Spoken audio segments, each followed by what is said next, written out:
Tom Swift and His War Tank by Victor Appleton. Chapter 1. Past Memories. Ceasing his restless walk up and down the room, Tom Swift strode to the window and gazed across the field toward the many buildings where machines were turning out the products evolved from the brains of his father and himself.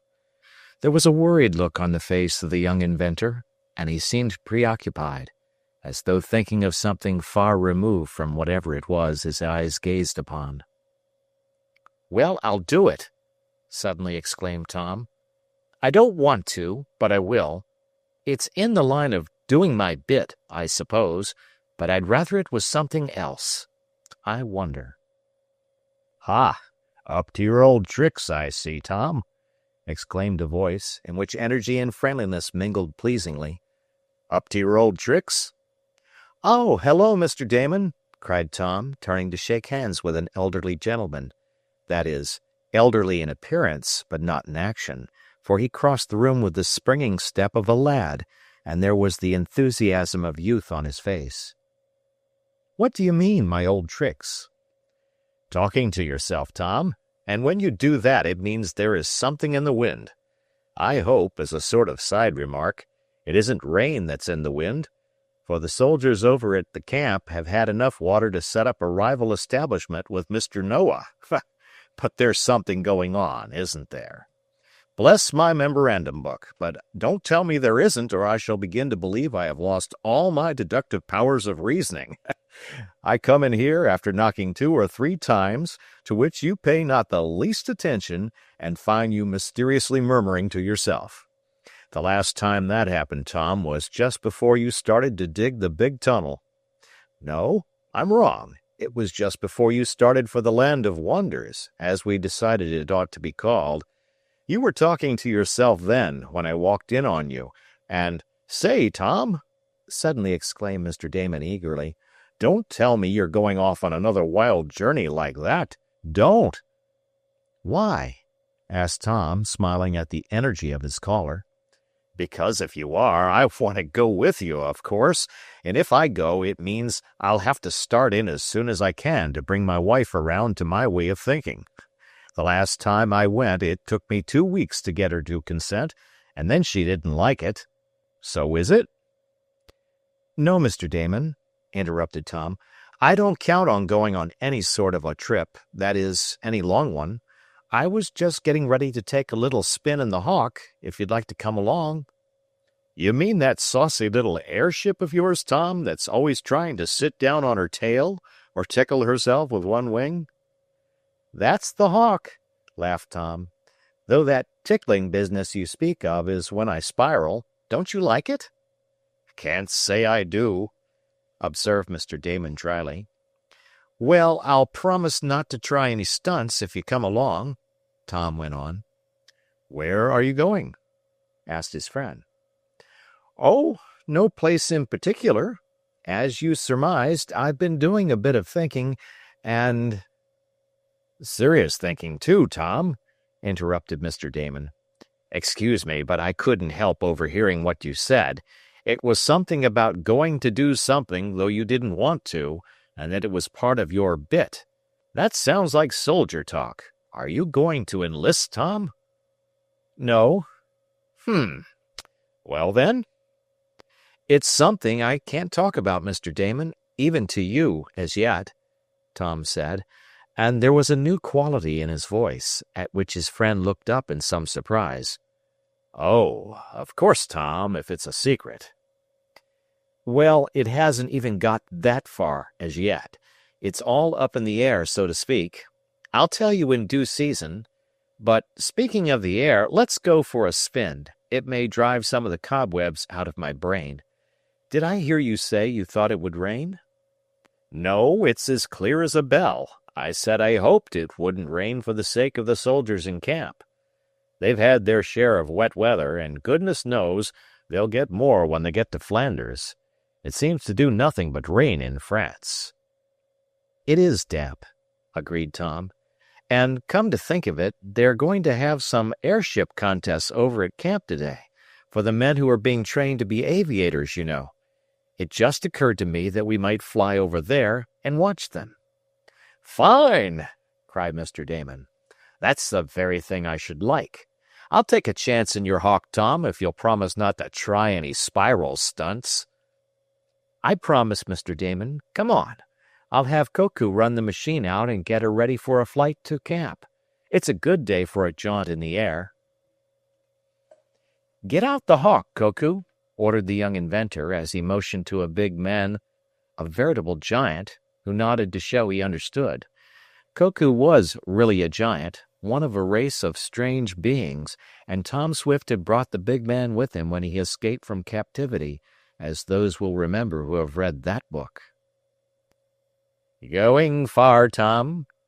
asked an aged man, coming to the door of one of the many buildings of which the shed where the airship was kept formed one. "Not very far, Father," answered the young inventor. "Mr. Damon and I are going for a little spin over to Camp Grant to see some aircraft contests among the Army birdmen." "Oh, all right, Tom. I just wanted to tell you that I think I've gotten over that difficulty you found with the big carburetor you were working on. You didn't say what you wanted it for, except that it was for a heavy-duty gasoline engine, and you couldn't get the needle valve to work as you like. I think I've found a way." "Good, Dad. I'll look at it when I come back. That carburetor did bother me, and if I can get that to work well, maybe we'll have something soon that will—" But Tom did not finish his sentence, for Koku was getting the aircraft in operation, and Mr. Damon was already taking his place behind the pilot's seat, which would be occupied by Tom. "All ready, are you, Koku?" asked the young inventor. "All ready, master," answered the giant. There was a roar like that of a machine gun as the Hawk's engine spun the propeller, and then, after a little run across the sod, it mounted into the air, carrying Tom and Mr. Damon with it. "Mind you, Tom, no stunts," called the visitor to the young inventor through the speaking tube apparatus, which enabled a conversation to be carried on even above the roar of the powerful engine. "Bless my overshoes, if you try looping the loop with me—" "I won't do anything like that," promised Tom. Away they soared, swift as a veritable hawk, and soon after there had unrolled below their eyes a succession of fields and forests, there came into view rows and rows of small brown objects, among which beings, like ants, seemed crawling about. "There's the camp!" exclaimed Tom. "I see," and Mr. Damon nodded. As they approached, they saw, starting up from a green space amid the brown tents, what appeared to be big bugs of a dirty white color splotched with green. "The aircraft, and they have camouflage paint on," said Tom. "We can watch them from up here." Mr. Damon nodded, though Tom could not see him, sitting in front of his friend as he was. Up and up circled the Army aircraft, and they seemed to bow and nod a greeting to the Hawk, which was soon in the midst of them. Tom and Mr. Damon, flying high, though at no great speed, looked at the maneuvers of the veterans and the learners, many of whom might soon be engaging the Boche in far-off France. "Some of 'em are pretty good," called Tom through the tube. "That one fellow did the loop as prettily as I've ever seen it done." And Tom Swift had a right to speak as one of authority. Tom and his friend watched the aircraft for some time and then started off on a long flight, attaining a high speed which at first made Mr. Damon gasp until he became used to it. He was no novice at flying and had even operated airplanes himself, though at no great height. Suddenly, the Hawk seemed to falter, almost as does a bird stricken by a hunter's gun. The craft seemed to hang in the air, losing motion as though about to plunge to earth unguided. "What's the matter?" cried Mr. Damon. "One of the control wires broken," was Tom's laconic answer. "I'll have to volplane down. Sit tight. There's no danger." Mr. Damon knew that with so competent a pilot as Tom Swift in the forward seat this was true, but nevertheless he was a bit nervous until he felt the smooth gliding motion, with now and then an upward tilt, which showed that Tom was coming down from the upper regions in a series of long glides. The engine had stopped, and the cessation of the thundering noise made it possible for Tom and his passenger to talk without the use of the speaking tube. "All right?" asked Mr. Damon. "All right," Tom answered, and a little later the machine was rolling gently over the turf of a large field, a mile or so from the camp. Before Tom and Mr. Damon could get out of their seats, a man, seemingly springing up from some hollow in the ground, walked toward them. "Had an accident?" he asked in what he evidently meant for a friendly voice. "A little one, easily mended," Tom answered. He was about to take off his goggles, but at sight of the man's face a change came over the countenance of Tom Swift, and he replaced the eye protectors. Then Tom turned to Mr. Damon as if to ask a question, but the stranger came so close, evidently curious to see the aircraft at close quarters, that the young inventor could not speak without being overheard. Tom got out his kit of tools to repair the broken control, and the man watched him curiously. As he tinkered away, something was stirring among the past memories of the inventor. A question he asked himself over and over again was, "Where have I seen this man before? His face is familiar, but I can't place him. He is associated with something unpleasant. But where have I seen this man before?" Chapter 2. Tom's Indifference. "Did you make this machine yourself?" asked the stranger of Tom, as the young inventor worked at the damaged part of his craft. Mr. Damon had also alighted, taken off his goggles, and was looking aloft, where the Army aircraft were going through various evolutions, and down below where the young soldiers were drilling under such conditions, as far as possible, as they might meet when some of their number went over the top. Mr. Damon was murmuring to himself such remarks as, "Bless my fountain pen, look at that chap turning upside down. Bless my inkwell." "I beg your pardon," remarked Tom Swift, following the remark of the man, whose face he was trying to recall. It was not that Tom had not heard the question, but he was trying to gain time before answering. "I asked you if you made this machine yourself," went on the man as he peered about at the Hawk. "It isn't like any I've ever seen before, and I know something about airships. It has some new wrinkles on it, and I thought you might have evolved them yourself. Not that it's an amateur affair by any means," he added hastily, as if fearing the young inventor might resent the implication that his machine was a homemade product.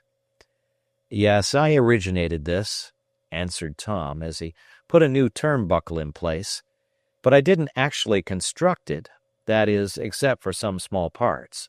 It was made in the shop." "Over at the Army construction plant, I presume," interrupted the man quickly as he motioned toward the big factory, not far from Shopton, where aircraft for Uncle Sam's army were being turned out by the hundreds. "Might as well let him think that," mused Tom, "at least until I can figure out who he is and what he wants." "This is different from most of those up there," and the stranger pointed towards the circling craft on high. "A bit more speedy, I guess, isn't it?" "Well, yes, in a way," agreed Tom, who was leaning over his craft. He stole a side look at the man. The face was becoming more and more familiar, yet something about it puzzled Tom Swift. "I've seen him before, and yet he didn't look like that," thought the young inventor. "It's different somehow. Now why should my memory play me a trick like this? Who in the world can he be?" Tom straightened up and tossed a monkey wrench into the toolbox. "Got everything fixed?" asked the stranger. "I think so," and the young inventor tried to make his answer pleasant. "It was only a small break, easily fixed." "Then you'll be on your way again." "Yes. Are you ready?" called Tom to Mr. Damon. "Bless my timetable, yes. I didn't think you'd start back again so soon. There's one young fellow up there who has looped the loop 3 times, and I expect him to fall any minute." "Oh, I guess he knows his business," Tom said easily. "We'll be getting back now." "One moment," called the man. "I beg your pardon for troubling you, but you seem to be a mechanic, and that's just the sort of man I'm looking for. Are you open to an offer to do some inventive and constructive work?" Tom was on his guard instantly. "Well, I can't say that I am," he answered. "I am pretty busy." "This would pay well," went on the man eagerly. "I'm a stranger around here, but I can furnish satisfactory references. I am in need of a good mechanic, an inventor as well, who can do what you seem to have done so well. I had hopes of getting someone at the army plant." "I guess they're not letting any of their men go," said Tom, as Mr. Damon climbed to his seat in the Hawk. "No, I soon found that out, but I thought perhaps you—" Tom shook his head. "I'm sorry," he answered, "but I'm otherwise engaged and very busy." "One moment," called the man as he saw Tom about to start. "Is the Swift Company plant far from here?" Tom felt something like a thrill go through him. There was an unexpected note in the man's voice. The face of the young inventor lightened, and the doubts melted away. "No, it isn't far," Tom answered, shouting to be heard above the crackling bangs of the motor, and then, as the craft soared into the air, he cried exultingly, "I have it! I know who he is! The scoundrel! His beard fooled me, and he probably didn't know me with these goggles on. But now I know him." "Bless my calendar!" cried Mr. Damon. "What are you talking about?"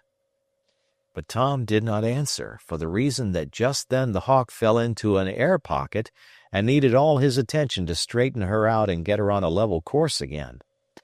And while Tom Swift is thus engaged in speeding his aircraft along the upper regions toward his home, it will take but a few moments to acquaint my new readers with something of the history of the young inventor. Those who have read the previous books in this series need be told nothing about our hero. Tom Swift was an inventor of note, as was his father. Mr. Swift was now quite aged and not in robust health, but he was active at times and often aided Tom when some knotty point came up. Tom and his father lived on the outskirts of the town of Shopton, and near their home were various buildings in which the different machines and appliances were made. Tom's mother was dead, but Mrs. Baggert, the housekeeper, was as careful in looking after Tom and his father as any woman could be. In addition to these three, the household consisted of Eradicate Sampson, an aged colored servant, and it might almost be added, his mule Boomerang. But Boomerang had manners that at times did not make him a welcome addition to any household. Then there was the giant Koku, one of two big men Tom had brought back with him from the land where the young inventor had been held captive for a time. The first book of this series is called Tom Swift and His Motorcycle, and it was in acquiring possession of that machine that Tom met his friend Mr. Wakefield Damon, who lived in a neighboring town. Mr. Damon owned the motorcycle originally, but when it attempted to climb a tree with him, he sold it to Tom. Tom had many adventures on the machine, and it started him on his inventive career. From then on he had had a series of surprising adventures. He had traveled in his motorboat, in an airship, and then had taken to a submarine. In his electric runabout he showed what the speediest car on the road could do, and when he sent his wireless message, the details of which can be found set down in the volume of that name, Tom saved the castaways of Earthquake Island. Tom Swift had many other thrilling escapes, one from among the diamond makers and another from the caves of ice, and he made the quickest flight on record in his Sky Racer. Tom's wizard camera, his great searchlight, his giant cannon, his photo telephone, his aerial warship, and the big tunnel he helped to dig brought him credit, fame, and not a little money. He had not long been back from an expedition to Honduras, dubbed the Land of Wonders, when he was again busy on some of his many ideas, and it was to get some relief from his thoughts that he had taken the flight with Mr. Damon on the day the present story opens. "What are you so excited about, Tom?" asked his friend as the Hawk alighted near the shed back of the young inventor's home. Bless my scarf pin, but anyone would think you just discovered the true method of squaring the circle. Well, it's almost as good as that and more practical, Tom said with a smile as he motioned to Koku to put away the aircraft. I know who that man is now. What man, Tom? The one who was questioning me when I was fixing the airship. I kept puzzling and puzzling as to his identity, and all at once it came to me. Do you know who he is, Mr. Damon? No, I can't say that I do, Tom. But as you say, there was something vaguely familiar about him. It seemed as if I must have seen him before, and yet... That's just the way it struck me. What would you say if I told you that man was Blakeson, of Blakeson and Grinder, the rival tunnel contractors who made such trouble for us? You mean down in Peru, Tom? Yes. Mr. Damon started in surprise and then exclaimed, Bless my ear mufflers, Tom, but you're right. That was Blakeson. I didn't know him with his beard, but that was Blakeson, all right. Bless my foot warmer. What do you suppose he's doing around here? I don't know, Mr. Damon, but I'd give a good deal to know. It isn't any good, I'll wager on that. He didn't seem to know me or you either, unless he did and didn't let on. I suppose it was because of my goggles, and you were gazing up in the air most of the time. I don't think he knew either of us. It didn't seem so, Tom. But what is he doing here? Do you think he's working at the Army camp or helping make Liberty motors for the aircraft that are going to beat the Germans? Hardly. He didn't seem to be connected with the camp. He wanted a mechanic and hinted that I might do. Jove, if he really didn't know who I was and finds out, say, won't he be surprised? Rather, agreed Mr. Damon. Well, Tom, I had a nice little ride, and now I must be getting back. But if you contemplate a trip anywhere, don't forget to let me know. I don't count on going anywhere soon, Tom answered. I have something on hand that will occupy all my time, though I don't just like it. However, I'm going to do my best. And he waved goodbye to Mr. Damon, who went off blessing various parts of his anatomy or clothing, an odd habit he had. As Tom turned to go into the house, the unsettled look still on his face, someone hailed him. I say, Tom, hello. Wait a minute. I've got something to show you. Oh, hello, Ned Newton, called back the young inventor. Well, if it's Liberty bonds, you don't need to show me any, for Dad and I will buy all we can without seeing them. I know that, Tom, and it was a dandy subscription you gave me. I didn't come about that, though I may be around the next time Uncle Sam wants the people to dig down in their socks. This is something different. And Ned Newton, a young banker of Shopton and a lifelong friend of Tom's, drew a paper from his pocket as he advanced across the lawn. There, Tom Swift, he cried, flipping out an illustrated page, evidently from some illustrated newspaper. There's the very latest from the other side. A London banker friend of mine sent it to me, and it got past the censor all right. It's the first authentic photograph of the newest and biggest British tank. Isn't that a wonder? Ned held up the paper, which had in it a full-page photograph of a monster tank, those weird machines traveling on endless steel belts of caterpillar construction, armored, riveted, and plated, with machine guns bristling here and there. Isn't that great, Tom? Can you beat it? It's the most wonderful machine of the age, even counting some of yours. Can you beat it? Tom took the paper indifferently, and his manner surprised his chum.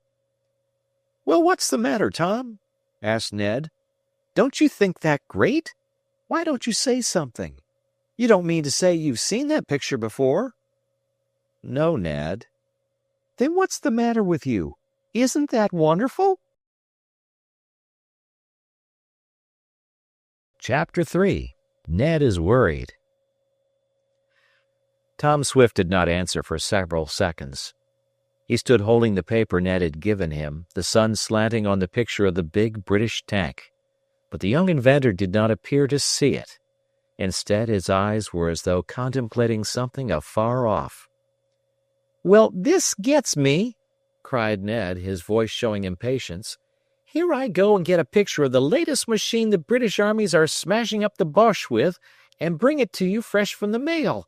I even quit my Liberty Bond business to do it, and I know some dandy prospects, too.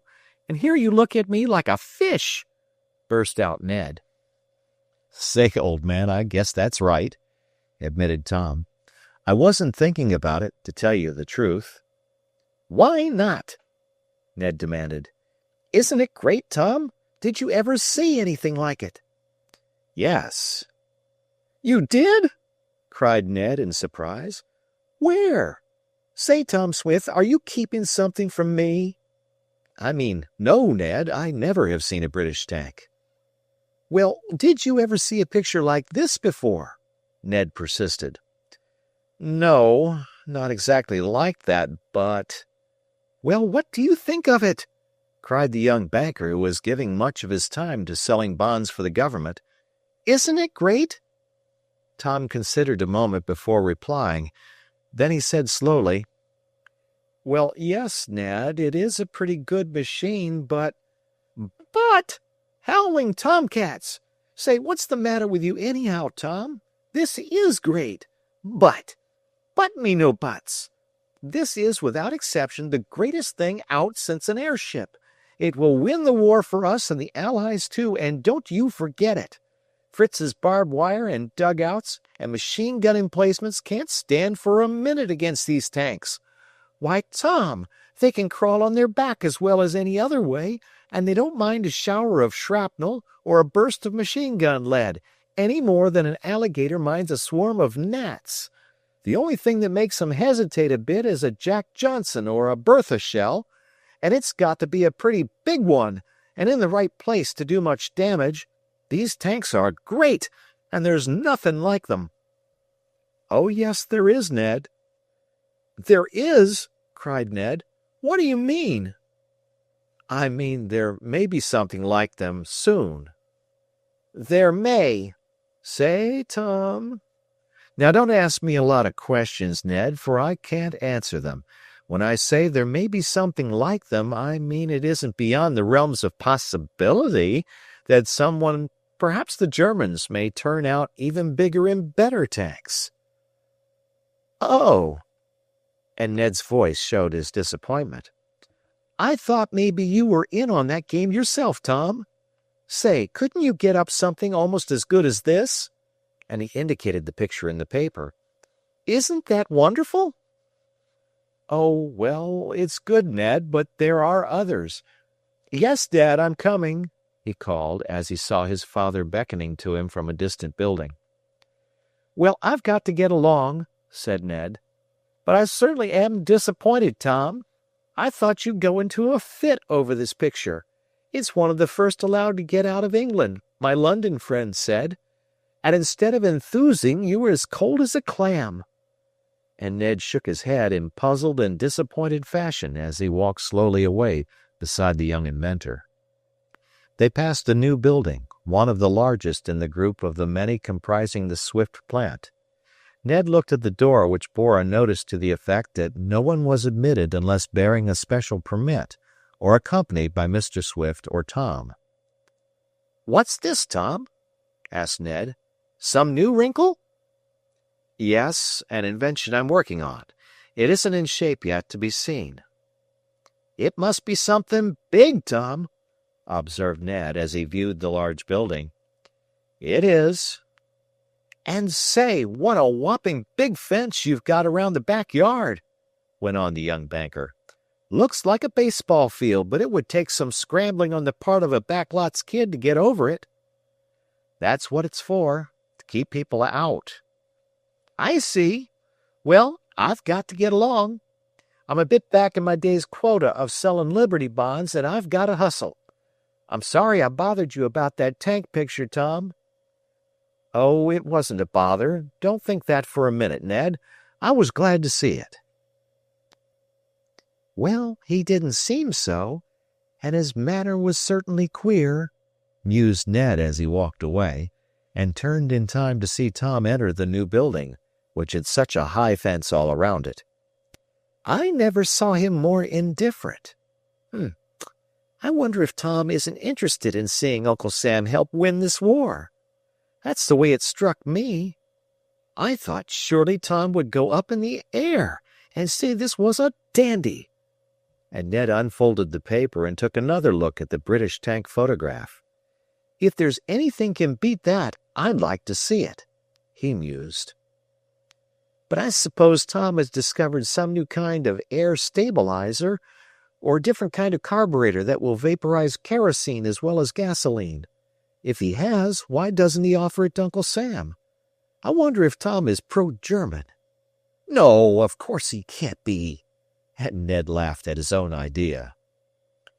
At the same time, it is queer, he mused on. There is something wrong with Tom Swift. Once more Ned looked at the picture. It was a representation of one of the newest and largest of the British tanks. In appearance these are not unlike great tanks, though they are neither round nor square, being shaped in fact like two wedges with the broad ends put together, and the sharper ends sticking out, though there is no sharpness to a tank, the noses both being blunt. Around each outer edge runs an endless belt of steel plates hinged together with ridges at the joints, and these broad belts of steel plates, like the platforms of some moving stairways used in department stores, moving around, give motion to the tank. Inside, well protected from the fire of enemy guns by steel plates, are the engines for driving the belts, or caterpillar wheels as they are called. There is also the steering apparatus and the guns that fire on the enemy.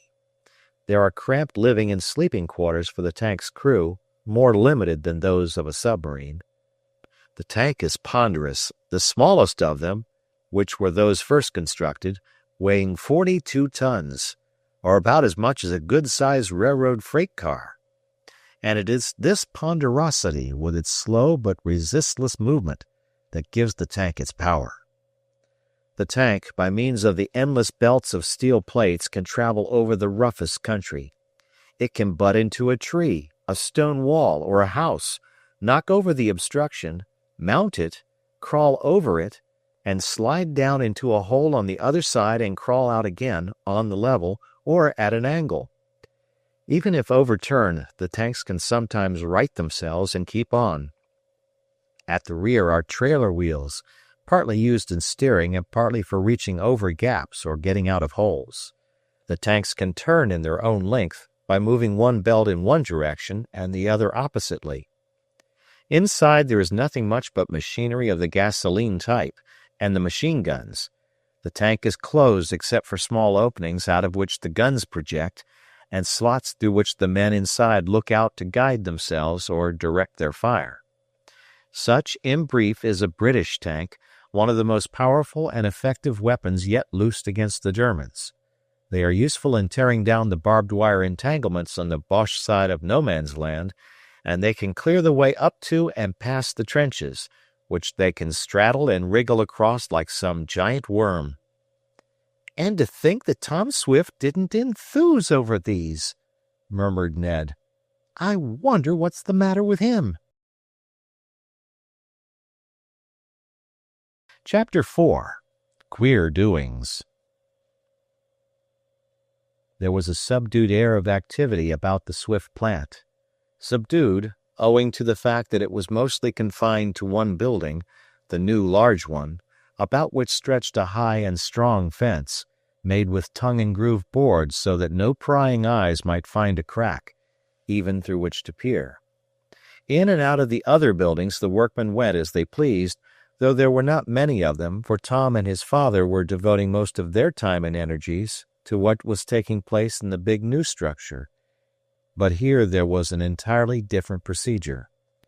Workmen went in and out, to be sure, but each time they emerged they were scrutinized carefully, and when they went in they had to exhibit their passes to a man on guard at the single entrance, and the passes were not scrutinized perfunctorily either. Near the building, about which there seemed to be an air of mystery, one day a week after the events narrated in the opening chapters, strolled the giant Koku. Not far away, raking up a pile of refuse, was Eradicate Sampson, the aged colored man of all work. Eradicate approached nearer and nearer the entrance to the building, pursuing his task of gathering up leaves, dirt, and sticks with the teeth of his rake. Then Koku, who had been lounging on a bench in the shade of a tree, called, "No more, Eradicate." "No more what?" asked the Negro quickly. "I didn't ask for nothing yet." "No more come here," said the giant, pointing to the building and speaking English with an evident effort. "Master say no one come too close." "Huh! He didn't go for to mean me," exclaimed Eradicate. "I can go anywheres, I can." "Not here." And Koku interposed his giant frame between the old man and the first step leading into the secret building. "You no come in here." "Who say so?" "Me say so. I on guard. I what you call special policeman, detective, no let enemies in." "Huh! You's a hot detective, you is," snorted Eradicate. "Anyhow, dem orders don't mean me. I can go anywhere, I kin." "Not here," said Koku firmly. "Master Tom say nobody come near but workmen who have got writing paper. You no got." "No, but I can get one, and I's gwine have it soon. I'll see Massa Tom, that's what I will.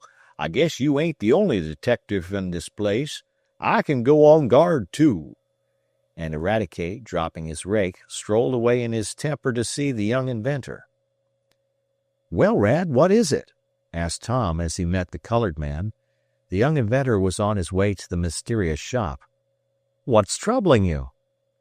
"It's dat dere giant. He done says as how he's on guard, a detective, and I can't go nigh dat building to sweep up the refuse." "Well, that's right, Rad. I prefer that you keep away. I'm doing some special work in there, and it's—" "Am it dangerous, Massa Tom? I ain't skeered. Anybody what can drive my mule Boomerang." "I know, Eradicate, but this isn't so dangerous. It's just secret, and I don't want too many people about. You can go anywhere else except there. Koku is on guard." "Den can't I be, Massa Tom?" asked the colored man eagerly. "I can guard and detect same as dat low-down good-for-nothing white trash Koku." Tom hesitated. "I suppose I could get you a sort of officer's badge," he mused half aloud. "Dat's what I want," eagerly exclaimed Eradicate. "I ain't gwine to have dat Koku, dat coconut crowing over me. I can guard and detect as good as anybody." And the upshot of it was that Eradicate was given a badge and put on a special post, far enough from Koku to keep the two from quarreling, and where, even if he failed in keeping a proper lookout, the old servant could do no harm by his oversight. "It'll please him, and it won't hurt us," said Tom to his father. "Koku will keep out any prying persons." "I suppose you are doing well to keep it a secret, Tom," said Mr. Swift, "but it seems as if you might announce it soon." "Perhaps we may, Dad, if all goes well. I've given her a partial shop tryout, and she works well. But there is still plenty to do. Did I tell you about meeting Blakeson?" "Yes, and I can't understand why he should be in this vicinity. Do you think he has any intimation of what you are doing?" "It's hard to say, and yet I would not be surprised. When Uncle Sam couldn't keep secret the fact of our first soldiers sailing for France, how can I expect to keep this secret? But they won't get any details until I'm ready, I'm sure of that." "Koku is a good discourager," said Mr. Swift with a chuckle. "You couldn't have a better guard, Tom." "No, and if I can keep him and Eradicate from trying to pull off rival detective stunts, or detective as Rad calls it, I'll be all right. Now let's have another go at that carburetor.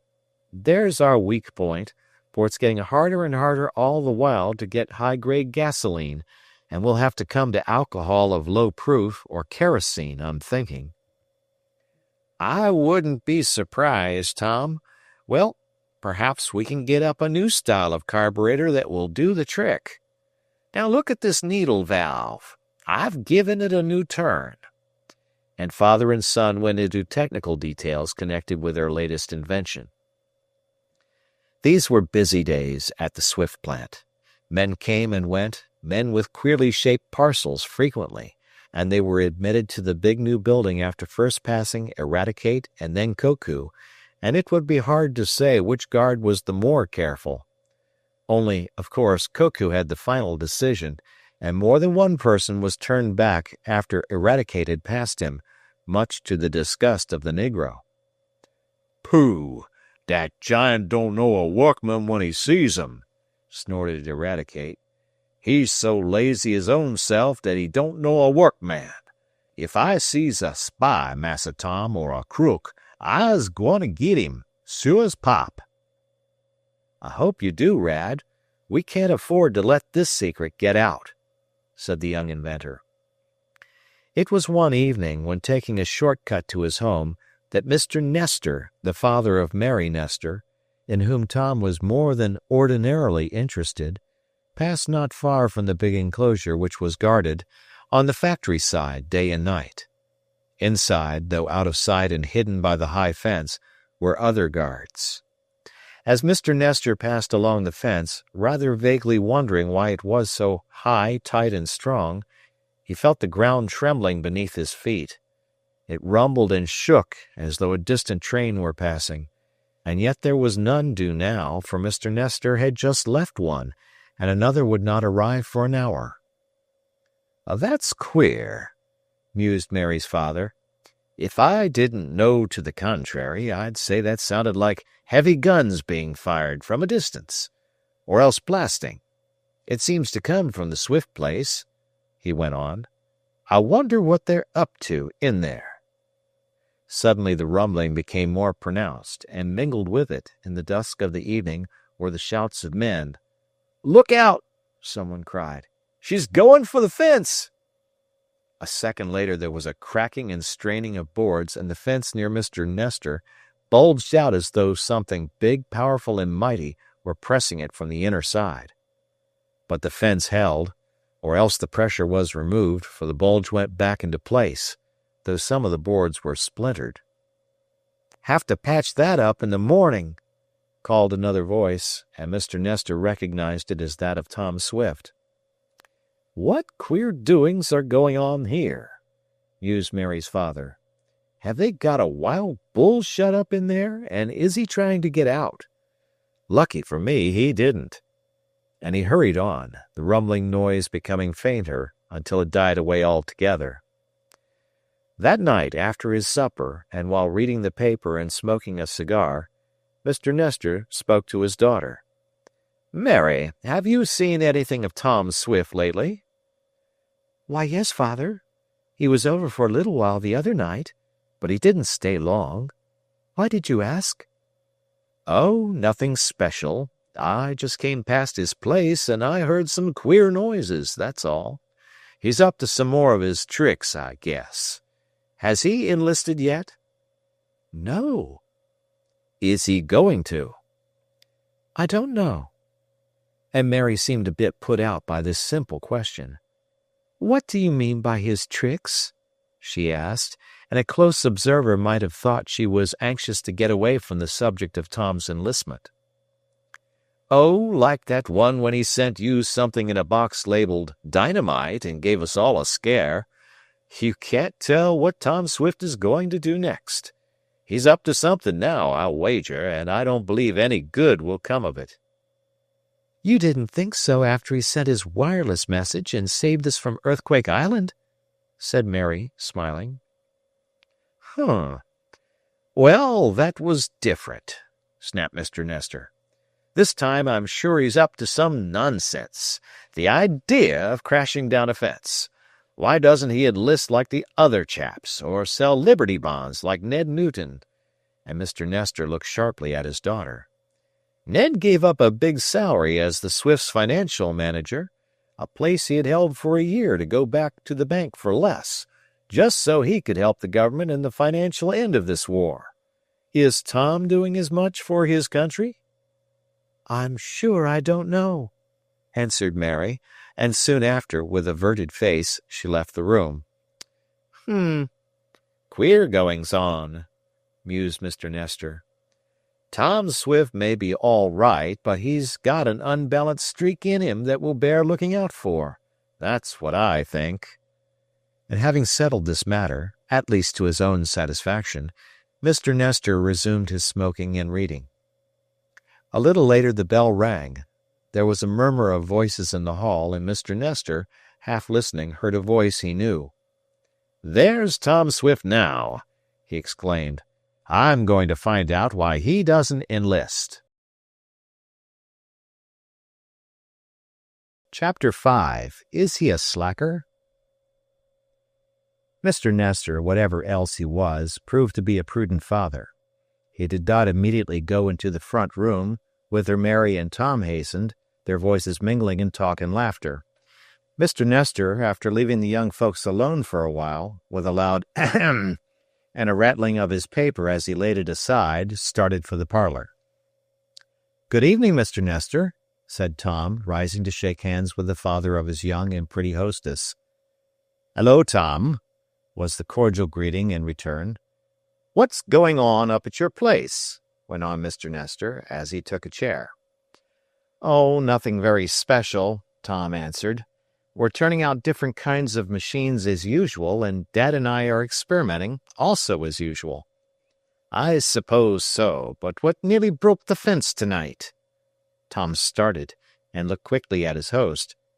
"Were you there?" he asked quickly. "Well, I happened to be passing, took a short-cut home, and I heard some queer goings-on at your place.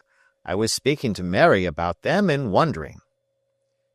"Father, perhaps Tom doesn't want to talk about his invention," interrupted Mary. "You know some of them are secret."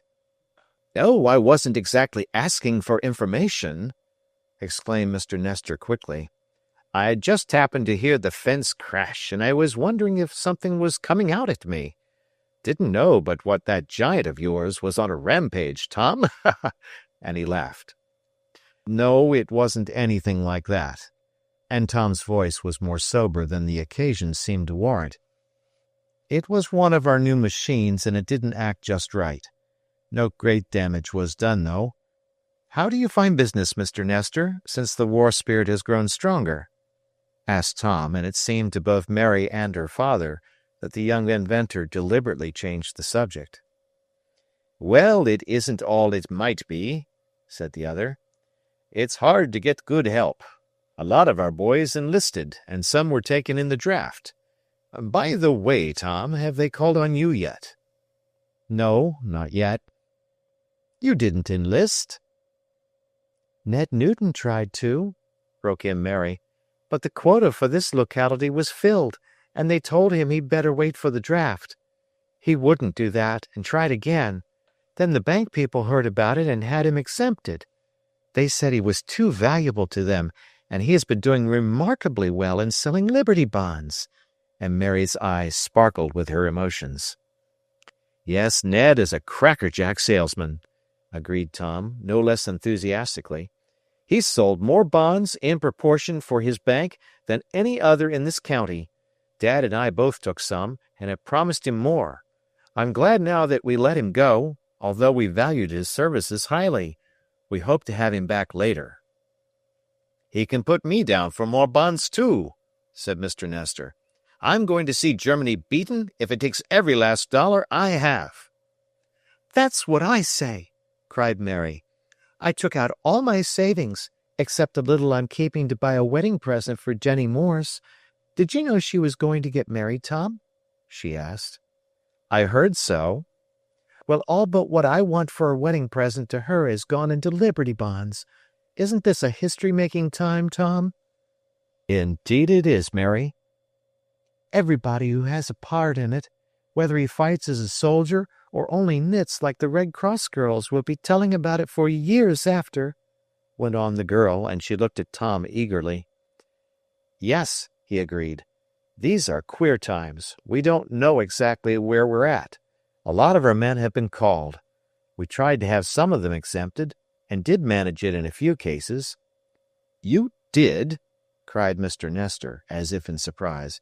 "You stopped men from going to war?" "Only so they could work on airship motors for the government," Tom quietly explained. Oh, well, of course, that's part of the game," agreed Mary's father. "A lot more of our boys are going off next week.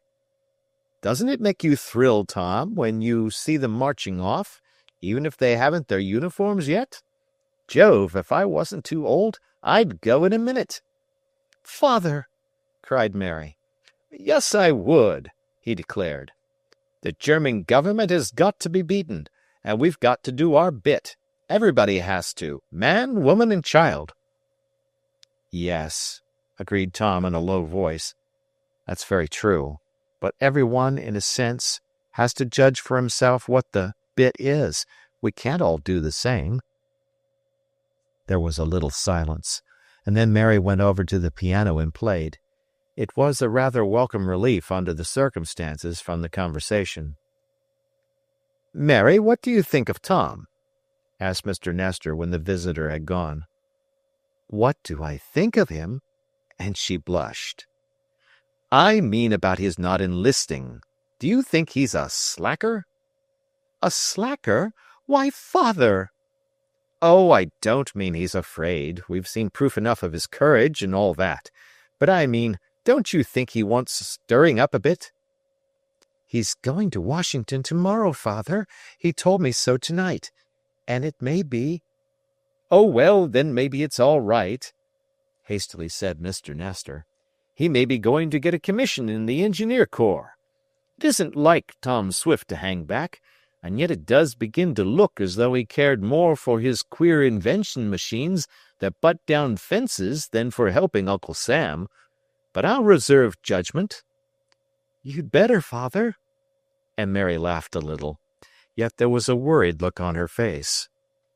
During the next few nights Mr. Nestor made it a habit to take the short cut from the railroad station, coming past the big fence that enclosed one particular building of the Swift plant. "I wonder if there's a hole where I could look through," said Mr. Nestor to himself. "Of course I don't believe in spying on what another man is doing, and yet I'm too good a friend of Tom's to want to see him make a fool of himself. He ought to be in the army, or helping Uncle Sam in some way. And yet if he spends all his time on some foolish contraption, like a new kind of traction plow, what good is that? If I could get a glimpse of it, I might drop a friendly hint in his ear." But there were no cracks in the fence, or if there were, it was too dark to see them, and also too dark to behold anything on the other side of the barrier. So Mr. Nestor, wondering much, kept on his way. It was a day or so after this that Ned Newton paid a visit to the Swift home. Mr. Swift was not in the house, being out in one of the various buildings, Mrs. Baggert said. "Where's Tom?" asked the bond salesman. "Oh, he hasn't come back from Washington yet," answered the housekeeper. "He's making a long stay." "Yes, he went about a week ago on some business, but we expect him back today." "Well, then, I'll see him. I called to ask if Mr. Swift didn't want to take a few more bonds. We want to double our allotment for Shopton and beat out some of the other towns in this section. I'll go to see Mr. Swift." On his way to find Tom's father, Ned passed the big building in front of which Eradicate and Koku were on guard. They nodded to Ned, who passed them, wondering much as to what it was Tom was so secretive about. "It's the first time I remember when he worked on an invention without telling me something about it," mused Ned. "Well, I suppose it will all come out in good time. Anything new, Rad?" "No, Massa Ned, nothing much. I'm detecting around here, keeping Dutchman spies away." "And Koku is helping you, I suppose." What, him? Dat big, good-for-nothing white trash? No, sah! I is detected by myself, that's what I is." And Eradicate strutted proudly up and down on his allotted part of the beat, being careful not to approach the building too closely, for that was Koku's ground. Ned smiled and passed on. He found Mr. Swift, secured his subscription to more bonds, and was about to leave when he heard a call down the road and saw Tom coming in his small racing car, which had been taken to the depot by one of the workmen. "Hello, old man!" cried Ned affectionately, as his chum alighted with a jump. "Where have you been?" "Down to Washington. Had a bit of a chat with the president and gave him some of my views." "About the war, I suppose," laughed Ned. "Yes." "Did you get your commission?" "Commission?" And there was a wondering look on Tom's face. "Yes. Mary Nestor said she thought maybe you were going to Washington to take an examination for the engineering corps or something like that. Did you get made an officer?" "No," answered Tom slowly. "I went to Washington to get exempted." "Exempted!" cried Ned, and his voice sounded strained. Chapter 6. Seeing Things. For a moment Tom Swift looked at his chum. Then something of what was passing in the mind of the young bond salesman must have been reflected to Tom, for he said, "Look here, old man, I know it may seem a bit strange to go to all that trouble to get exempted from the draft, to which I am eligible, but believe me, there's a reason. I can't say anything now, but I'll tell you as soon as I can tell everybody. In fact, just now it isn't in shape to talk about." "Oh, that's all right, Tom," and Ned tried to make his voice sound natural. "I was just wondering, that's all. I wanted to go to the front the worst way, but they wouldn't let me. I was sort of hoping you could, and come back to tell me about it." "I may yet, Ned." "You may? Why, I thought so." "Oh, I'm only exempted for a time. I've got certain things to do, and I couldn't do 'em if I enlisted or was drafted, so I've been excused for a time. Now I've got a pile of work to do. What are you up to, Ned? Same old story?" "Liberty bonds, yes. Your father just took some more." "And so will I, Ned. I can do that anyhow, even if I don't enlist. Put me down for another $2,000 worth." "Say, Tom, that's fine. That will make my share bigger than I counted on. Shopton will beat the record." "That's good. We ought to pull strong and hearty for our hometown. How's everything else?" "Oh, so-so. I see Koku and Eradicate trying to outdo one another in guarding that part of your plant," and Ned nodded toward the big new building. "Yes, I had to let Rad play detective. Not that he can do anything, he's too old, but it keeps him and Koku from quarreling all the while. I've got to be pretty careful about that shop. It's got a secret in it that, well, the less said about it, the better." "You're getting my curiosity aroused, Tom," remarked Ned. "It'll have to go unsatisfied for a while. Wait a bit, and I'll give you a ride. I've got to go over to Sackett on business, and if you're going that way, I'll take you." "What in?" "The Hawk." "That's me!" cried Ned. "I haven't been in an aircraft for some time." "Tell Miles to run her out," requested Tom. "I've got to go in and say hello to Dad a minute, and then I'll be with you." "Seems like something was in the wind, Tom. Big doings?" hinted Ned. "Yes, maybe there is. It all depends on how she turns out." "You might be talking to the Hawk, or Mary Nestor," said Ned with a sidelong look at his chum. "As it happens, it's neither one," said Tom, and then he hastened away, to return shortly and guide his fleet little airship, the Hawk, on her aerial journey. From then on, at least for some time, neither Tom nor Ned mentioned the matters they had been discussing. Tom's failure to enlist, his exemption, and what was being built in the closely guarded shop. Tom's business in Sackett did not take him long, and then he and Ned went for a little ride in the air. "It's like old times!" exclaimed Ned, his eyes shining, though Tom could not see them for two reasons. One was that Ned was sitting behind him, and the other was that Ned wore heavy goggles, as did the young pilot. Also, they had to carry on their talk through the speaking tube arrangement. "Yes, it is a bit like old times," agreed Tom. "We've had some great old experiences together, Ned, haven't we?" We surely have. I wonder if we'll have any more. When we were in the submarine and in your big airship, say, that big one is the one I always liked. I like big things.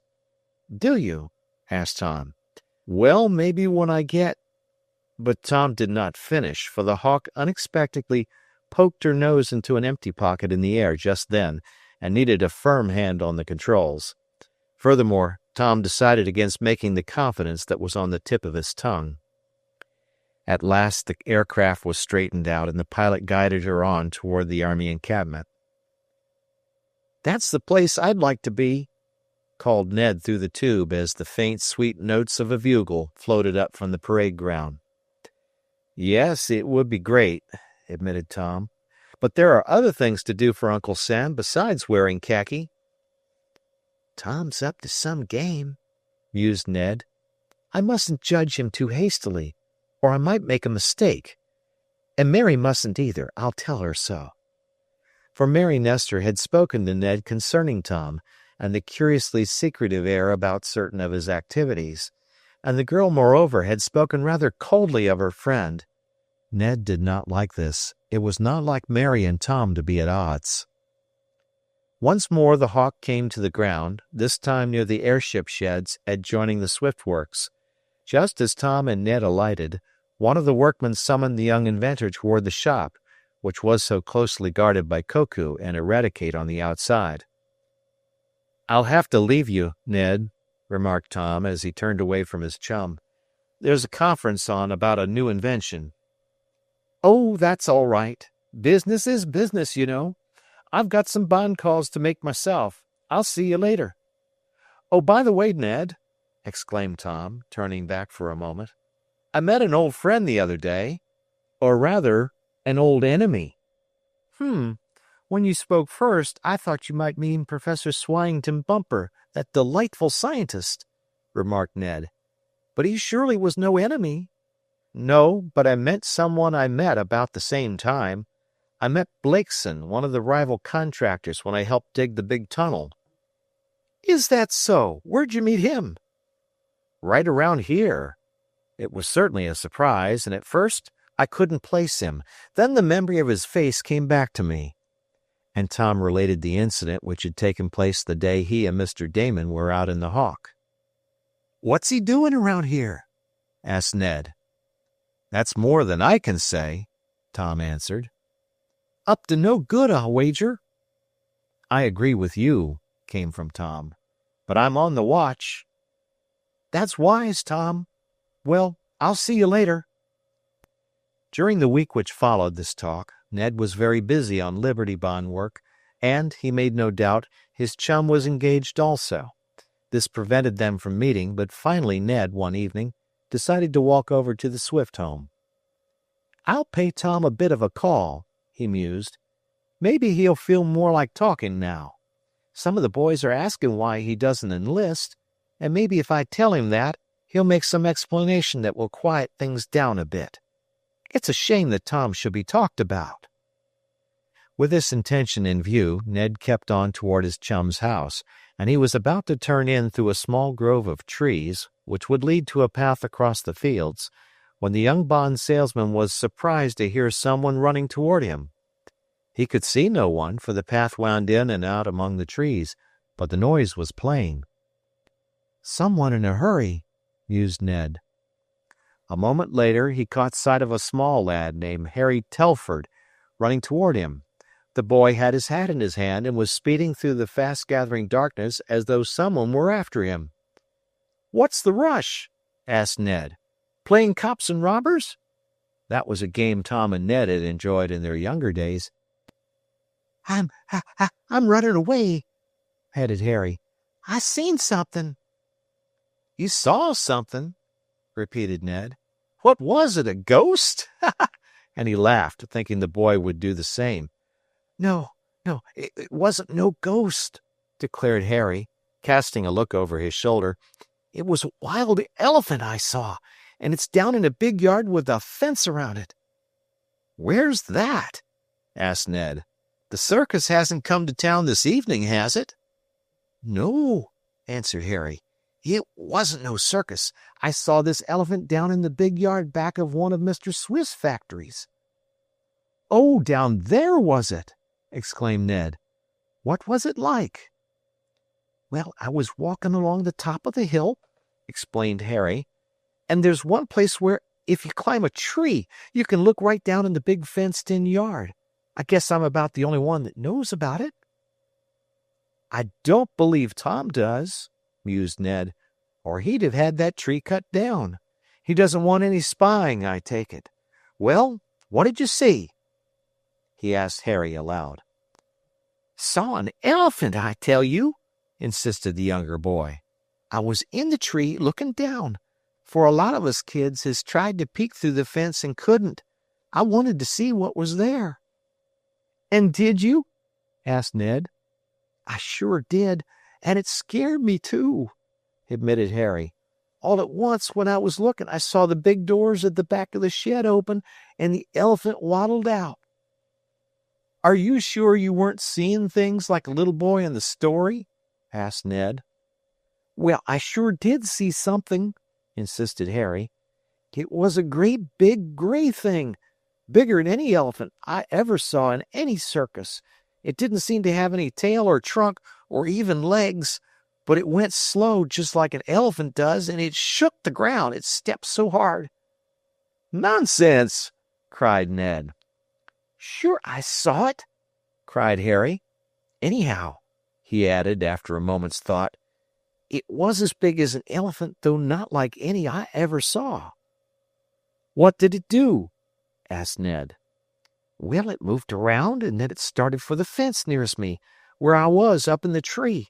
I thought it might have seen me, even though it was getting dark, and it might burst through, so I ran. Huh. Well, you surely were seeing things, murmured Ned, but while he made light of what the boy told him, the young bank clerk was thinking, what is Tom up to now? Chapter 7. Up a Tree. Want to come and have a look? Asked Harry, as Ned paused in the patch of woods, which were in deeper darkness than the rest of the countryside, for night was fast falling. Have a look at what? Asked Ned, who was thinking many thoughts just then. At the elephant I saw back at the Swift factory. I wouldn't be scared if you come along. Well, I'm going over to see Tom Swift anyhow, answered Ned, so I'll walk that way. You can come if you like. I don't care about spying on other people's property. I wasn't spying, exclaimed Harry quickly. I just happened to look, and then I seen something. Well, come on, suggested Ned. If there's anything there, we'll have a peep at it. His idea was not to try to see what Tom was evidently endeavoring to conceal, but it was to observe whence Harry had made his observation, and be in a position to tell Tom to guard against unexpected lookers-on from that direction. During the walk back along the course over which Harry had run so rapidly a little while before, Ned and the boy talked of what the latter had seen. Do you think it could be some new kind of elephant? Asked Harry. You know Tom Swift brought back a big giant from one of his trips, and maybe he's got a bigger elephant than anyone ever saw before. Nonsense, laughed Ned. In the first place, Tom hasn't been on any trip of late except to Washington, and the only kind of elephants there are white ones. Really? Asked Harry. No, that was a joke, explained Ned. Anyhow, Tom hasn't any giant elephants concealed up his sleeve, I'm sure of that. But what could this be? Asked Harry. It moved just like some big animal. Probably some piece of machinery Tom was having carted from one shop to another, went on the young bank clerk. Most likely he had it covered with a big piece of canvas to keep off the dew, and it was that you saw. No, it wasn't, insisted Harry, but he could not give any further details of what he had seen so that Ned could recognize it. They kept on until they reached the hill, at the bottom of which was the Swift home and the grounds on which the various shops were erected. "Here's the place where you can look down right into the yard with the high fence around it," explained Harry as he indicated the spot. I can't see anything. "You have to climb up the tree," Harry went on. "Here, this is the one." And he indicated a stunted and gnarled pine, the green branches of which would effectually screen anyone who once got up in it a few feet above the ground. "Well, I may as well have a look," decided Ned. "It can't do Tom any harm, and it may be of some service to him. Here goes." Up into the tree he scrambled, not without some difficulty, for the branches were close together and stiff, and Ned tore his coat in the effort. But he finally got a position where, to his surprise, he could look down into the very enclosure from which Tom was so particular to keep prying eyes. "You can see right down in it," Ned exclaimed. "I told you so," returned Harry. "But do you see it?" Ned looked long and carefully. It was lighter, now that they were out of the clump of woods, and he had the advantage of having the last glow of the sunset at his back. Even with that, it was difficult to make out objects on the surface of the enclosed field some 100 or more feet below. "Do you see anything?" asked Harry again. "No, I can't say I do," Ned answered. "The place seems to be deserted." Well, there was something there, insisted Harry. "Maybe you aren't looking at the right place." "Have a look yourself, then," suggested Ned as he got down, a task no more to his liking than the climb upward had been. Harry made easier work of it, being smaller and more used to climbing trees, a luxury Ned had, perforce, denied himself since going to work in the bank. Harry peered about and then, with a sigh that had in it somewhat of disappointment, said, "No, there's nothing there now, but I did see something." "Are you sure?" asked Ned. "Positive," answered the other. "Well, whatever it was, some bit of machinery he was moving. I fancy Tom has taken it in now," remarked Ned. "Better not say anything about this, Harry. Tom mightn't like it known." "No, I won't." "And don't come here again to look. I know you like to see strange things, but if you'll wait, I'll ask Tom, as soon as it's ready, to let you have a closer view of whatever it is you saw. Better keep away from this tree." "I will," promised the younger lad. "But I'd like to know what it was, if it really was a giant elephant. Say, if a fellow had a troop of them, he could have a lot of fun with them, couldn't he?" "How?" asked Ned, hardly conscious of what his companion was saying. "Why, he could dress them up in coats of mail like the old knights used to wear, and turn them loose against the Germans. Think of a regiment of elephants wearing armor plates like a battleship, carrying on their backs a lot of soldiers with machine guns and charging against Fritz. Cracky, that would be a sight." "I should say so," agreed Ned with a laugh. "There's nothing the matter with your imagination, Harry, my boy." "And maybe that's what Tom's doing." "What do you mean?" "I mean, maybe he is training elephants to fight in the war. You know he made an aerial warship, so why couldn't he have a lot of armor-plated elephants?" "Oh, I suppose he could if he wanted to," admitted Ned. "But I guess he isn't doing that. Don't get to going too fast in high speed, Harry, or you may have a nightmare. Well, I'm going down to see Tom." "And you won't tell him I was peeking?" "Not if you don't do it again. I'll advise him to have that tree cut down, though. It's too good a vantage spot." Harry turned and went in the direction of his home, while Ned kept on down the hill toward the house of his chum. The young bond salesman was thinking of many things as he tramped along, and among them was the information Harry had just given. But Ned did not pay a visit to his chum that evening. When he reached the house, he found that Tom had gone out, leaving no word as to when he would be back. "Oh, well, I can tell him tomorrow," thought Ned. It was not, however, until 2 days later that Ned found the time to visit Tom again. On this occasion, as before, He took the road through the clump of woods where he had seen Harry running. "And while I'm about it," mused Ned, "I may as well go on to the place where the tree stands and make sure by daylight that I only partially surmised in the evening that Tom's place can be looked down on from that vantage point."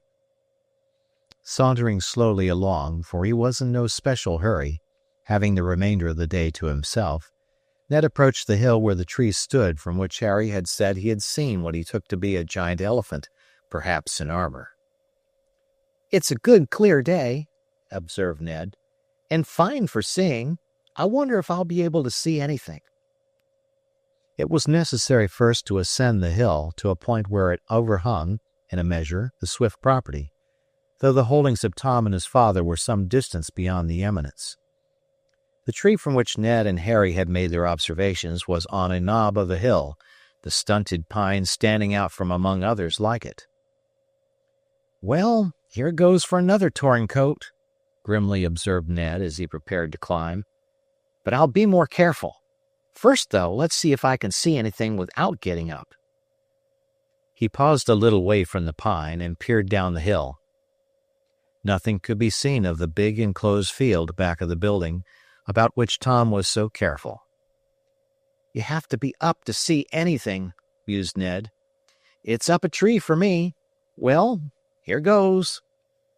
As Ned started to work his way up among the thick green branches, he became aware, suddenly and somewhat to his surprise, that he was not the only person who knew about the observation spot.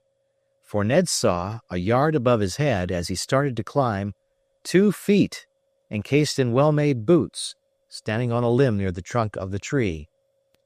"Oh-ho," mused Ned.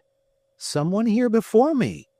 Where there are feet, there must be legs, and where there are legs, most likely a body. And it isn't Harry, either. The feet are too big for that. I wonder who."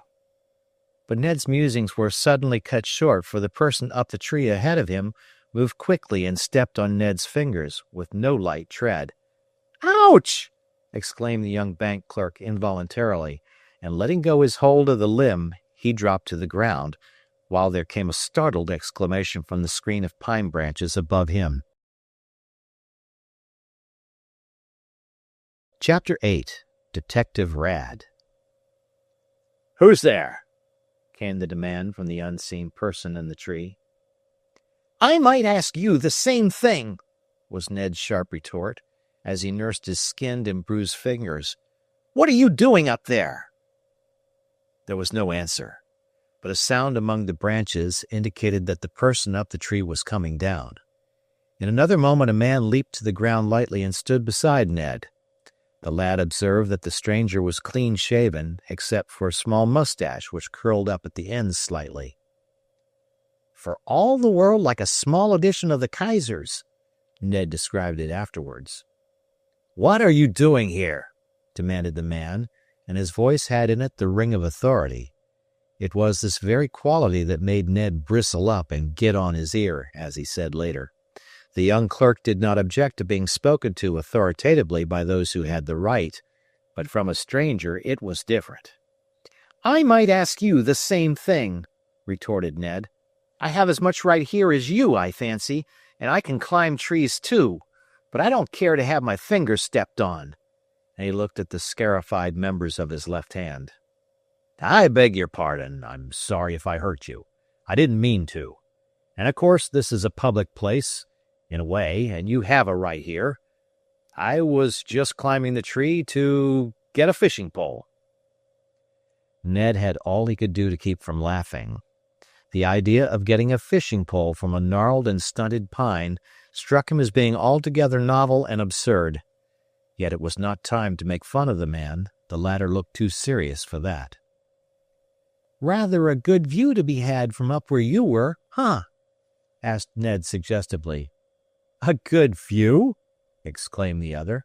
I don't know what you mean. "Oh, then you didn't see anything," Ned went on. "Perhaps it's just as well. Are you fond of fishing?" Very, I have, but I forget. I do not know you, nor you me. Allow me to introduce myself. I am Mr. Walter Simpson, and I am here on a visit. I just happened to walk out this way, and seeing a small stream, thought I should like to fish. I usually carry lines and hooks, and all I needed was the pole. I was looking for it when I heard you, and—" "I felt you," interrupted Ned with a short laugh. He told his own name, but that was all, and seemed about to pass on. "Are there any locomotive shops around here?" asked Mr. Simpson. "Locomotive shops?" queried Ned. "None that I know of. Why?" "Well, I heard heavy machinery being used down there." He waved his hand toward Tom's shops. "And I thought—" "Oh, you mean Shopton," exclaimed Ned. "That's the Swift plant. No, they don't make locomotives, though they could if they wanted to, for they turn out airships, submarines, tunnel diggers, and I don't know what." "Do they make munitions there for the Allies?" asked Mr. Simpson, and there was an eager look on his face. "No, I don't believe so," Ned answered, "though in fact I don't know enough of the place to be in a position to give you any information about it," he told the man, not deeming it wise to go into particulars. Perhaps the man felt this, as he did not press for an answer. The two stood looking at one another for some little time, and then the man, with a bow that had in it something of insolence as well as politeness, turned and went down the path up which Ned had come. The young bank clerk waited a little while, and then turned his attention to the tree, which seemed to have suddenly assumed an importance altogether out of proportion to its size. "Well, since I'm here, I'll have a look up that tree," decided Ned. Favoring his bruised hand, Ned essayed the ascent of the tree more successfully this time.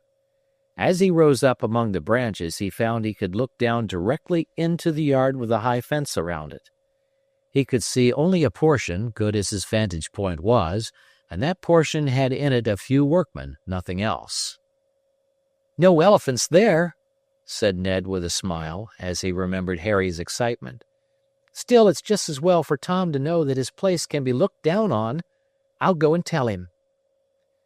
As Ned descended the tree, he caught a glimpse, off to one side among some bushes, of something moving. "I wonder if that's my simp friend playing I Spy," mused Ned. "Guess I better have a look." He worked his way carefully close to the spot where he had seen the movement.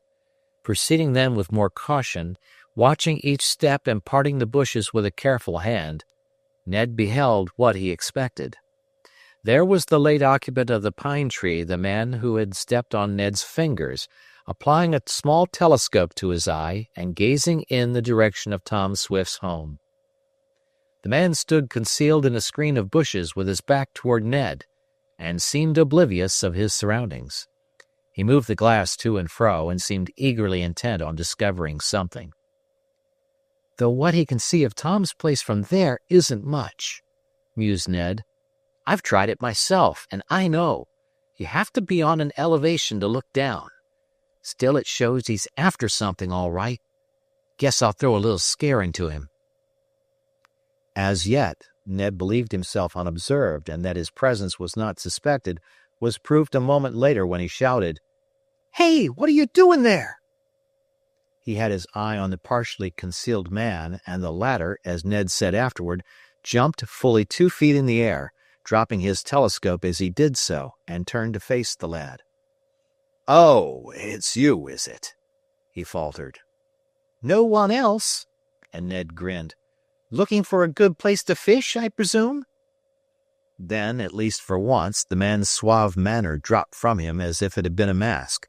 He bared his teeth in a snarl as he answered, "Mind your own business." "Something I'd advise you also to do," replied Ned smoothly. "You can't see anything from there," he went on. "Better go back to the tree and cut a fishing pole." With this parting shot, Ned sauntered down the hill and swung around to make his way toward Tom's home. He paid no further attention to the man, save to determine by listening that the fellow was searching among the bushes for a dropped telescope. The young inventor was at home, taking a hasty lunch which Mrs. Baggert had set out for him, the while he pored over some blueprint drawings that, to Ned's unaccustomed eyes, seemed like the mazes of some intricate puzzle. "Well, "Where have you been keeping yourself, old man?" asked Tom Swift after he had greeted his friend. I might ask the same of you, retorted Ned with a smile. I've been trying to find you to give you some important information, and I made up my mind, after what happened today, to write it and leave it for you if I didn't see you. "What happened today?" asked Tom, and there was a serious look on his face. You are being spied upon. At least that part of your work's enclosed in the new fence is, replied Ned. "You don't mean it!" cried Tom. This accounts for some of it, then. For some of what? Asked Ned. For some of the actions of that Blakeson. He's been hanging around here, I understand, asking too many questions about things that I'm trying to keep secret, even from my best friends. And as Tom said this, Ned fancied there was a note of regret in his voice. Yes, you are keeping some things secret, Tom, said Ned, determined to take the bull by the horns, as it were. I'm sorry, but it has to be, went on Tom. In a little while, though. Oh, don't think that I'm at all anxious to know things, broke in Ned. I was thinking of someone else, Tom, another of your friends. Do you mean Mary? Ned nodded. She feels rather keenly your lack of explanations, went on the young bank clerk. If you could only give her a hint. I'm sorry, but it can't be done, and Tom spoke firmly. But you haven't told me all that happened. You say I am being spied upon. Yes, and Ned related what had taken place in the tree. Whew, whistled Tom. That's going some with a vengeance. I must have that tree down in a jiffy. I didn't imagine there was a spot where the yard could be overlooked, but I evidently skipped that tree. Fortunately, it's on land owned by a concern with which I have some connection, and I can have it chopped down without any trouble. Much obliged to you, Ned. I shan't forget this in a hurry. I'll go right away now, and... Tom's further remark was interrupted by the hurried entrance of Eradicate Sampson. The old man was smiling in pleased anticipation, evidently, at the same time, trying hard not to give way to too much emotion. "I's done it, Massa Tom," he cried exultingly. Done what? Asked the young inventor. I hope you and Koku haven't had another row. No, sir. I don't want nothing to do with that ornery low-down white trash, but I's gone and done what I said I'd do. What's that, Rad? Come on, tell us. Don't keep us in suspense. I's done some detective work, less like I said I'd do, and I's cotched him. By golly, Massa Tom, I's cotched him black-handed, as it says. Caught him? Whom have you caught, Rad? Cried Tom. Do you suppose he means he's caught the man you saw up the tree, Ned? The man you think is a German spy? It couldn't be. I left him only a little while ago hunting for his telescope. Then whom have you caught, Rad? Cried Tom. Come on, I'll give you credit for it. Tell us. I's cotched that Dutch sauerkrauter. That's who I cotched, Massa Tom. By golly, I's cotched him. But who, Rad? Who is he? I don't know his name, Massa Tom, but he's a sauerkrauter, all right. That's what he eat for lunch, and that's why I calls him dat. I's cotched him, and he's locked up in the stable with my mule Boomerang. And if he tries to get out, Boomerang'll just naturally kick him into little pieces. That's what Boomerang will do, by golly. Chapter 9. A Night Test. Come on, Ned, said Tom after a moment or two of silent contemplation of Eradicate. I don't know what this cheerful camouflager of mine is talking about, but we'll have to go to see, I suppose. You say you have shut someone up in Boomerang's stable, Rad? Yes, sir, Massa Tom. That's what I's gone and done. And you say he's a German? I don't know as to dat, Massa Tom, but he sure done eat sauerkraut mostest every meal. That's what I call him, a sauerkrauter, and he sure was spying. How do you know that, Rad? 'Cause he done went from his own shop on another man's ticket into the secret shop. That's what he went and done. Do you mean to tell me, Rad, went on Tom, that one of the workmen from another shop entered number 13 on the pass issued in the name of one of the men regularly employed in my new shop? That's what he done, Massa Tom. How do you know? 'Cause I detected him doing it. You all done made me a detective, and I detected. Go on, Rad. Well, sah, Massa Tom, I seen dis yere Dutchman get a ticket pass off'n one of de regular men. Den he went in de unlucky place and stayed for a long time. When he come out, I just naturally nabbed him, that's what I done, and I took him to Boomerang's stable. How'd you get him to go with you? Asked Ned, for the old colored man was feeble, and most of the men employed at Tom's plant were of a robust type. I done fooled him. I said as how I'd less brought from town in my mule cart some new sauerkraut, and he could sample it if he liked. So he went with me, and when I got him to the stable, I pushed him in and locked the door. Come on, cried Tom to his chum. Rad may be right after all, and one of my workmen may be a German spy, though I've tried to weed them all out. However, no matter about that. If he was employed in another shop, he had no right to go into number 13. That's a violation of rules. But if he's in Rad's ramshackle stable, he can easily get out. No, sah, that's what he can't do, insisted the colored man. Why not? Asked Tom.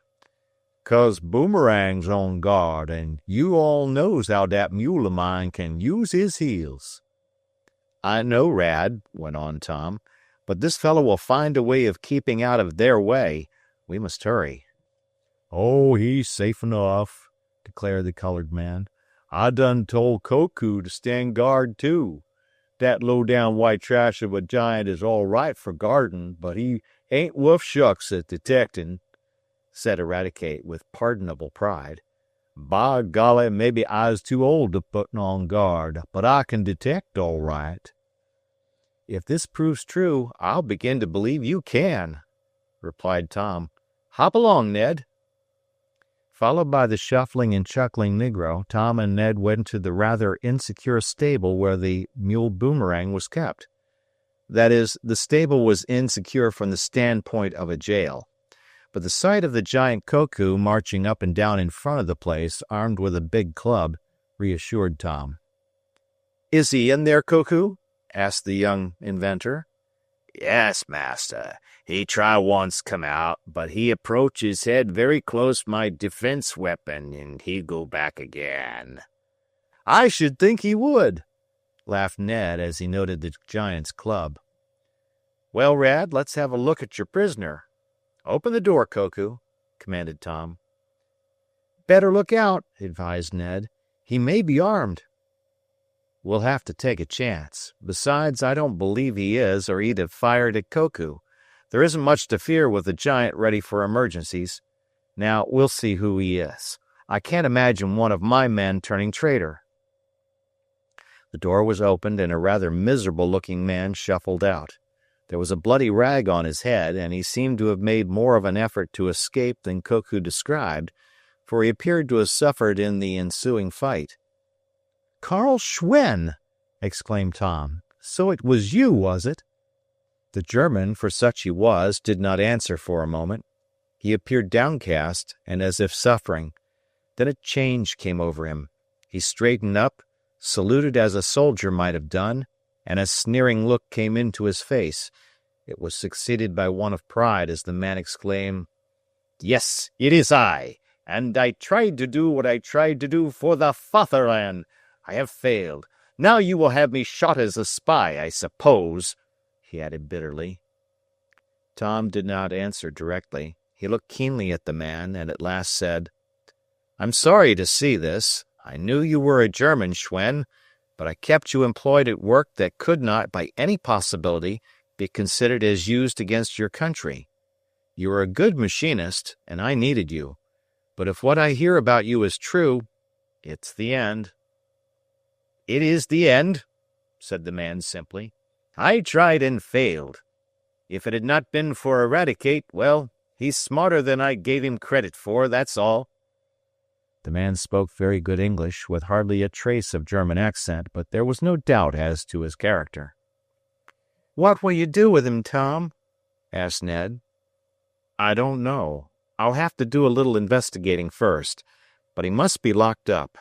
Schwen," went on the young inventor, "I'm sorry about this, but I shall have to give you into the custody of a United States Marshal. You are not a naturalized citizen, are you?" The man muttered something in German to the effect that he was not naturalized and was glad of it.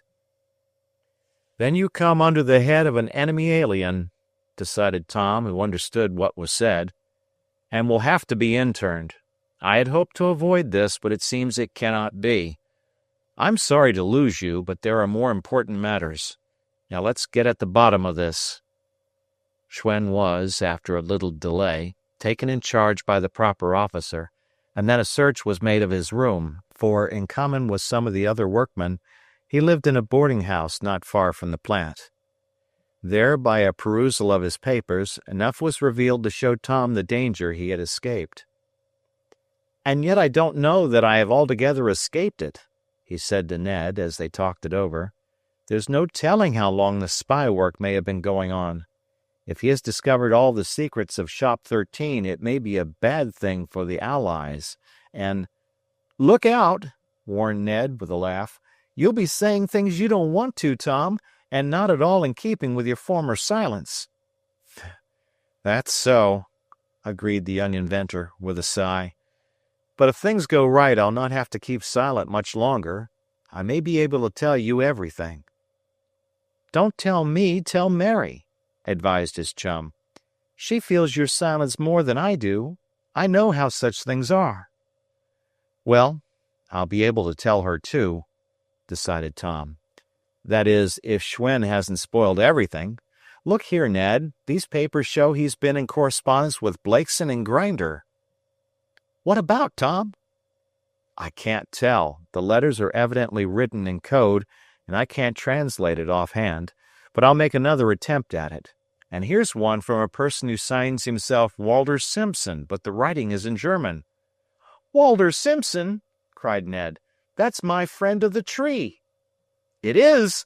cried Tom. "Then things begin to fit themselves together. Simpson is a spy, and he was probably trying to communicate with Schwen.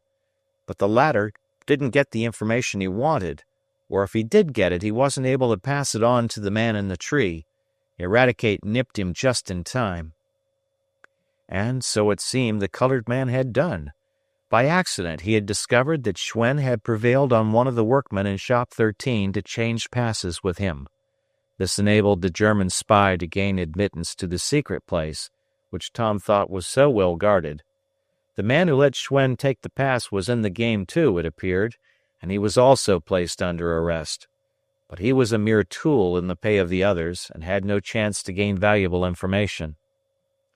A hasty search of Shop 13 did not reveal anything missing, and it was surmised, for Schwen would not talk, that he had not found time to go about and get all that he was after. Soon after Schwen's arrest, the spy tree, as Tom called it, was cut down. "Eradicate certainly did better than I ever expected he would," declared Tom. "Well, if all goes well, there won't be so much need for secrecy after a day or so. We're going to give her a test, and then—" "Give who a test?" asked Ned with a smile. "You'll soon see," answered Tom with an answering grin. "I hereby invite you and Mr. Damon to come over to Shop 13 day after tomorrow night, and then, well, you'll see what you'll see." With this, Ned had to be content, and he waited anxiously for the appointed time to come. "I surely will be glad when Tom is more like himself," he mused as he left his chum. "And I guess Mary will be, too. I wonder if he's going to ask her to the exhibition." It developed that Tom had done so, a fact which Ned learned on the morning of the day set for the test. "Come over about 9 o'clock, Tom said to his chum. "I guess it will be dark enough then." Meanwhile, Schwen and Otto Kuhn, the other man involved, had been locked up and all their papers given into the charge of the United States authorities.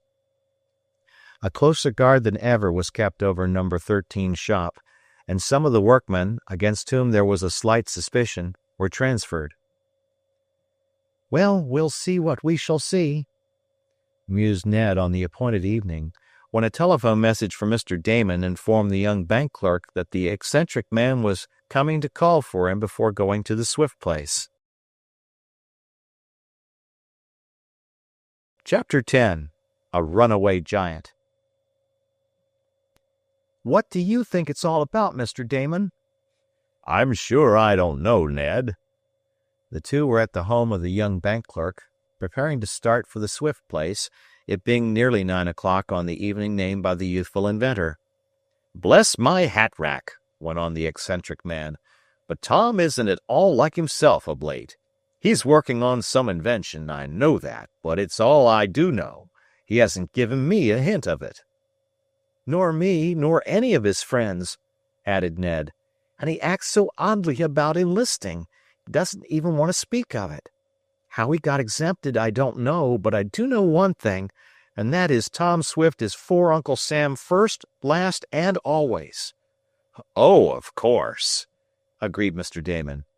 Well, we'll soon know, I guess. We'd better start, Ned. "It's useless to try to guess what it is Tom is up to. He has kept his secret well. The nearest anyone has come to it was when Harry figured out that Tom had a band of giant elephants which he was fitting with coats of steel armor to go against the Germans," observed Ned when he and Mr. Damon were on their way. "Well, that mightn't be so bad," agreed Mr. Damon. "But armored elephants, and wild giant ones, too. Bless my circus ticket, Ned. Do you think we'd better go in that case?" "Oh, Tom hasn't anything like that," laughed Ned. "That was only Harry's crazy notion after he saw something big and ungainly careening about the enclosed yard of Shop 13. Hello, there go Mary Nestor and her father." And Ned pointed to the opposite side of the street where the girl and Mr. Nestor could be seen in the light of a street lamp. "They're going out to see Tom's secret," said Mr. Damon. "There's plenty of room in my car. Let's ask them to go with us." "Surely," agreed Ned, and a moment later he and Mary were in the rear seat while Mr. Damon and Mr. Nestor were in the front, Mr. Damon at the wheel, and they were soon speeding down the road. "I do hope everything will go all right," observed Mary. "What do you mean?" asked Ned. "I mean Tom is a little bit anxious about this test." "Did he tell you what it was to be?" "No, but when he called to invite Father and me to be present, he seemed worried. I guess it's a big thing, for he never has acted this way before, not talking about his work." "That's right," assented Ned. "But the secret will soon be disclosed, I fancy. But how is it you aren't going to the dance with Lieutenant Martin? He told me you had half accepted for tonight." I had, and if it had been light enough, Ned would have seen Mary blushing. "I was going with him. It's a dance for the benefit of the Red Cross to get money for comfort kits for the soldiers. But when Tom sent word that he'd like to have me present tonight, why—" "Oh, I see," broke in Ned with a little laugh. "'Nough said." Mary's blushes were deeper, but the kindly night hid them. Then they conversed on matters connected with the big war, the selling of Liberty bonds, the Red Cross work, and the Surgical Dressings Committee, in which Mary was the head of a junior league. "Everybody in Shopton seems to be doing something to help win the war," said Mary, and as there was just then a lull in the talk between her father and Mr. Damon, her words sounded clearly. "Yes, everybody, that is, all but a few," said Mr. Nestor, "and they ought to get busy. There are some young fellows in this town that ought to be wearing khaki, and I don't mean you, Ned Newton. You're doing your bit all right." "And so is Tom Swift," exclaimed Mr. Damon, as if there had been an implied accusation against the young inventor. "I heard only today that one of his inventions, a gas helmet that he planned, is in use on the Western Front in Europe. Tom gave his patents to the government and even made a lot of the helmets free to show other factories how to turn them out to advantage." "He did!" cried Mr. Nestor. That's what he did. Talk about doing your bit. I didn't know that, observed Mary's father slowly. Do you suppose it's a test of another gas helmet that Tom has asked us out to see tonight? I hardly think so, said Ned. He wouldn't wait until after dark for that. This is something big, and Tom must intend to have it out in the open. He probably waited until after sunset so the neighbors wouldn't come out in flocks. There's been a lot of talk about what is going on in Shop 13, especially since the arrest of the German spies, and the least hint that a test is underway would bring out a big crowd. I suppose so, agreed Mr. Nestor. Well, I'm glad to know that Tom is doing something for Uncle Sam, even if it's only helping with gas helmets. Those Germans are barbarians, if ever there were any, and we've got to fight them the same way they fight us. That's the only way to end the war. Now, if I had my way, I'd take every German I could lay my hands on and— Father, pretzels, exclaimed Mary. Eh? What's that, my dear? I said pretzels. Oh, and Mr. Nestor's voice lost its sharpness. That's my way of quieting Father down when he gets too strenuous in his talk about the war, explained Mary. We agreed that whenever he got excited, I was to say pretzels to him, and that would make him remember. We made up our little scheme after he got into an argument with a man on the train and was carried past his station. Well, that's right, admitted Mr. Nestor with a laugh.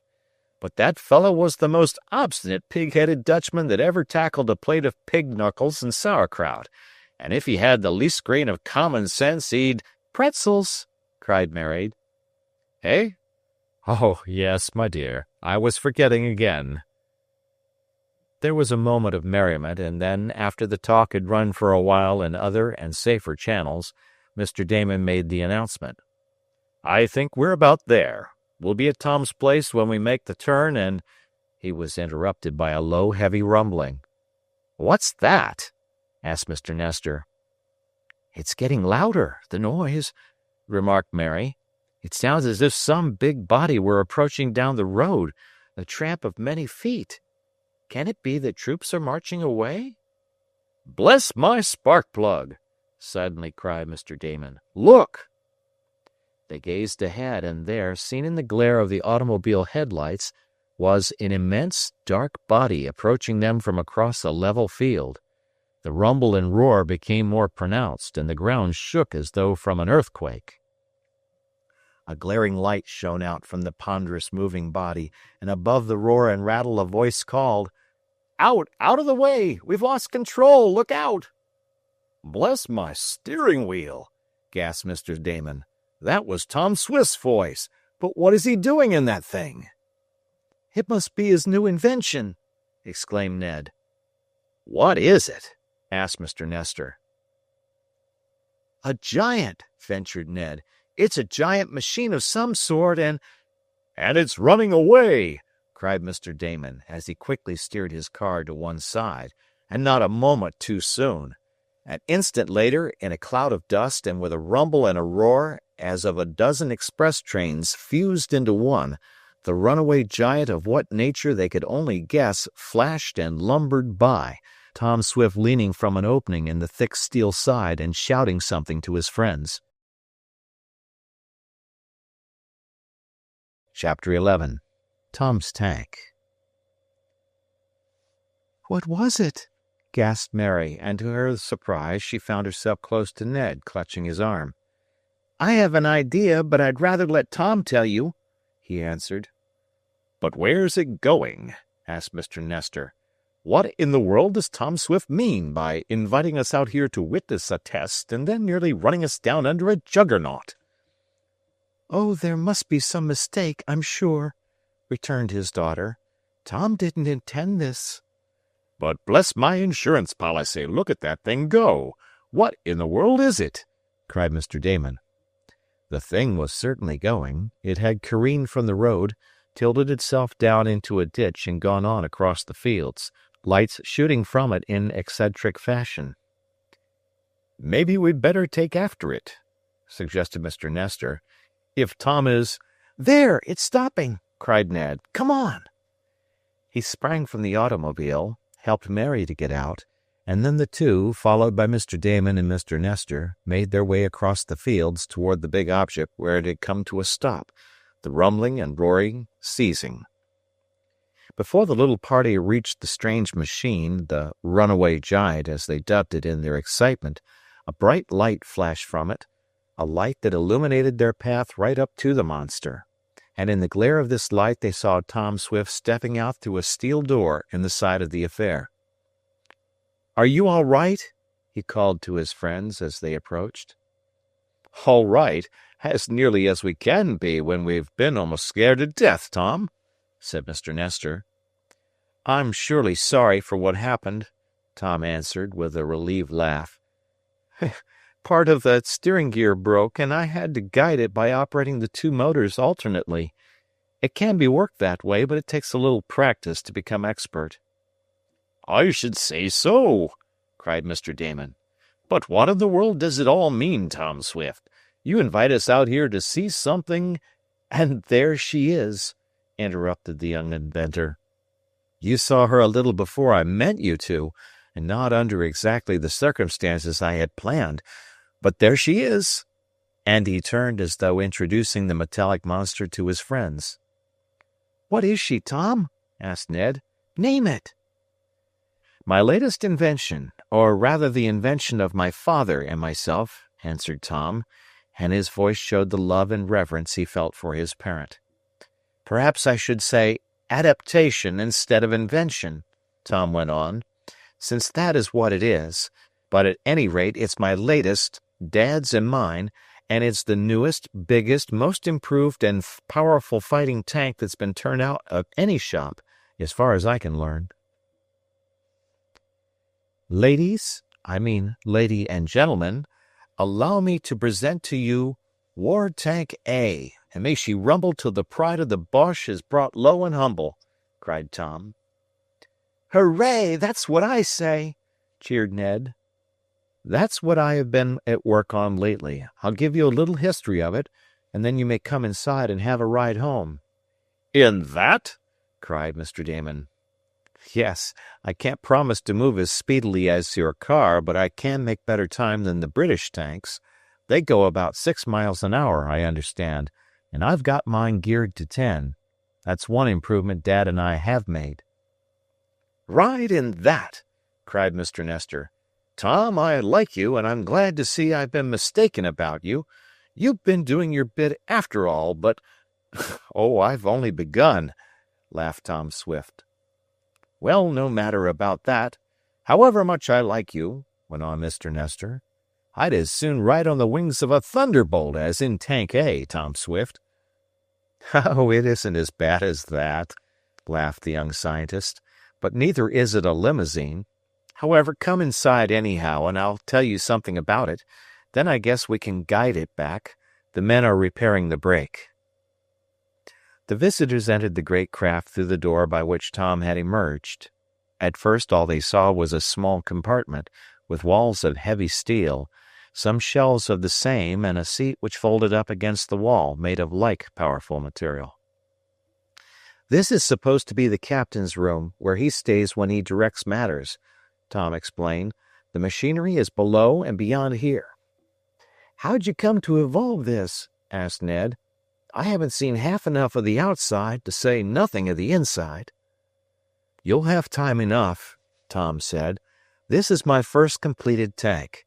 There are some improvements to be made before we send it to the other side to be copied. Then they'll make them in England as well as here, and from here we'll ship them in sections." "I don't see how you ever thought of it," exclaimed the girl in wonder. "Well, I didn't all at once," Tom answered with a laugh. "It came by degrees. I first got the idea when I heard of the British tanks.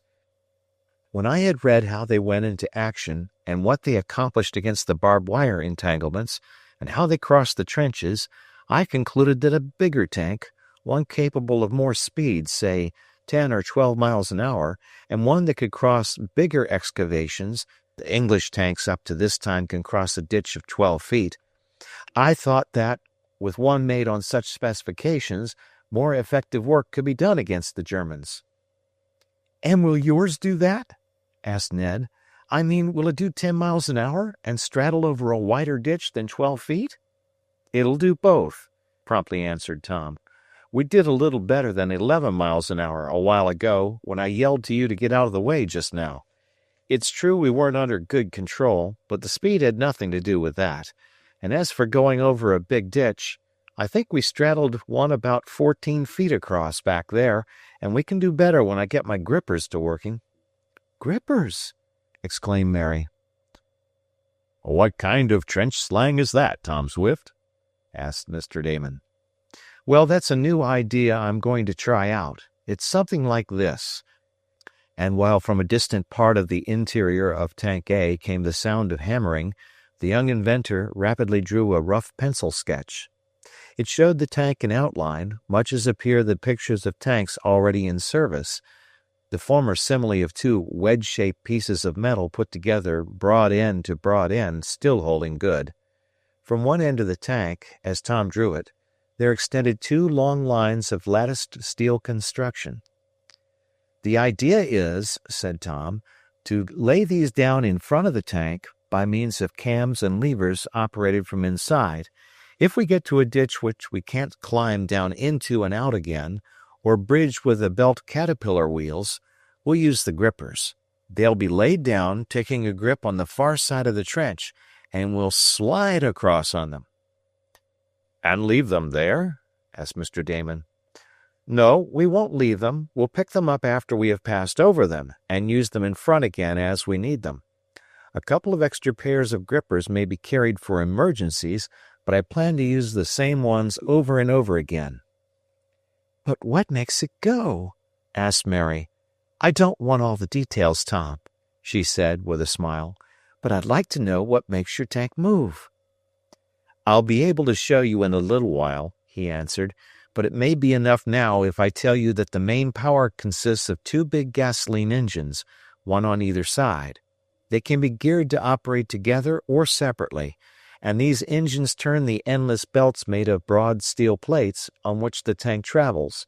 The belts pass along the outer edges of the tank longitudinally and go around cogged wheels at either end of the blunt noses.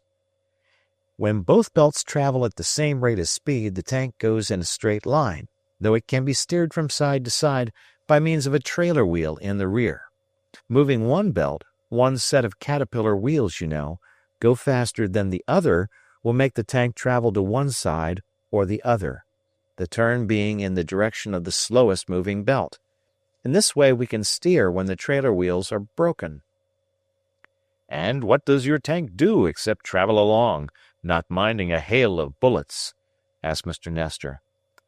Well, answered Tom, it can do anything any other tank can do, and then some more. It can demolish a good-sized house or heavy wall, break down big trees, and chew up barbed wire fences as if they were toothpicks. I'll show you all that in due time. Just now, if the repairs are finished, we can get back on the road. At that moment, a door leading into the compartment where Tom and his friends were talking opened, and one of the workmen said, "A man outside asking to see you, Mr. Swift." "Pardon me, but I won't keep you a moment," interrupted a suave voice. "I happened to observe your tank, and I took the liberty of entering to see—" "Simpson!" cried Ned Newton, as he recognized the man who had been up the tree.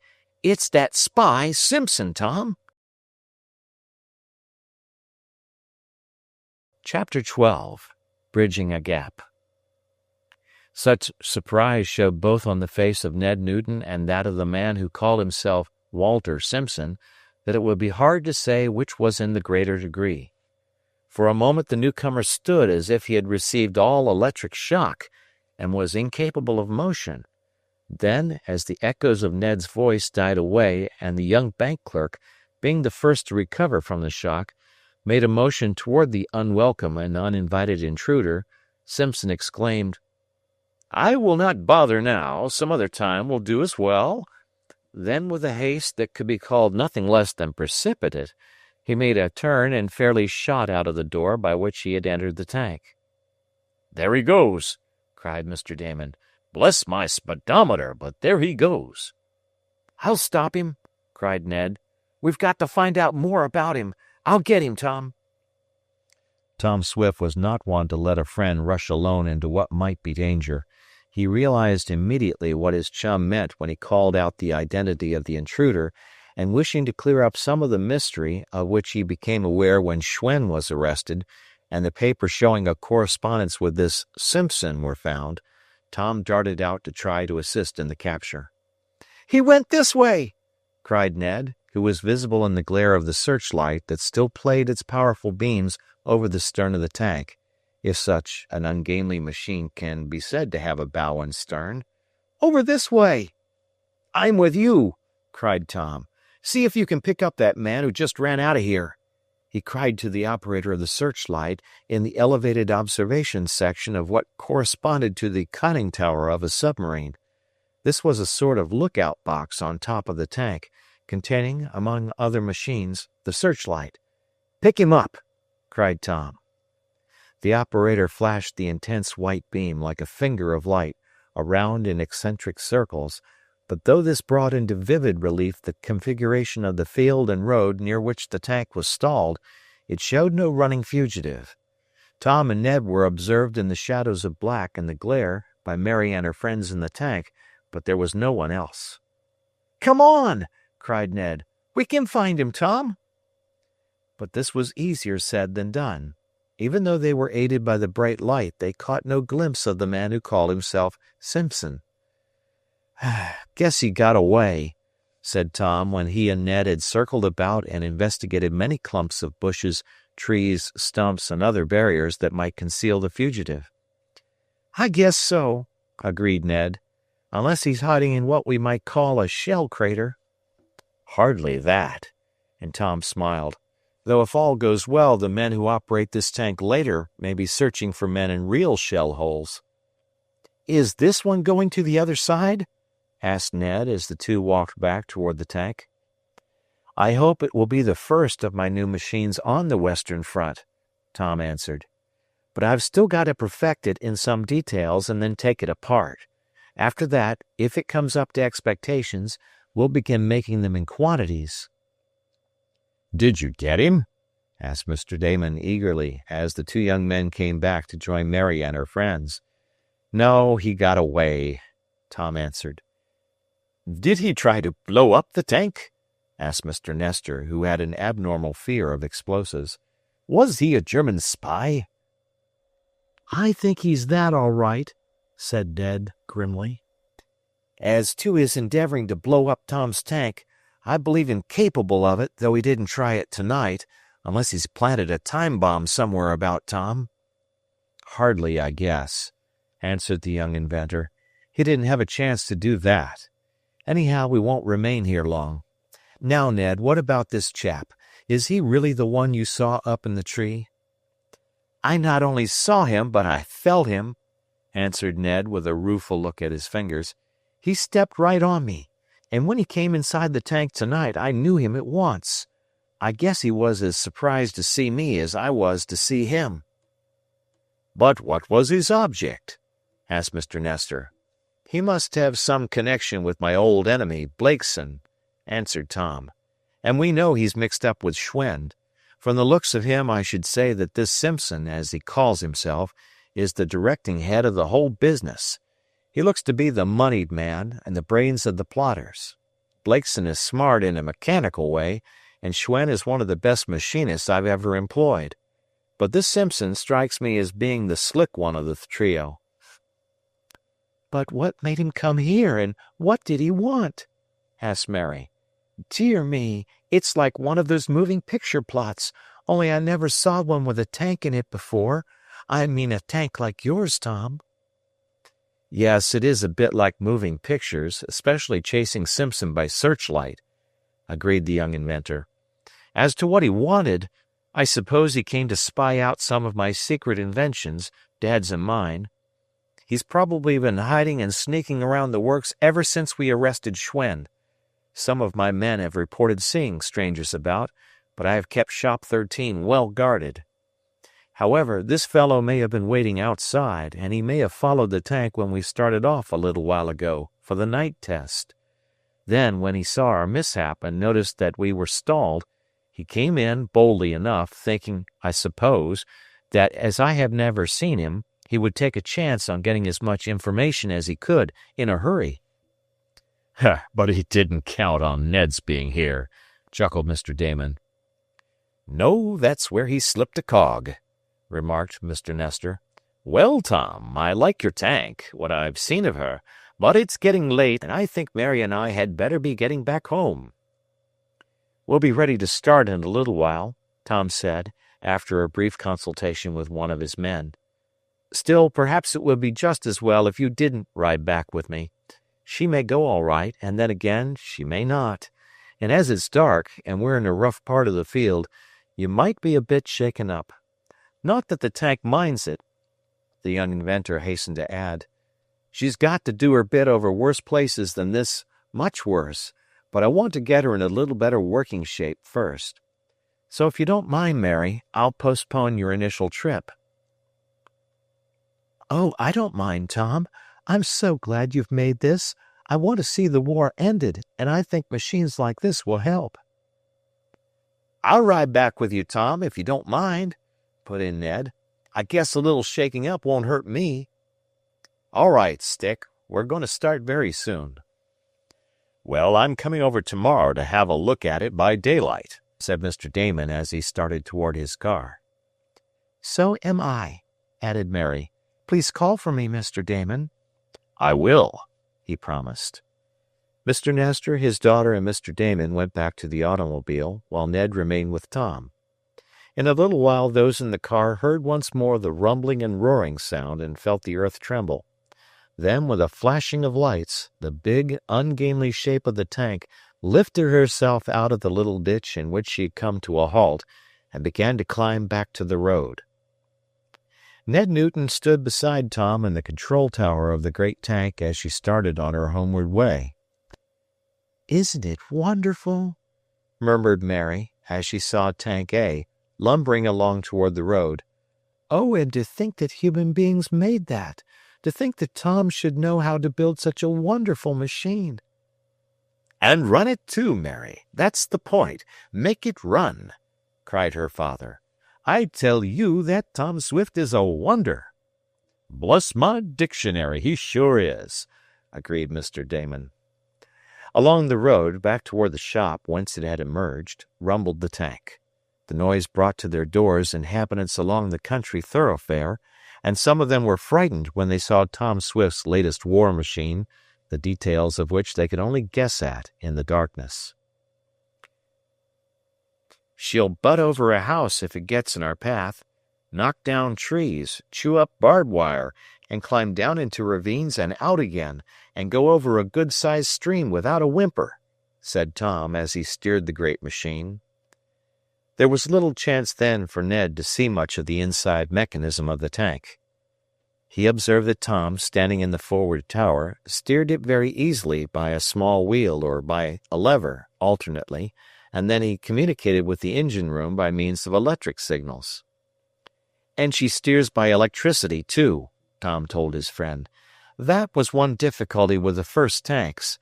They had to be steered by brute force, so to speak, and it was a terrific strain on the man in the tower. Now I can guide this in two ways, by the electric mechanism which swings the trailer wheels to either side, or by varying the speed of the two motors that work the caterpillar belts. So if one breaks down, I have the other." "Got any guns aboard her? I mean machine guns?" asked Ned. "Not yet, but I'm going to install some. I wanted to get the tank in proper working order first. The guns are only incidental, though of course they're vitally necessary when she goes into action. I've got 'em all ready to put in, but first I'm going to try the grippers." "Oh, you mean the gap bridgers?" asked Ned. "That's it," answered Tom. "Look out, we're going over a rough spot now." And they did. Ned was greatly shaken up and fairly tossed from side to side of the steering tower, for the tank contained no springs except such as were installed around the most delicate machinery, and it was like riding in a dump cart over a very rough road. "However, that's part of the game," Tom observed. Tank A reached her harbor safely, in other words, the machine shop enclosed by the high fence, inside of which she had been built. Tom and Ned made some inquiries of Koku and Eradicate as to whether or not there had been any unusual sights or sounds about the place. They feared Simpson might have come to the shop to try to get possession of important drawings or data. But all had been quiet, Koku reported, nor had Eradicate seen or heard anything out of the ordinary. "Then I guess we'll lock up and turn in," decided Tom. "Come over tomorrow, Ned." "I will," promised the young bank clerk. "I want to see more of what makes the wheels go round," and he laughed at his own ingenuousness. The next day, Tom showed his friends as much as they cared to see about the workings of the tank. They inspected the powerful gasoline engines, saw how they worked the endless belts made of plates of jointed steel, which, running over sprocket wheels, really gave the tank its power by providing great tractive force. Any self-propelled vehicle depends for its power either to move itself or to push or to pull on its tractive force, that is, the grip it can get on the ground. In the case of a bicycle, little tractive power is needed, and this is provided by the rubber tires which grip the ground. A locomotive depends for its tractive power on its weight pressing on its driving wheels, and the more driving wheels there are and the heavier the locomotive, the more it can pull, though in that case, speed is lost. This is why freight locomotives are so heavy and have so many large driving wheels.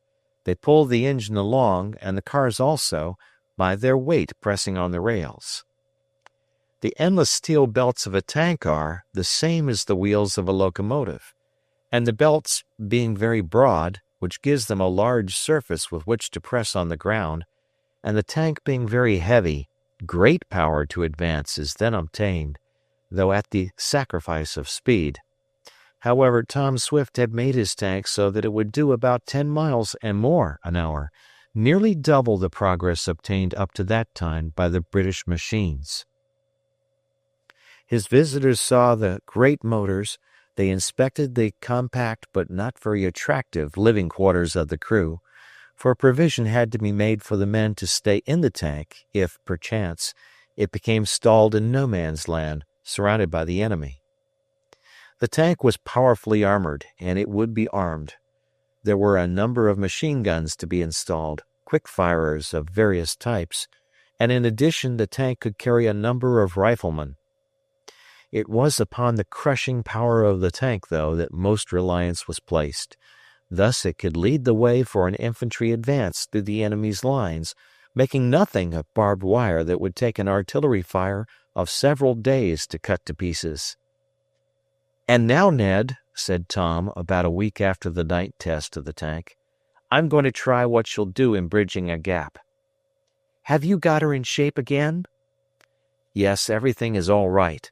I've taken out the weak part in the steering gear that nearly caused us to run you down, and we're safe in that respect now. And I've got the grippers made. It only remains to see whether they're strong enough to bear the weight of my little baby." And Tom affectionately patted the steel sides of Tank A.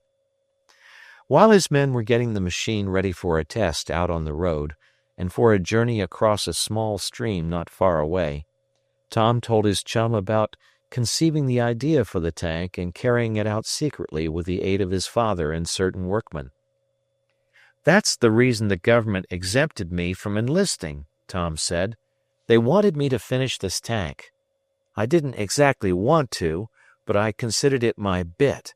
After this, I'm going into the Army, Ned." "Glad to hear it, old man. Maybe by that time I'll have this Liberty Bond work finished, and I'll go with you. We'll have great times together. Have you heard anything more of Simpson, Blakeson, and Scoundrels?" And Ned laughed as he named this firm. "No," answered Tom. "I guess we scared off that slick German spy."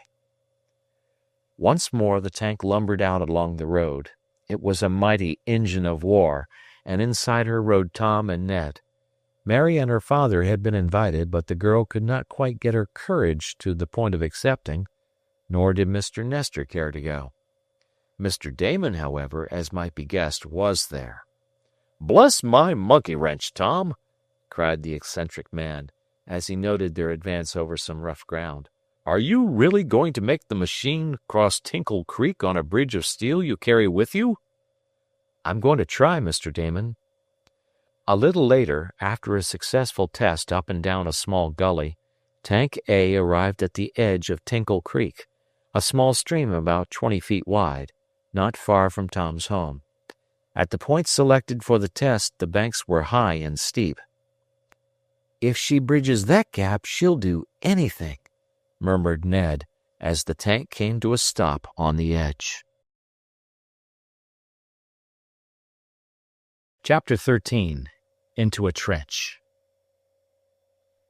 Tom cast a hasty glance over the mechanism of the machine before he started to cross the stream by the additional aid of the grippers, or spanners as he sometimes called this latest device. Along each side, in a row of sockets, were two long girders of steel, latticed like the main supports of a bridge. They were of peculiar triangular construction, designed to support heavy weights, and each end was broadly flanged to prevent it sinking too deeply into the earth on each side of a gully or a stream. The grippers also had a sort of claw-like arrangement on either end, working on the principle of an orange peel shovel, and these claws were designed to grip the earth to prevent slipping. The spanners would be pulled out from their sockets on the side of the tank by means of steel cables, which were operated from within.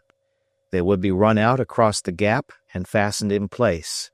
The tank was designed to travel along them to the other side of the gap, and once there to pick up the girders, slip them back into place on the sides, and the engine of war would travel on. "You are mightily excited, Tom." "I admit it, Ned. You see, I have not tried the grippers out except on a small model. They work there, but whether they will work in practice remains to be seen. Of course, at this stage, I'm willing to stake my all on the results, but there is always a half question until the final tryout under practical conditions." "Well, we'll soon see," said one of the workmen. "Are you ready, Mr. Swift?" "All ready," answered Tom. Tank A, as she was officially known, had come to a stop, as has been said, on the very edge of Tinkle Creek. The banks were fairly solid here and descended precipitously to the water 10 feet below. The shores were about 20 feet apart. "Suppose the spanners break when you're halfway over, Tom?" asked his chum. "I don't like to suppose anything of the sort, but if they do, we're going down." "Can you get up again?" "That remains to be seen," was the noncommittal reply. "Well, here goes, anyhow." Going up into the observation tower, which was only slightly raised above the roof of the highest part of the tank, Tom gave the signal for the motors to start. There was a trembling throughout the whole of the vast structure. Tom threw back a lever, and Ned, peering from a side observation slot, beheld a strange sight. Like the main arm of some great steam shovel, two long, latticed girders of steel shot out from the sides of the tank. They gave a half-turn as they were pulled forward by the steel ropes, so that they lay with their broader surfaces uppermost. Straight across the stream they were pulled, their claw-like ends coming to a rest on the opposite bank. Then they were tightened into place by a backward pull on the operating cables, and Tom, with a sigh of relief, announced, "Well, so far so good." "Do we go over now?" inquired Ned. "Over the top, yes, I hope," answered Tom with a laugh. "How about you down there?"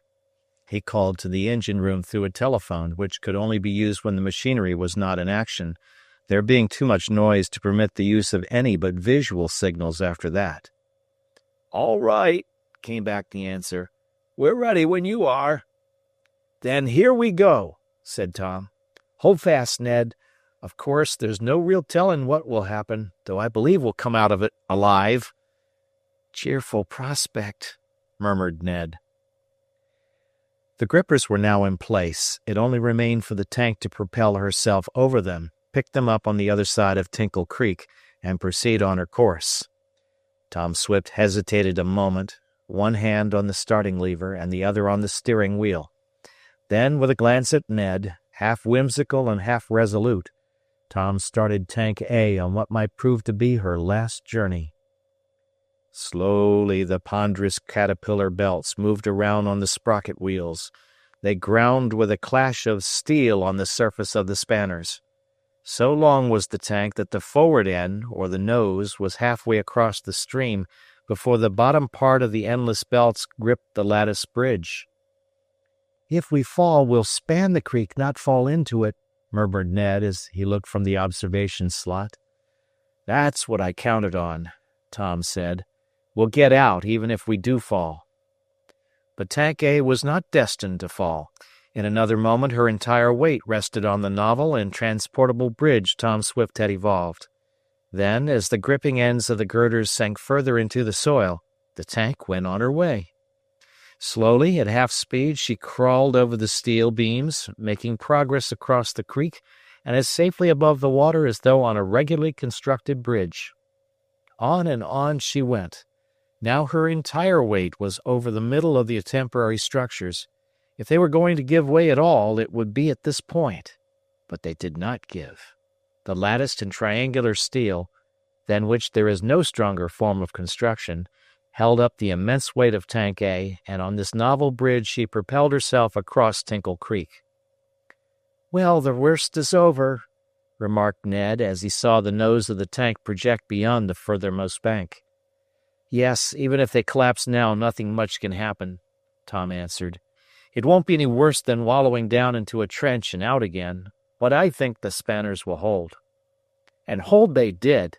They held, giving way not a fraction of an inch, until the tank was safely across, and then, after a little delay, due to a jamming of one of the recovery cables, the spanners were picked up, slid into the receiving sockets, and the great war engine was ready to proceed again. "Hurrah!" cried Ned. "She did it, Tom, old man!" And he clapped his chum resoundingly on the back. "She certainly did," was the answer.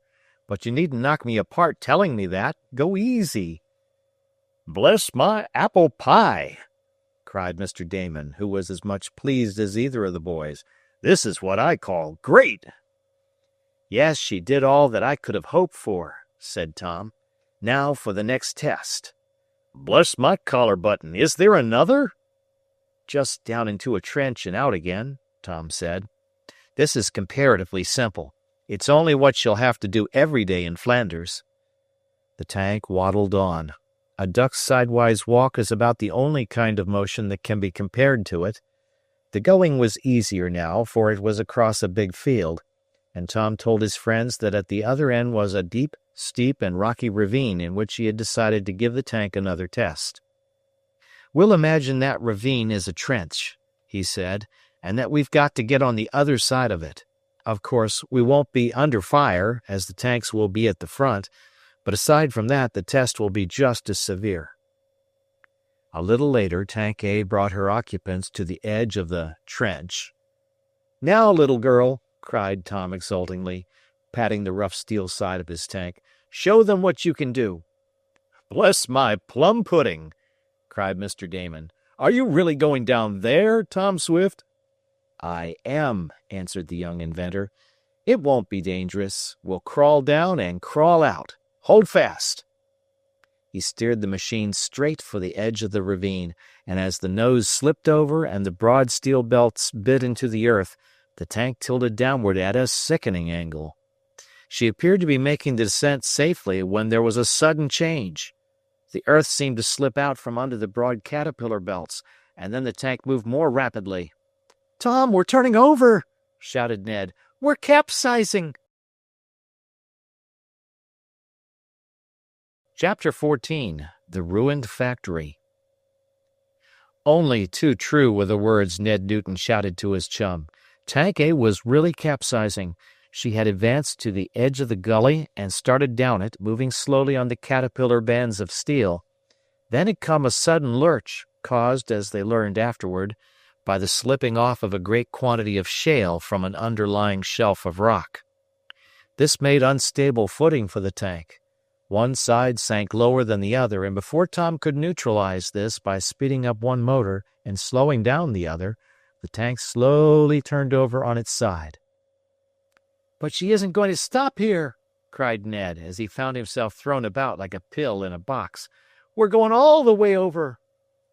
"Let her go over," cried Tom, not that he could stop the tank now. "It won't hurt her. She's built for just this sort of thing." And over Tank A did go. Over and over she rolled, sideways, tumbling and sliding down the shale sides of the great gully. "Hold fast! Grab the rings!" cried Tom to his two companions in the tower with him. "That's what they're for." Ned and Mr. Damon understood. In fact, the latter had already done as Tom suggested. The young inventor had read that the British tanks frequently turned turtle, and he had this in mind when he made provision in his own for the safety of passengers and crew. As soon as he felt the tank careening, Tom had pressed the signal ordering the motors stopped, and now only the force of gravity was operating. But that was sufficient to carry the big machine to the bottom of the gulch, whither she slid with a great cloud of sand, shale, and dust. Bless my,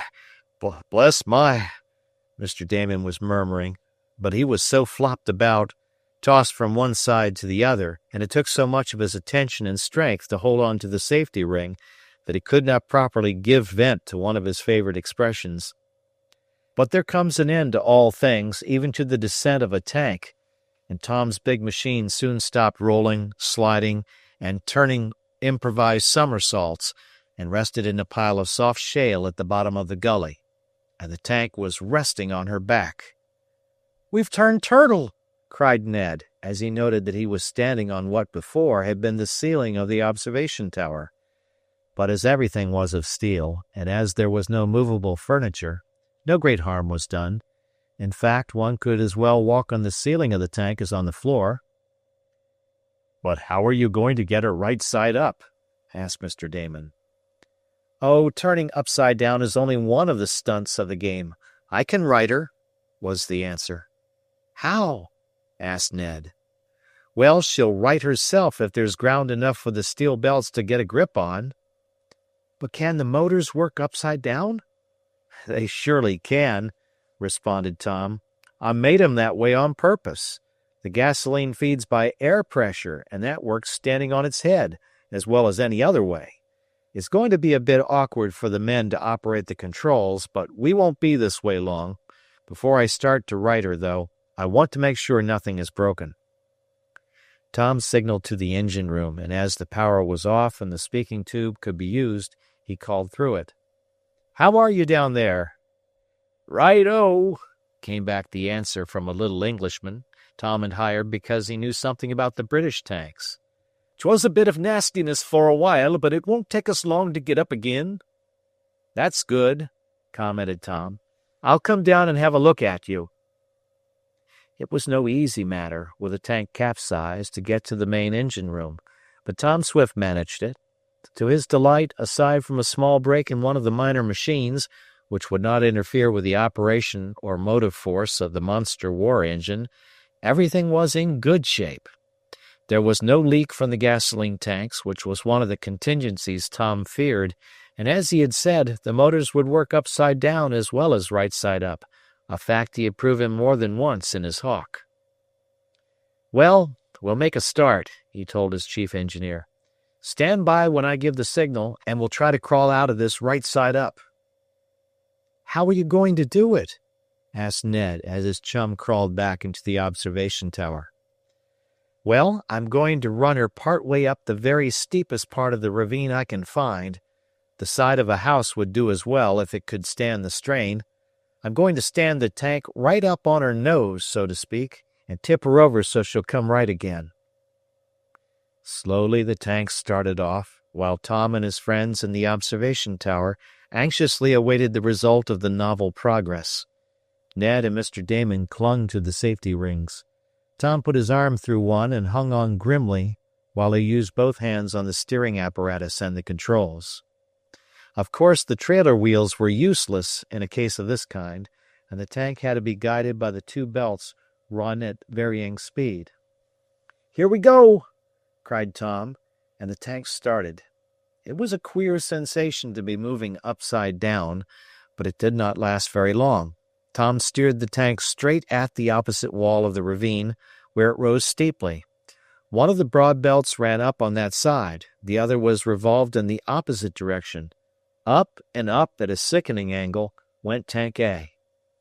Slowly the tank careened, turning completely over on her longer axis, until, as Tom shut off the power, he and his friends once more found themselves standing where they belonged, on the floor of the observation tower.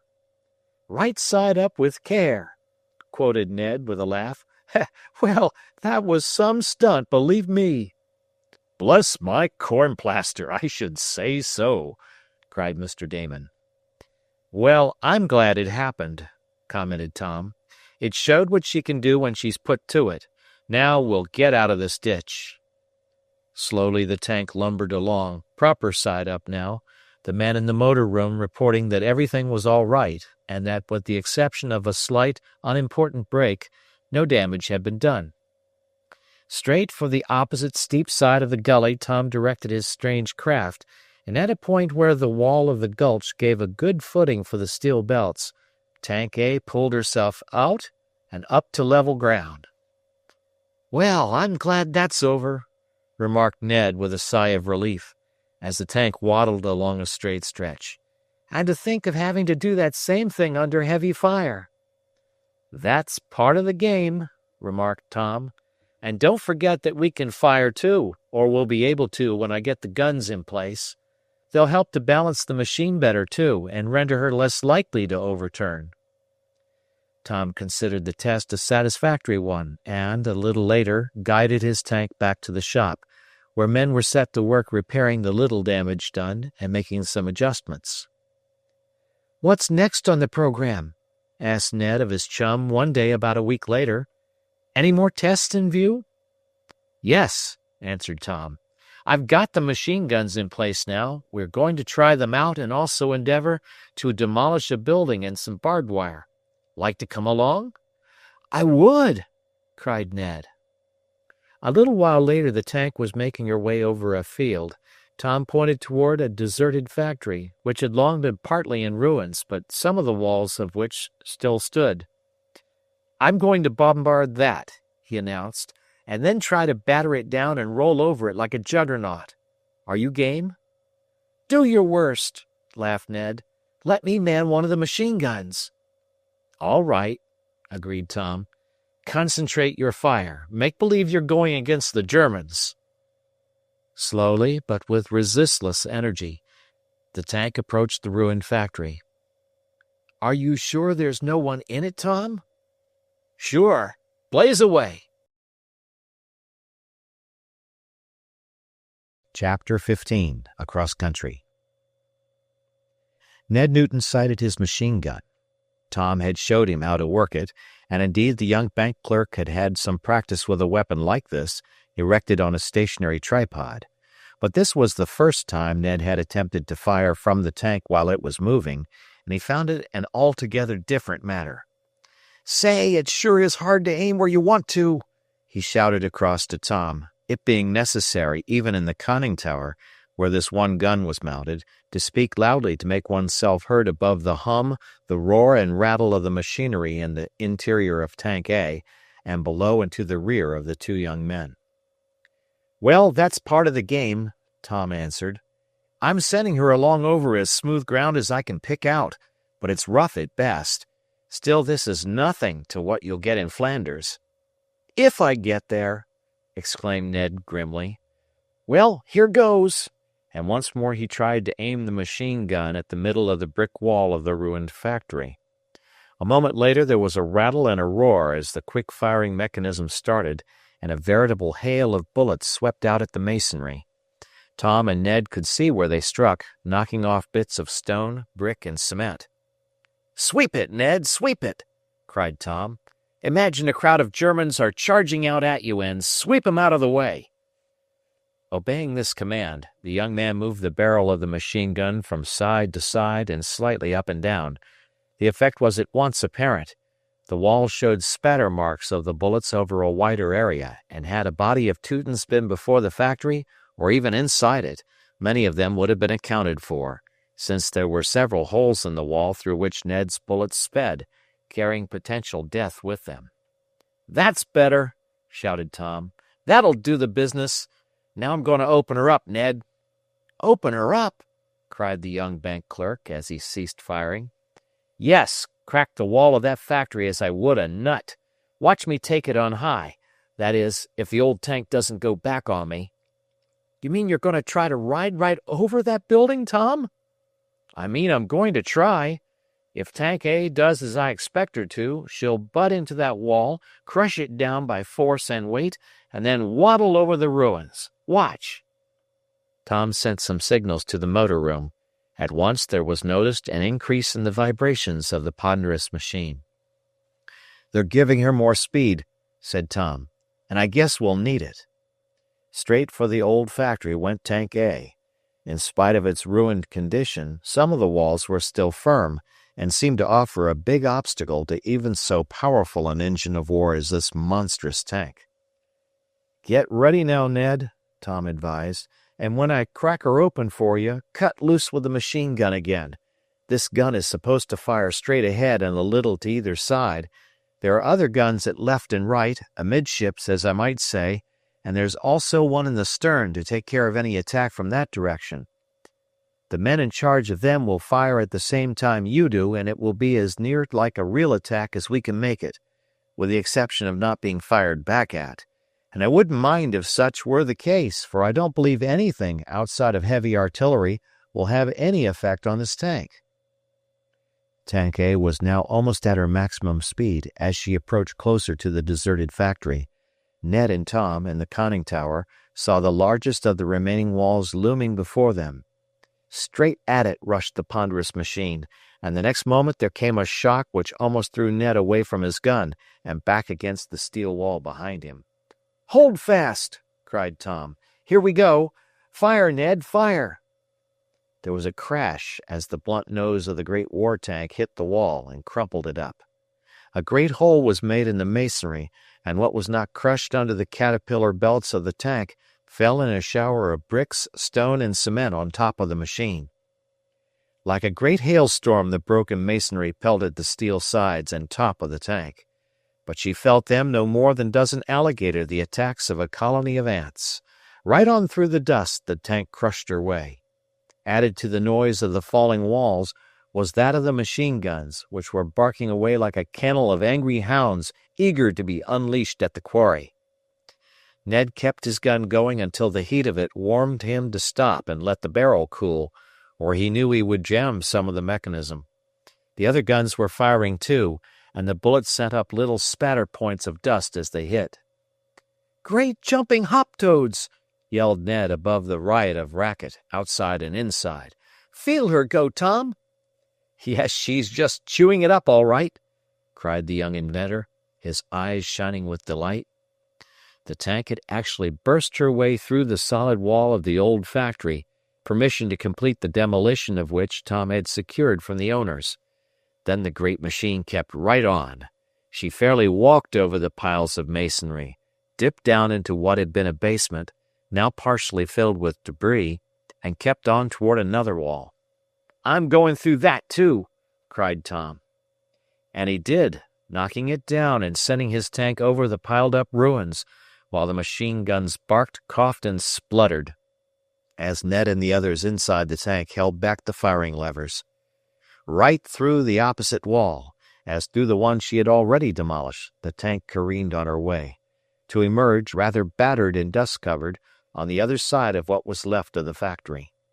And there was not much of it left. Tank A had well-nigh completed its demolition. "If there'd been a nest of Germans in there," said Tom as he brought the machine to a stop in a field beyond the factory, "they'd have gotten out in a hurry."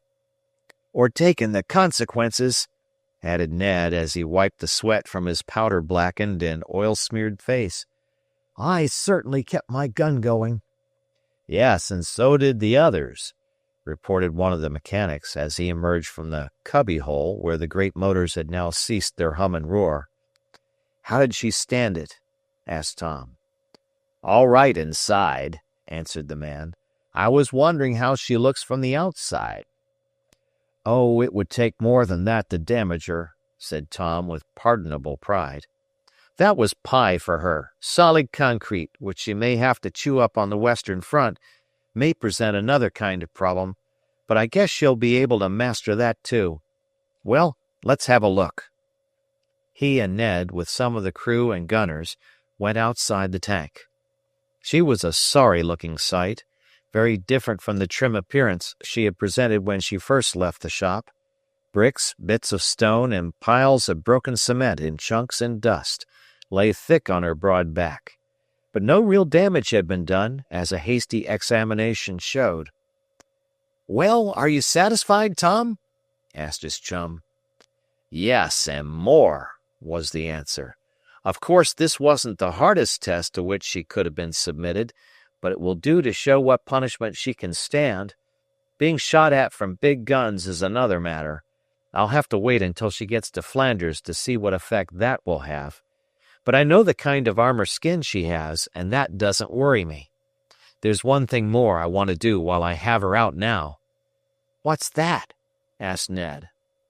"Take her for a long trip cross-country, and then shove her through some extra-heavy barbed wire.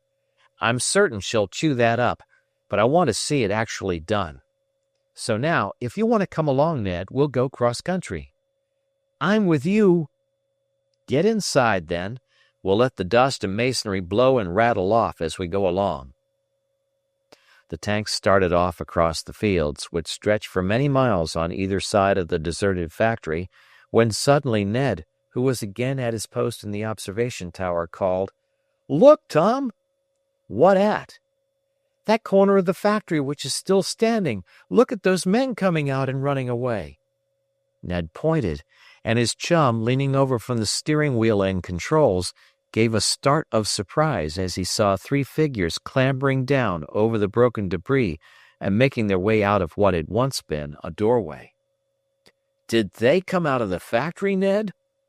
"They surely did, and unless I miss my guess, they were in it or around it when we went through like a fellow carrying the football over the line for a touchdown." "In there when the tank broke open things?" "I think so. I didn't see them before, but they certainly ran out as we started away." "This has got to be looked into," decided Tom. "Come on, Ned. It may be more of that spy business." Tom Swift stopped the tank and prepared to get out. Chapter 16. The Old Barn. "There's no use chasing after 'em, Tom," observed Ned as the 2 chums stood side by side outside the tank and gazed after the 3 men running off across the fields as fast as they could go. "They've got too much of a start on us." "I guess you're right, Ned," agreed Tom, "and we can't very well pursue them in the tank. She goes a bit faster than anything of her build, but a running man is more than a match for her in a short distance. If I had the Hawk here, there'd be a different story to tell."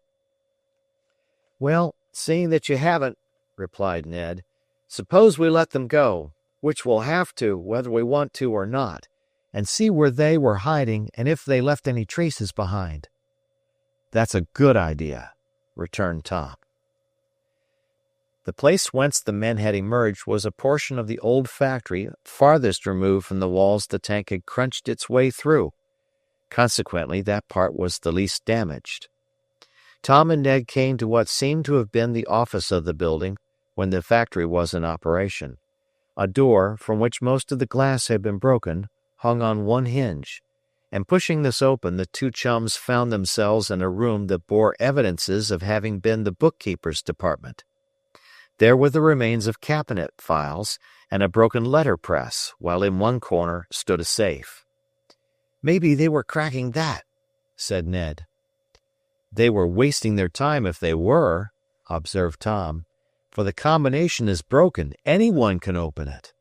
And he demonstrated this by swinging back one of the heavy doors. A quantity of papers fell out, or what had been papers, for they were now torn and the edges charred as if by some recent fire. "They were burning these!" cried Ned. "You can smell the smoke yet. They came here to destroy some papers and we surprised them." "I believe you're right," agreed Tom. "The ashes are still warm," and he tested them with his hand.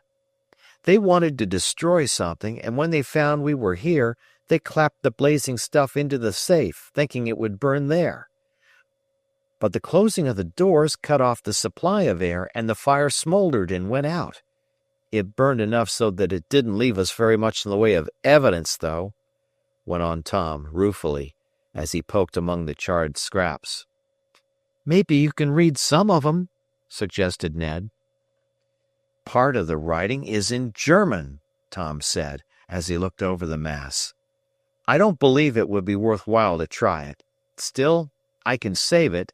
Here, I'll sweep the stuff into a box, and if we get a chance, we can try to patch it together." And finding a broken box in what had been the factory office, the young inventor managed to get into it the charred remains of the papers. A further search failed to reveal anything that would be useful in the way of evidence to determine what object the three men could have had in hiding in the ruins, and Tom and Ned returned to the tank. "What do you think about them, Tom?" asked Ned as they were about to start off once more for the cross-country test. "Well, it seems like a silly thing to say, as if I imagined my tank was all there was in this part of the country to make trouble, but I believe those men had some connection with Simpson and with that spy Schwen." "I agree with you," exclaimed Ned. "And I think if we could get head or tail of those burned papers, we'd find out that there was some correspondence there between the man I saw up the tree and the workman you had arrested." "Too bad we weren't a bit quicker," commented Tom. "They must have been in the factory when we charged it. Probably came there to be in seclusion while they talked, plotted, and planned. They must have been afraid to go out when the tank was walking through the walls." "I guess that's it," agreed Ned.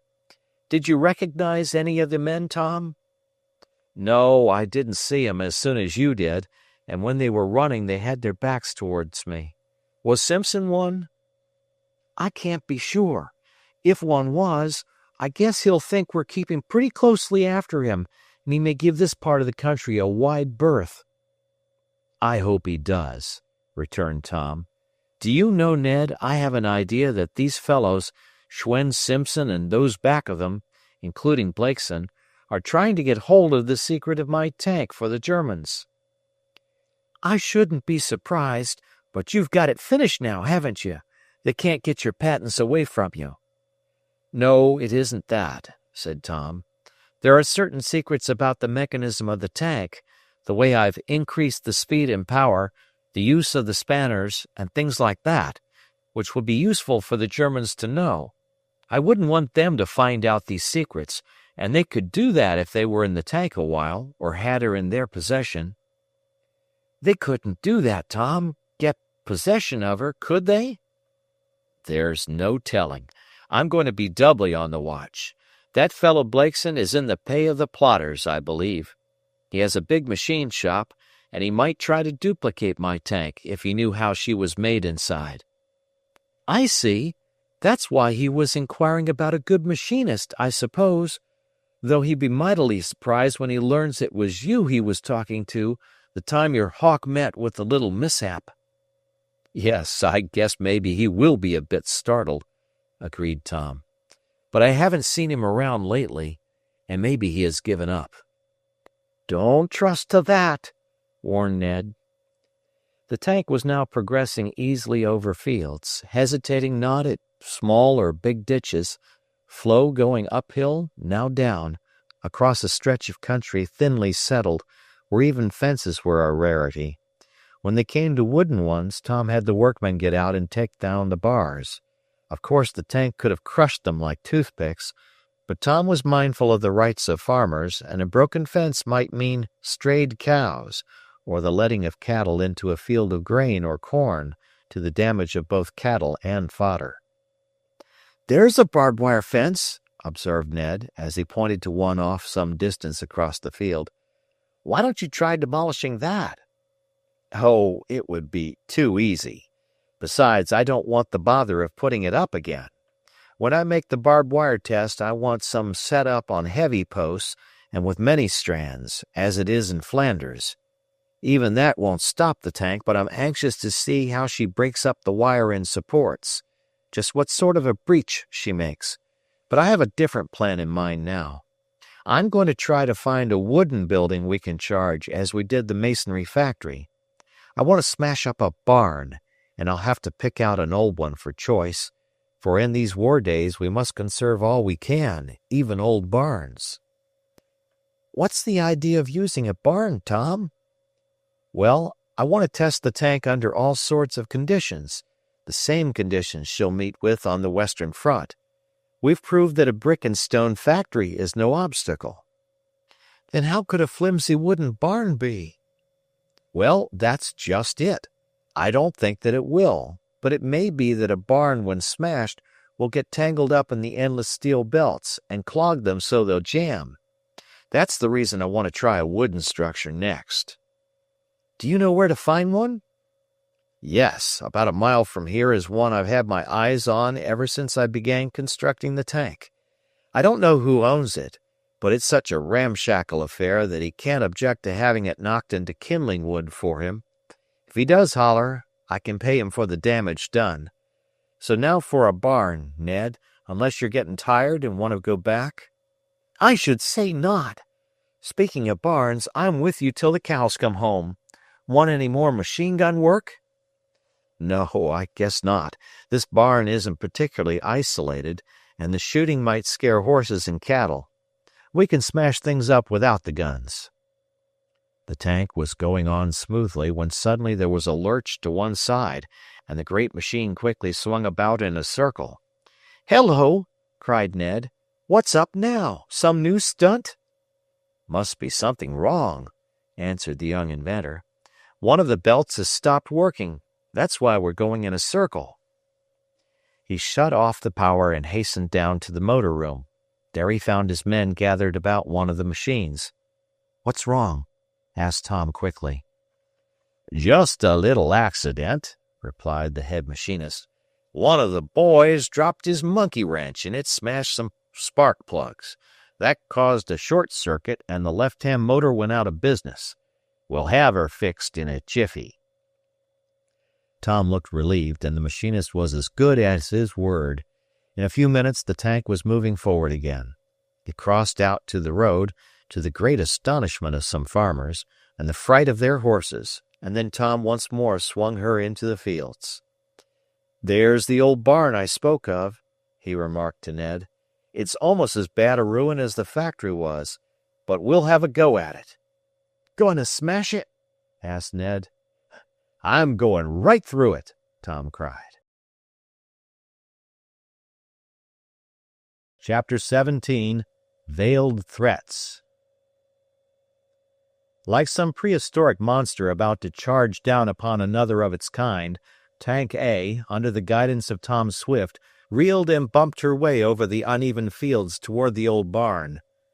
Within the monster of steel and iron were raucous noises, the clang and clatter of the powerful gasoline motors, the rattle of the wheels and gears, all making so much noise that in the engine room proper not a word could be heard. Every order had to be given by signs, and Tom sent his electric signals from the conning tower in the same way. When running at full speed, it was almost impossible, even in the tower, which was some distance removed from the engine room, to hear voices unless the words were shouted.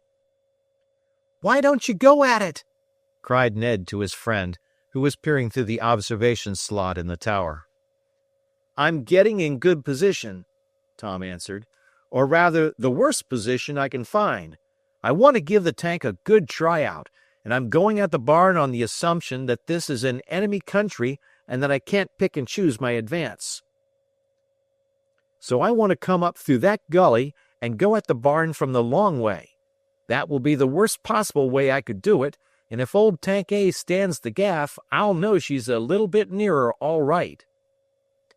"I think she's all right as she is," asserted Ned in a yell, for just then Tom signaled for more speed, and the consequent increase in the rattling and banging noises made it correspondingly difficult for talk to be heard.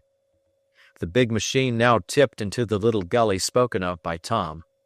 This meant a dip downward, and then a climb out again, and an attack on the barn going uphill and at an angle.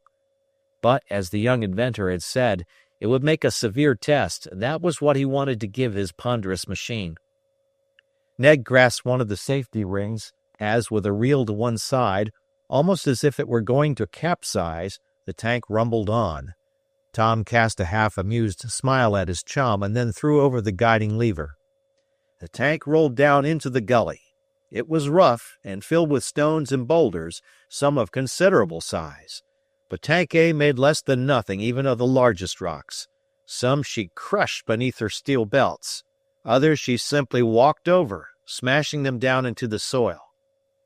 Now the big machine reached the bottom of the gulch and started up the sides, which, though not as steep as the trench in which she had capsized, still were not easy going. "Now for it!" cried Tom as he signaled for full speed. Up climbed the tank. Now she was halfway.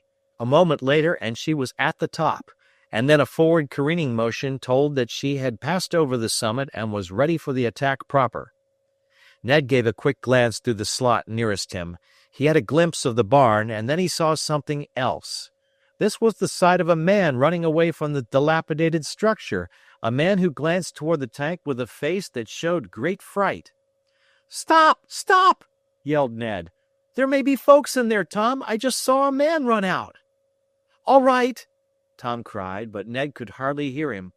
"Tell me when we get on the other side. We're going through now." "But," shouted Ned, "don't you understand? I saw a man come out of there. Maybe there's more inside. Wait, Tom, and—" But it was too late. The next instant there was a smashing, grinding, splintering crash, a noise as of a thunderclap, and Tank A fairly ate her way through the old barn as a rat might eat his way into a soft cheese, only infinitely more quickly.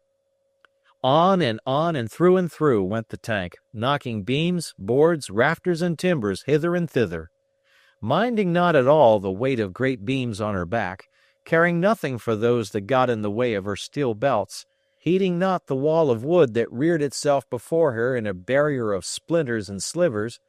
Tank A went on until finally, with another grinding crash, as she smashed her way through the farthermost wall, the great engine of war emerged on the other side and came panting into the field, dragging with her a part of the structure clinging to her steel sides. "Well," cried Tom with a laugh, as he signaled for the power to be shut off, thereby making it possible for ordinary conversation to be heard, "I guess we didn't do a thing to that barn."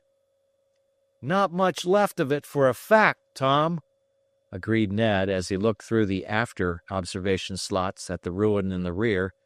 "But didn't you hear what I was saying?" "I heard you yelling something to me, but I was too anxious to go at it as fast as I could. I didn't want to stop then. What was the trouble?" "That's what I'm afraid of, Tom. There may be trouble. Just before you tackled the barn for a knockdown, instead of a touchdown, as we might say, I saw a man running out of it. I thought if there was one there, perhaps there might be more. That's why I yelled to you." "A man running from the old barn!" cried Tom. "Whew!" he whistled. "I wish I had seen him. But, Ned, if one ran out of harm's way, any others who might possibly be in there would do the same thing, wouldn't they?" "I hope so," returned Ned doubtfully. "Great Scott!" cried Tom, as the possibility was borne home to him. "If anything has happened—" He sprang for the door of the tower and threw over the catch, springing out, followed by Ned. From the engine room of the armored tank the men came, smiles of gratification on their faces. "We certainly have busted her wide open, Mr. Swift," called the chief mechanic. "Yes," assented the young inventor, but there was not as much gratification in his voice as there should have been. "There isn't much of a barn left, but Ned thinks he saw someone run out, and if there was one man, there may have been more. We better have a look around, I guess." The engineering force exchanged glances. Then Hank Baldwin, who was in charge of the motors, said, "Well, if there was anybody in that barn when we chewed her up, I wouldn't give much for his hide, German or not." "Let us hope no one was in there," murmured Tom. They turned to go back to the demolished structure, fear and worry in their hearts. No more complete ruin could be imagined. If a cyclone had swept over the barn, it could not have more certainly leveled it.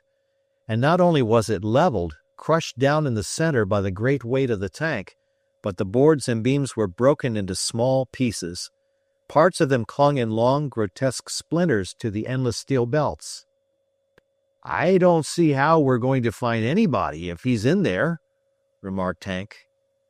"We'll have to," insisted Tom. "We can look about and call. If anyone is there, he may have been off to one side or to one end and be protected under the debris. I wish I had heard you call, Ned." "I wish you had, Tom. I yelled for all I was worth." "I know you did. I was too eager to go on, and at the same time I really couldn't stop well on that hill. I had to keep on going. Well, now to learn the worst." They walked back toward the demolished barn, but they had not reached it when from around the corner swung a big automobile. In it were several men, but chief, in vision at least, among them, was a burly farmer who had a long, old-fashioned gun in his hands. On his bearded face was a grim look as he leaped out before the machine had fairly stopped and called, "Hold on there! I guess you've done damage enough. Now you can pay for it or take the consequences." And he motioned to Tom, Ned, and the others to halt. Chapter 18. Ready for France. Such was the reaction following the crashing through of the barn, coupled with the sudden appearance of the men in the automobile and the threat of the farmer, that for the moment Tom, Ned, or their companions from the tank could say nothing. They just stood staring at the farmer with the gun, while he grimly regarded them. It was Tom who spoke first. "What's the idea?" asked the young inventor. "Why don't you want us to look through the ruins?" "You'll learn soon enough," was the grim answer. But Tom was not to be put off with undecided talk. "If there's been an accident," he said, "we're sorry for it, but delay may be dangerous. If someone is hurt—" "You'll be hurt if I have my way about it," snapped the farmer. "And hurt in a place where it always tells. I mean your pocketbook. That's the kind of man I am. Practical." "He means if you've killed or injured anyone, we'll have to pay damages," whispered Ned to Tom. "But don't agree to anything until you see your lawyer. That's a hot one, though, trying to claim damages before he knows who's hurt." "I've got to find out more about this," Tom answered. He started to walk on. "No, you don't," cried the farmer with a snarl. "As I said, you folks have done damage enough with your threshing machine, or whatever you call it. Now you've got to pay." "We are willing to," said Tom as courteously as he could. "But first we want to know who has been hurt or possibly killed. Don't you think it best to get them to a doctor and then talk about money damages later?" "Doctor? Hurt?" cried the farmer, the other men in the auto saying nothing. "Who said anything about that?" "I thought," began Tom, "that you—" "I'm talking about damages to my barn," cried the farmer. "You had no right to go smashing it up this way, and you've got to pay for it, or my name ain't Amos Canker." "Oh," and there was great relief in Tom's voice. "Then we haven't killed anyone." "I don't know what you've done," answered the farmer, and his voice was not a pleasant one. "I'm sure I can't keep track of all your ructions. All I know is that you've ruined my barn, and you've got to pay for it, and pay good, too." "For that old ramshackle?" cried Ned. "Hush," begged Tom in a low voice. "I'm willing to pay, Ned, for the sake of having proved what my tank could do. I'm only too glad to learn no one was hurt. Was there?" he asked, turning to the farmer. "Was there what?" "Was there anybody in your barn?" Not as I knows on, was the grouchy answer. A man who saw your machine comin' thought she was headed for my building, and he run and told me.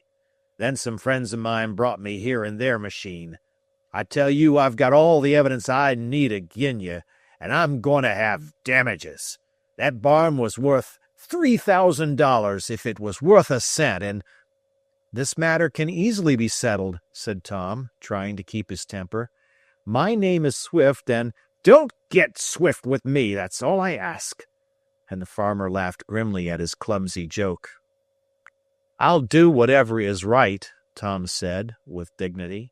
"I live over near Shopton, and if you want to send your lawyer to see mine, why—" "I don't believe in lawyers," broke in the farmer. "All they think of is to get what they can for theirselves. And I can do that for myself. I'll get it out of you before you leave, or anyhow, before you take your contraption away." And he glanced at the tank.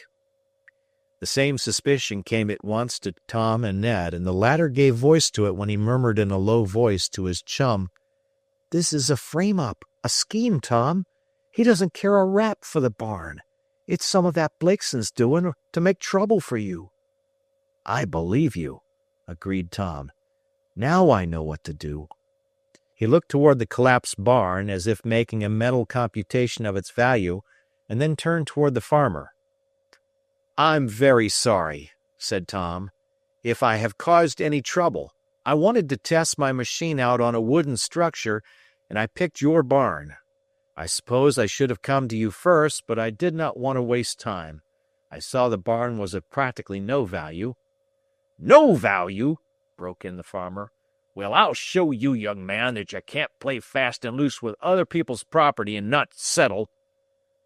"I'm perfectly willing to, Mr. Canker. I could see that the barn was almost ready to fall, and I had already determined, before sending my tank through it, to pay the owner any reasonable sum. I'm willing to do that now." "Well, of course, if you're so ready to do that," replied the farmer, and Ned thought he caught a glance pass between him and one of the men in the auto. "If you're ready to do that, just hand over $3,000 and we'll call it a day's work. It's really worth more, but I'll say $3,000 for a quick settlement." "Why, this barn," cried Ned, "isn't worth half that. I know something about real estate values, for our bank makes loans on farms around here." "Your bank ain't made me no loans, young man," snapped Mr. Canker. "I don't need none. My place is free and clear, and $3,000 is the price of my barn you've knocked to smithereens. If you don't want to pay, I'll find a way to make you, and I'll hold you, or your tank, as you call it, security for my damages. You can take your choice about that." "You can't hold us," cried Tom. "Such things aren't done here." "Well, then I'll hold your tank," cried the farmer. "I guess it'll sell for pretty nigh unto what you owe me, though what it's good for I can't see. So you pay me $3,000 or leave your machine here as security." "That's the game," whispered Ned. "There's some plot here. They want to get possession of your tank, Tom, and they've seized on this chance to do it." "I believe you," agreed the young inventor. "Well, they'll find out two can play at that game. Mr. Canker," he went on, "it is out of the question to claim your barn is worth $3,000. "Oh, is it?" sneered the farmer. "Well, I didn't ask you to come here and make kindling wood of it. That was your doings, and you've had your fun out of it. Now you can pay the piper, and I'm here to make you pay." And he brought the gun around in a menacing manner. "He's right in a way," said Ned to his chum. "We should have secured his permission first. He's got us in a corner, and almost any jury of farmers around here, after they heard the story of the smashed barn, would give him heavy damages. It isn't so much that the barn is worth that as it is his property rights that we violated. A farmer's barn is his castle, so to speak." "I guess you're right," agreed Tom with a rather rueful face. "But I'm not going to hand him over $3,000. In fact, I haven't that much with me." "Oh, well, I don't suppose he'd want it all in cash." But it appeared that was just what the farmer wanted. He went over all his arguments again, and it could not be denied that he had the law on his side. As he rightly said, Tom could not expect to go about the country smashing up barns and such like without being willing to pay. "Well, what are you going to do?" asked the farmer at last. "I can't stay here all day. I've got work to do. I can't go around smashing barns. I want $3,000 or I'll hold your contraption for security." This last he announced with more conviction after he had had a talk with one of the men in the automobile, and it was this consultation that confirmed Tom and Ned in their belief that the whole thing was a plot, growing out of Tom's rather reckless destruction of the barn, a plot on the part of Blakeson and his gang. That they had so speedily taken advantage of this situation carelessly given them was only another evidence of how closely they were on Tom's trail. "That man who ran out of the barn must have been the same one who was in the factory," whispered Ned to his chum. "He probably saw us coming this way and ran on ahead to have the farmer all primed in readiness. Maybe he knew you had planned to ram the barn." "Maybe he did. I've had it in mind for some time and spoken to some of my men about it." "More traitors in camp then, I'm afraid, Tom. We'll have to do some more detective work. But let's get this thing settled.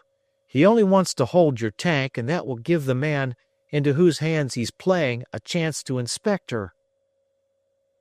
"I believe you. But if I have to leave her here, I'll leave some men on guard inside. It won't be any worse than being stalled in no man's land. In fact, it won't be so bad. But I'll do that rather than be gouged." "No, Tom, you won't.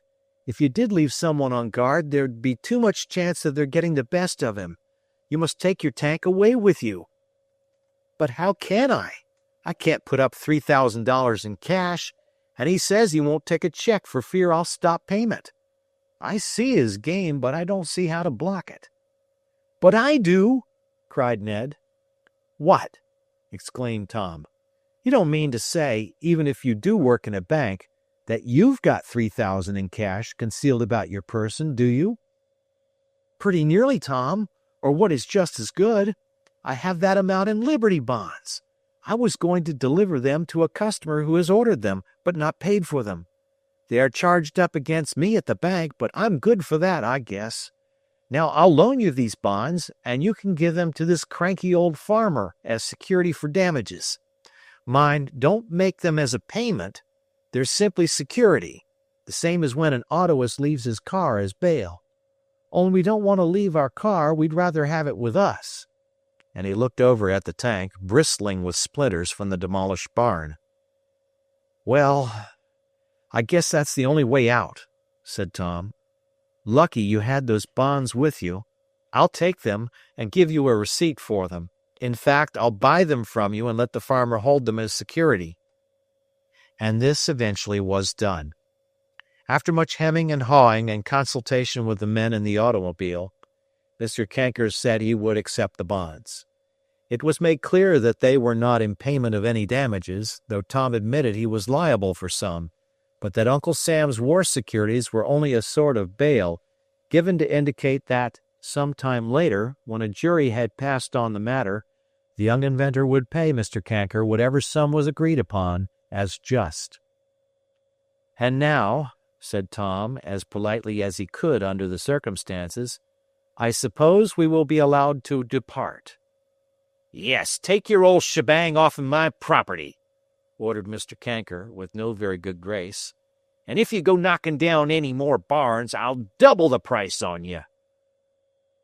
"I guess he's a bit royal because he couldn't hold the tank," observed Ned to Tom as they walked together to the big machine. "His friends, our enemies, evidently hoped that was what could be done. They want to get at some of the secrets." "I suppose so," conceded Tom. "Well, we're out of that, and I've proved all I want to." "But I haven't, quite," said Ned. "What's missing?" asked his chum as they got back in the tank. "Well, I'd like to make sure that the fellow who ran from the factory was the same one I saw sneaking out of the barn. I believe he was, and I believe that Simpsons crowd engineered this whole thing." "I believe so too," Tom agreed. "The next thing is to prove it. But that will keep until later. The main thing is, we've got our tank, and now I'm going to get her ready for France." "Will she be in shape to ship soon?" asked Ned. "Yes, if nothing more happens. I've got a few little changes and adjustments to make, and then she'll be ready for the last test, one of long-distance endurance mainly. After that, apart she comes to go to the front, and we'll begin making 'em in quantities here and on the other side." "Good!" cried Ned. "Down with the Huns!" Without further incident of moment they went back to the headquarters of the tank, and soon the great machine was safe in the shop where she had been made. The next 2 weeks were busy ones for Tom, and in them he put the finishing touches on his machine, gave it a long test over fields and through woods, until finally he announced, "She's as complete as I can make her. She's ready for France." Chapter 19. Tom is Missing. With Tom Swift's announcement that his tank was at last ready for real action, came the end of the long nights and days given over on the part of his father, himself, and his men to the development and refinement of the machine, to getting plans and specifications ready so that the tanks could be made quickly and in large numbers in this country and abroad, and to the actual building of Tank A. Now all this was done at last, and the first completed tank was ready to be shipped. Meanwhile, the matter of the demolished barn had been left for legal action. Tom and Ned, it developed, had done the proper thing under the circumstances, and they were sure they had foiled at least one plan of the plotters. "But they won't stop there," declared Ned, who had constituted himself a sort of detective. "They're lying back and waiting for another chance, Tom." "Well, they won't get it at my tank," declared the young inventor with a smile. "I've finished testing her on the road. All I need do now is to run her around this place if I have to, and there won't be much need of that before she's taken apart for shipment. Did you get any trace of Simpson or the men who were with him, Blakeson and the others?" "No," Ned answered. "I've been nosing around about that farmer, Canker, but I can't get anything out of him. For all that, I'm sure he was egged on to his hold-up game by some of your enemies. Everything points that way." "I think you're right," agreed Tom. "Well, we won't bother any more about him. When the trial comes up, I'll pay what the jury says is right. It'll be worth it, for I proved that Tank A can eat up brick, stone, or wooden buildings and not get indigestion. That's what I set out to do. So don't worry any more about it, Ned." "I'm not worrying, but I'd like to get the best of these fellows. The idea of asking $3,000 for a shell of a barn." "Never mind," replied Tom. "We'll come out all right." Now that the Liberty Loan drive had somewhat slackened, Ned had more leisure time, and he spent parts of his days and not a few of his evenings at Tom Swift's. Mr. Damon was also a frequent visitor, and he never tired of viewing the tank. Every chance he got, when they tested the big machine in the large field, so well fenced in, the eccentric man was on hand with his "bless my," whatever happened to come most readily to his mind. Tom, now that his invention was well-nigh perfected, was not so worried about not having the tank seen, even at close range, and the enclosure was not so strictly guarded. This, in a measure, was disappointing to Eradicate, who liked the importance of strutting around with a nickel shield pinned to his coat to show that he was a member of the Swift and Company plant. As for the giant Cuckoo, he really cared little what he did, so long as he pleased Tom, for whom he had an affection that never changed. Cuckoo would as soon sit under a shady tree doing nothing as watch for spies or traitors, of whose identity he was never sure. So it came that there was not so strict a guard about the place, and Tom and Ned had more time to themselves. Not that the young inventor was not busy, for the details of shipping Tank A to France came to him, as did also the arrangements for making others in this country and planning for the manufacture abroad. It was one evening, after a particularly hard day's work, when Tom had been making a test and turning the tank in a small space in the enclosed yard, that the two young men were sitting in the machine shop, discussing various matters. The telephone bell rang, and Ned, being nearest, answered. "It's for you, Tom," he said, and there was a smile on the face of the young bank clerk. Murmured Tom, and he smiled also. Ned could not repress more smiles as Tom took up the conversation over the wire, and it didn't take long for the chum of the useful inventor to verify his guess that Mary Nestor was at the other end of the instrument. "Yes, yes," Tom was heard to say. "Why, of course, I'll be glad to come over. Yes, he's here." "What?" "Bring him along." I will if he'll come." "Oh, tell him Helen is there." "Enough said. He'll come all right." And Tom, without troubling to consult his friend, hung up the receiver. "What's that you're committing me to?" asked Ned. "Oh, Mary wants us to come over and spend the evening. Helen Sever is there, and they say we can take them downtown if we like." "I guess we like," laughed Ned. "Come along. We've had enough of musty old problems." For he had been helping Tom in some calculations regarding strength of materials and the weight-bearing power of triangularly constructed girders as compared to the arched variety. "Yes, I guess it will do us some good to get out," and the two friends were soon on their way. "What's this?" asked Mary with a laugh, as Tom held out a package tied with pink string. "More dynamite?" she added, referring to an incident which had once greatly perturbed the excitable Mr. Nestor. "If she doesn't want it, perhaps Helen will take it," suggested Ned, with a twinkle in his eyes. "Halloran said they were just in fresh."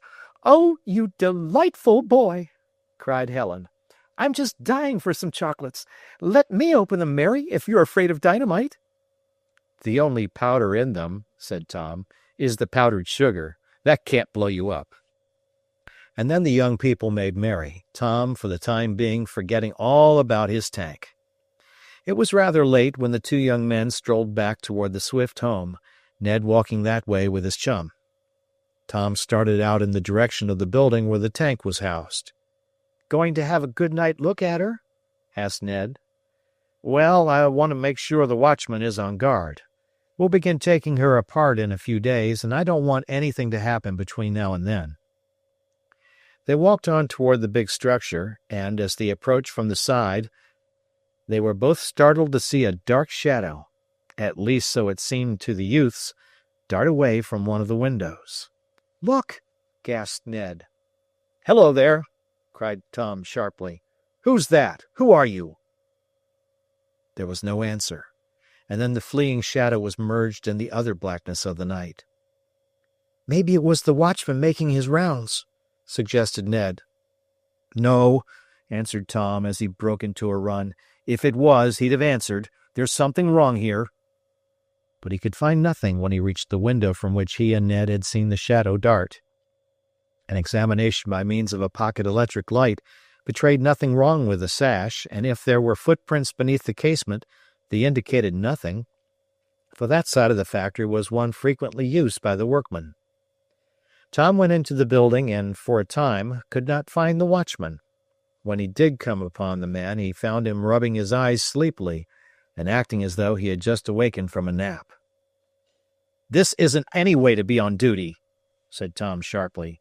"You're not paid for sleeping." "I know it, Mr. Swift," was the apologetic answer. "I don't know what's come over me tonight. I never felt so sleepy in all my life. I had my usual sleep this afternoon, too, and I've drunk strong coffee to keep awake." "Are you sure you didn't drink anything else?" "You know I'm a strict temperance man." "I know you are," said Tom, "but I thought maybe you might have a cold or something like that." "No, I haven't taken a thing. I did have a drink of soda water before I came on duty, but that's all." "Where'd you get it?" asked Tom. "Well, a man treated me." "Who?" "I don't know his name. He met me on the street and asked me how to get to Plowden's hardware store. I showed him. Walked part of the way, in fact, and when I left he said he was going to have some soda and asked me to have some.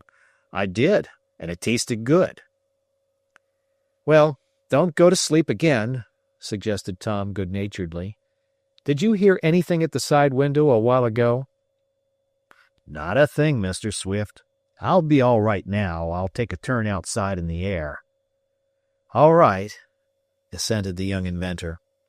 Then, as he turned to go into the house and was bidding Ned good night, Tom said, I don't like this. What? Asked his chum. My sleepy watchman and the figure at the window. I more than half suspect that one of Blakeson's tools followed Kent for the purpose of buying him soda, only I think they might have put a drop or two of chloral in it before he got it. That would make him sleep. What are you going to do, Tom? Put another man on guard. If they think they can get into the factory at night and steal my plans or get any ideas from my tank, I'll fool 'em. I'll have another man on guard. This Tom did, also telling Cuckoo to sleep in the place, to be ready if called. But there was no disturbance that night, and the next day the work of completing the tank went on with a rush. It was a day or so after this, and Tom had fixed on it as the time for taking the big machine apart for shipment, that Ned received a telephone message at the bank from Mr. Damon. Is Tom Swift over with you? Inquired the eccentric man. No, why? Ned answered. Well, I'm at his shop, and he isn't here. His father said he received a message from you a little while ago, saying to come over in a hurry, and he went. Says you told him to meet you out at that farmer Kanker's place. I thought maybe— At Kanker's place? Cried Ned. Say, something's wrong, Mr. Damon. Isn't Tom there? No, I'm at his house, and he's been gone for some time. His father supposed he was with you. I thought I would telephone to make sure. Whew, whistled Ned. There's something doing here all right, and something wrong. I'll be right over, he added, as he hung up the receiver. Chapter 20. The Search. Haven't you seen anything of him? Asked Mr. Damon as Ned jumped out of his small runabout at the Swift home as soon as possible after receiving the telephone message that seemed to presage something wrong. Seen him? No, certainly not, answered the young bank clerk. I'm as much surprised as you are over it. What happened, anyhow? Bless my memorandum pad, but I hardly know, answered the eccentric man. I arrived here a little while ago, stopping in merely to pay Tom a visit, as I often do, and he wasn't here. His father was anxiously waiting for him, too, wishing to consult him about some shop matters. Mr. Swift said Tom had gone out with you or over to your house. I wasn't quite sure which at first, and was expected back any minute. Then I called you up, went on Mr. Damon, and I was surprised to learn you hadn't seen Tom. There must be something wrong, I think. I'm sure of it, exclaimed Ned. Let's find Mr. Swift. And what's this about his going to meet me over at the place of that farmer, Mr. Kanker, where we had the trouble about the barn Tom demolished? I hardly know myself. Perhaps Mr. Swift can tell us. But Mr. Swift was able to throw but little light on Tom's disappearance. Whether a natural or forced disappearance remained to be seen. No matter where he is, we'll get him, declared Ned. He hasn't been away a great while, and it may turn out that his absence is perfectly natural. And if it's due to the plots of any of his rivals, said Mr. Damon, I'll denounce them all as traitors. Bless my insurance policy if I don't. And that's what they are. They're playing into the hands of the enemy. All right, said Ned. But the thing to do now is to get Tom. Perhaps Mrs. Baggert can help us. It developed that the housekeeper was of more assistance in giving information than was Mr. Swift. It was several hours ago, she said, that the telephone rang and someone asked for Tom. The operator shifted the call to the phone out in the tank shop where he was, and Tom began to talk. The operator, as Tom had instructed her, listened in, as Tom wants always a witness to most matters that go on over his wires of late. What did she hear? asked Ned eagerly.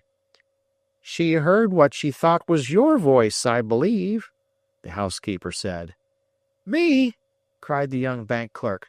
I haven't talked to Tom today, over the phone or any other way. But what next? Well, the operator didn't listen much after that, knowing that any talk between Tom and you was of a nature not to need a witness. Tom hung up and then he came in here quite excited and began to get ready to go out. What was he excited about? Asked Mr. Damon. Bless my unlucky stars, but a person ought to keep calm under such circumstances. That's the only way to do. Keep calm. Great Scott, but if I had my way, all those German spies would be... Oh, pshaw! Nothing is too bad for them. It makes my blood boil when I think of what they've done. Tom should have kept cool. Go on. What was Tom excited about? Ned turned to the housekeeper. Well, he said you had called him to tell him to meet you over at that farmer's place, went on Mrs. Baggert. He said you had some news for him about the men who had tried to get hold of some of his tank secrets. He was quite worked up over the chance of catching the rascals. Whew, whistled Ned. This is getting more complicated every minute. There's something deep here, Mr. Damon. I agree with you, Ned, and the sooner we find Tom Swift, the better. What next, Mrs. Baggert? Well, Tom got ready and went away in his small automobile. He said he'd be back as soon as he could after meeting you. And I never said a word to him, cried Ned. It's all a plot, a scheme of that Blakeson gang to get him into their power. Oh, how could Tom be so fooled? He knows my voice over the phone as well as otherwise. I don't see how he could be taken in. Let's ask the telephone operator, suggested Mr. Damon. She knows your voice, too. Perhaps she can give us a clue. A talk with the young woman at the telephone switchboard in the Swift plant brought out a new point. This was that the speaker, in response to whose information Tom Swift had left home, had not said he was Ned Newton. He said, reported Miss Blair, that he was speaking for you, Mr. Newton, as you were busy in the bank. Whoever it was said you wanted Tom to meet you at the Kanker farm. I heard that much over the wire, and naturally supposed the message came from you. Well, that puts a little different face on it, said Mr. Damon. Tom wasn't deceived by the voice then, for he must have thought it was someone speaking for you, Ned. But the situation is serious just the same, declared Ned. Tom has gone to keep an appointment I never made, and the question is, with whom will he keep it? That's it, cried the eccentric man. Probably some of those scoundrels are waiting at the farm for him, and they've got him no one knows where by this time. Oh, hardly as bad as that, suggested Ned. Tom is able to look out for himself. He'd put up a big fight before he'd permit himself to be carried off. Well, what do you think did happen? Asked Mr. Damon. I think they wanted to get him out to the farm to see if they couldn't squeeze some more money out of him, was the answer. Tom was pretty easy in that barn business, and I guess Kanker was sore because he hadn't asked a larger sum. They knew Tom wouldn't come out on their own invitation, so they forged my name, so to speak. Can you get Tom back? Asked Mrs. Baggert anxiously. Of course, declared Ned, though it must be admitted he spoke with more confidence than he really felt. We'll begin the search right away. And if I get my hands on any of those villains, spluttered Mr. Damon, dancing around, as Mrs. Baggert said, like a hen on a hot griddle, which seemed to describe him very well. If I can get hold of any of those scoundrels, I'll... Bless my collar button, I don't know what I will do. Come on, Ned. Yes, I guess we'd better get busy, agreed the young bank clerk. Tom has gone somewhere, that's certain, and under a misapprehension. It may be that we are needlessly alarmed, or they may mean bad business. At any rate, it's up to us to find Tom. In Ned's runabout, which was a speedier car than that of the eccentric man, the two set off for Kanker's farm. On the way, they stopped at various places in town where Tom was in the habit of doing business, to inquire if he had been seen. But there was no trace of him. The next thing to do was to learn if he had really started for the Kanker farm. For if he didn't go there, suggested Ned, it will look funny for us to go out there making inquiries about him, and it may be that after he got that message, Tom decided not to go. Accordingly, they made enough inquiries to establish the fact that Tom had started for the farm of the rascally Kanker, who had been so insistent in the matter of his almost worthless barn. A number of people who knew Tom well had seen him pass in the direction of Kanker's place, and some had spoken to him, for the young inventor was well known in the vicinity of Shopton and the neighboring towns. Well, out to Kanker's we'll go, decided Ned. And if anything has happened to Tom there, well, we'll make whoever is responsible wish it hadn't. Bless my fountain pen, that's what we will, chimed in Mr. Damon. And so the two began the search for the missing youth. Chapter 21. A Prisoner. Amos Kanker came to the door of his farmhouse as Ned and Mr. Damon drove up in the runabout. There was an unpleasant grin on the not very prepossessing face of the farmer, and what Ned thought was a cunning look as he slouched out and asked, "Well, what do you want? Kind to smash up any more of my barns at $3,000 a smash?" "Hardly," answered Ned shortly. "Your prices are too high for such ramshackle barns as you have. Where's Tom Swift?" he asked sharply. "Huh, you mean that young whippersnapper with his big traction engine?" demanded Mr. Kanker. "Look here," blustered Mr. Damon. "Tom Swift is neither a whippersnapper nor is his machine a traction engine. It's a war tank." "That doesn't matter much to me," said the farmer with a grating laugh. "It looks like a traction engine, though it smashes things up more than any one I ever saw." "That isn't the point," broke in Ned. "Where is my friend Tom Swift? That's what we want to know." "Huh, what makes you think I can tell you?" demanded Kanker. "Didn't he come out here?" asked Mr. Damon. "Not as I knows of," was the surly answer. "Look here," exclaimed Ned, and his tones were firm, with no bluster nor bluff in them. "We came out here to find Tom Swift, and we're going to find him. We have reason to believe he's here. At least he started for here," he substituted, as he wished to make no statement he could not prove. "Now, we don't claim we have any right to be on your property, and we don't intend to stay here any longer than we can help. But we do claim the right, in common decency, to ask if you have seen anything of Tom. There may have been an accident. There may have been foul play, and there may be international complications in this business. If there are, those involved won't get off as easily as they think.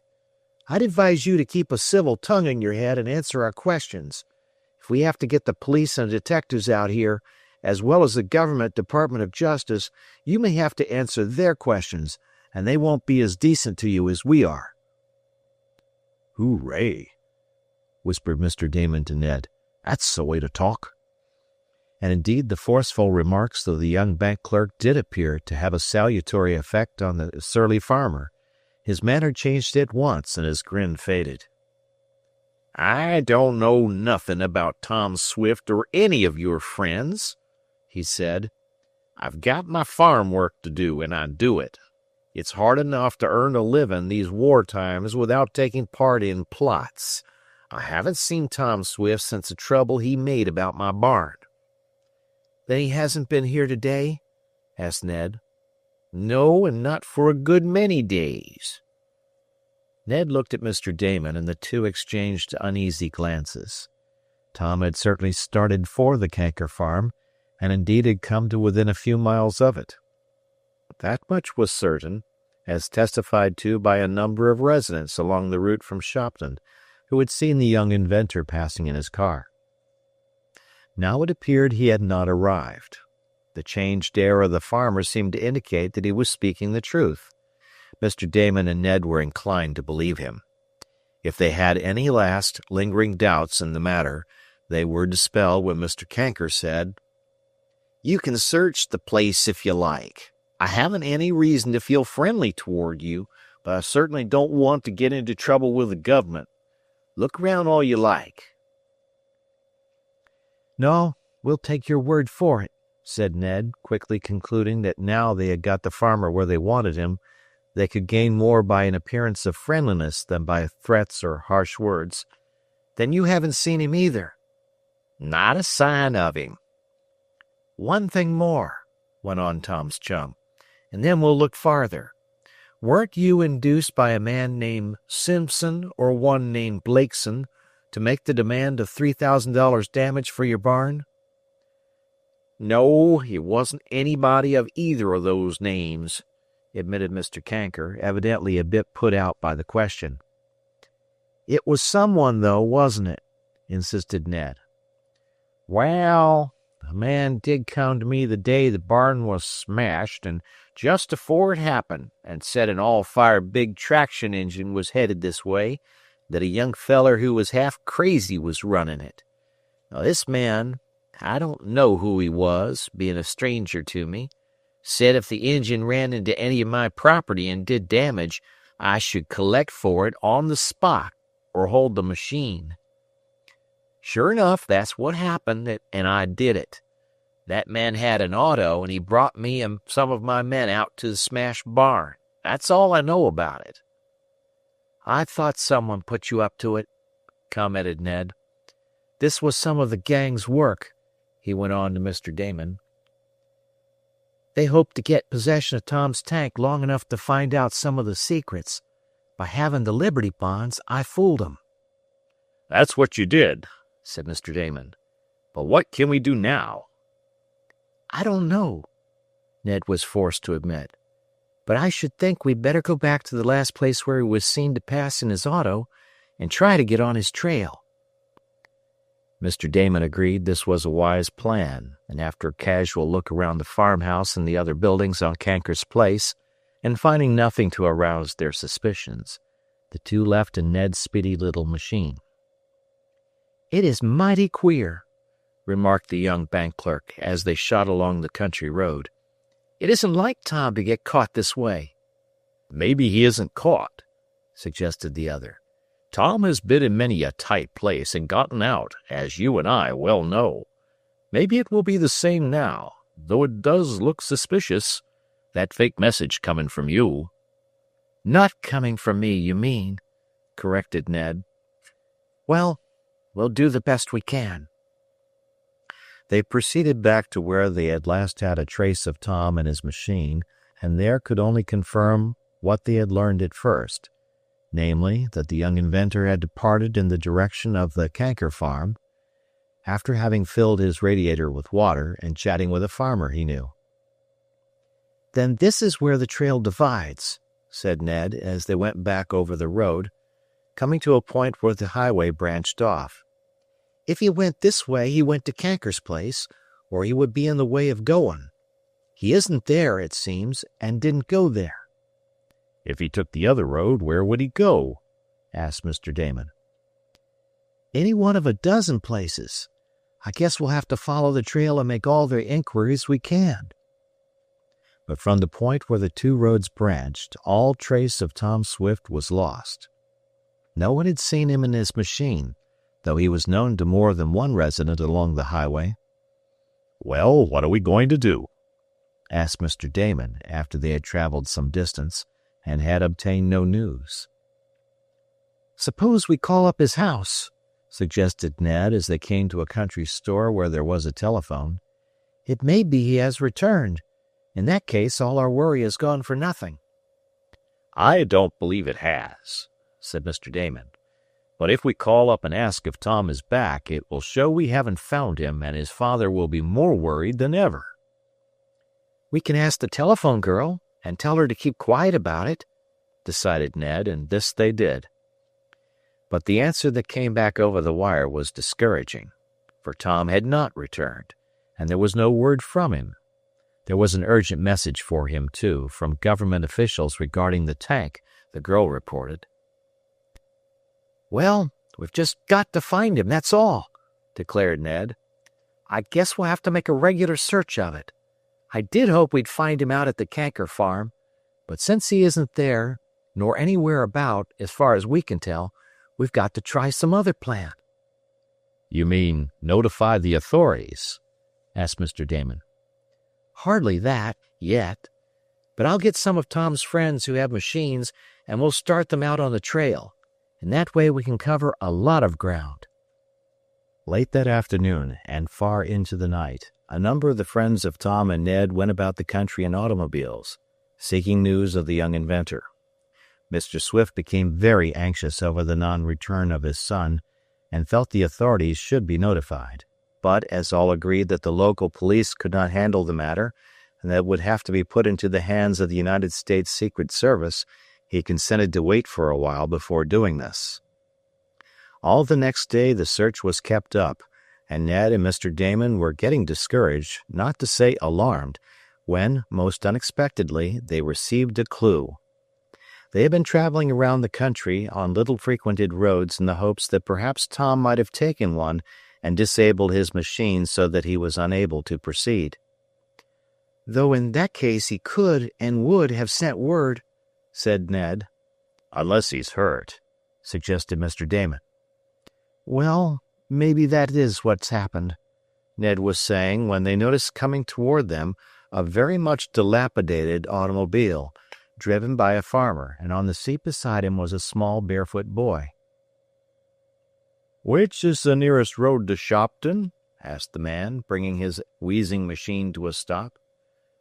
"Who are you looking for in Shopton?" asked Ned, while a strange feeling came over him that, somehow or other, Tom was concerned in the question.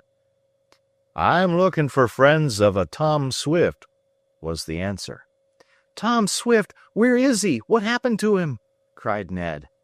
"Bless my dyspepsia tablets!" exclaimed Mr. Damon. "Do you know where he is?" "Not exactly," answered the farmer, "but here's a note from someone that signs himself Tom Swift, and it says he's a prisoner." Chapter 22. Rescued. For a moment Ned and Mr. Damon gazed at the farmer in his rattletrap of an automobile, and then they looked at the fluttering piece of paper in his hand.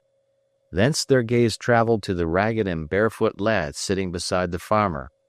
"I found it," announced the boy. "Found what?" asked Ned. "That there note."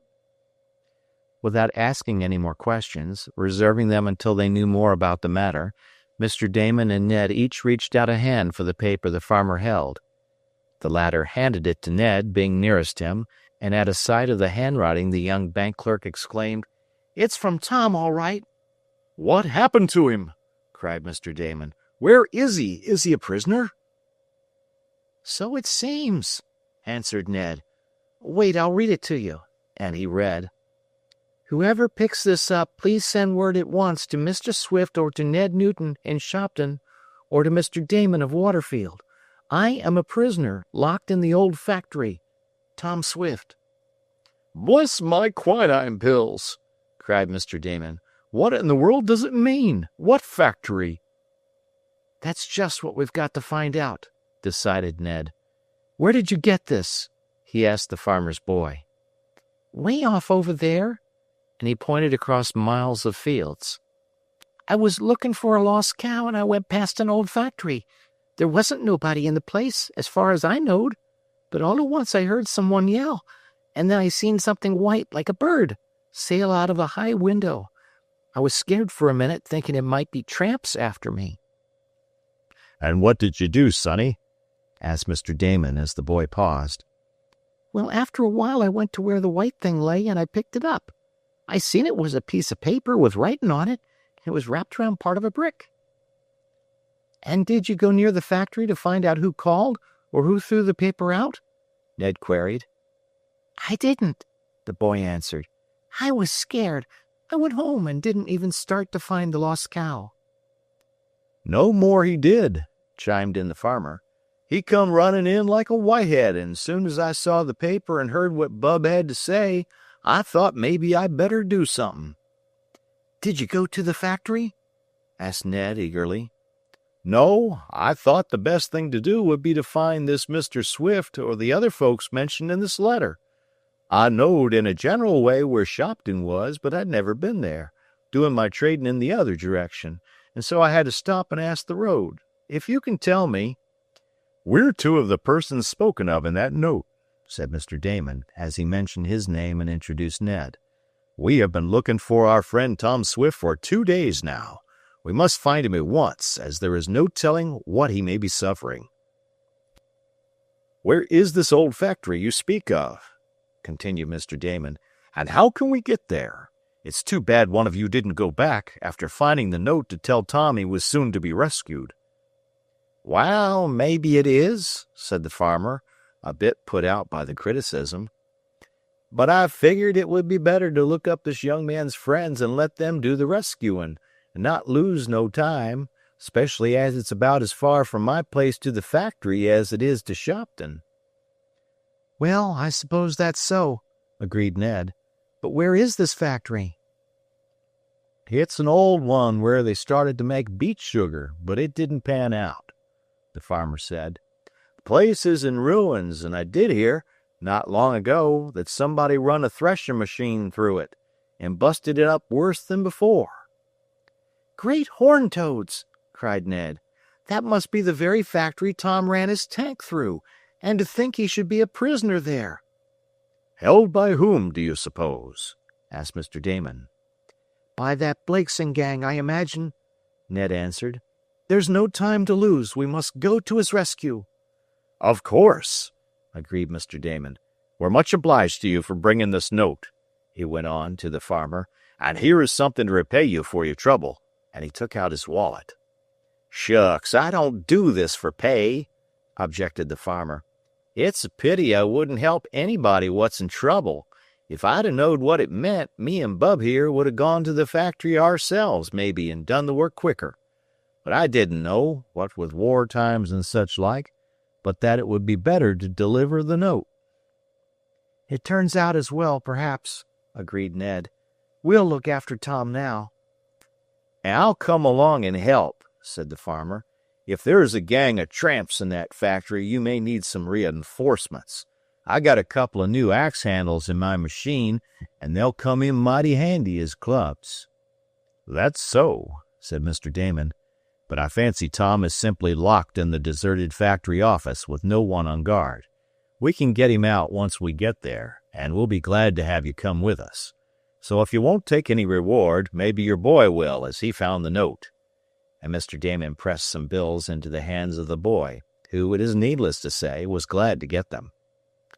It was a run of several miles back to the deserted factory, and though they passed houses on the way, it was decided that no addition to their force was necessary, though they did stop at a blacksmith shop, where they borrowed a heavy sledge to batter down a door, if such action should be needed. The farmer's rattle-trap of a car, in spite of its appearance, was not too far behind Ned's runabout, and in a comparatively short time all were within sight of the ruined place, a ruin made more complete by the passage through it of Tom Swift's war tank. "And to think of his being there all this while!" exclaimed Mr. Damon, as he and Ned leaped from their machine. "If he only is there," murmured the bank clerk. "What do you mean? Didn't the note he threw out say he was there?" "Yes, but something may have happened in the meanwhile. Those plotters, if they do a thing like this, are capable of anything. They may have kidnapped Tom again." "Anyway, we'll soon find out," murmured Ned as they advanced toward the ruin, Mr. Damon and the farmer each armed with an axe helve, while Ned carried the blacksmith's sledge. They went into the end of the factory that was less ruined than the central part, where the tank had crashed through, and made their way into what had been the office, the place where they had found the burned scraps of paper. "Hark!" exclaimed Ned as they climbed up the broken steps. "I heard a noise." "It's him yelling, like he did afore he threw out the note," said the boy. Then, as they listened, they heard a distant voice calling, "Hello! Hello there! If that is any friend of mine, let me out, or send word to Mr. Damon or Ned Newton. Hello!" "Hello yourself, Tom Swift!" yelled Ned, too delighted to wait for any other confirmation that it was his friend who was shouting. "We've come to rescue you, Tom!" There was a moment of silence, and then a voice asked, "Who's there?" "Ned Newton, Mr. Damon, and some other friends of yours," answered the young bank clerk, for surely the farmer and his son could be called Tom's friends. An indistinguishable answer came back, and then Ned cried, "Where are you, Tom? Tell us so we can get you out." They all listened and faintly heard, "I'm in some sort of an old vault, partly underground. It's below what used to be the office. There's a flight of steps, but be careful, as they're rotten." Eagerly they looked around. Mr. Damon saw a door in one corner of the office and tried to open it. It was locked, but a few blows from the sledge smashed it, and then some steps were revealed. Down these, using due caution, went Ned and the others, and at the bottom they came upon another door. This was of sheet iron and was fastened on the outside by a big padlock. "Stand back!" cried Ned as he swung the sledge, and with a few blows broke the lock to pieces.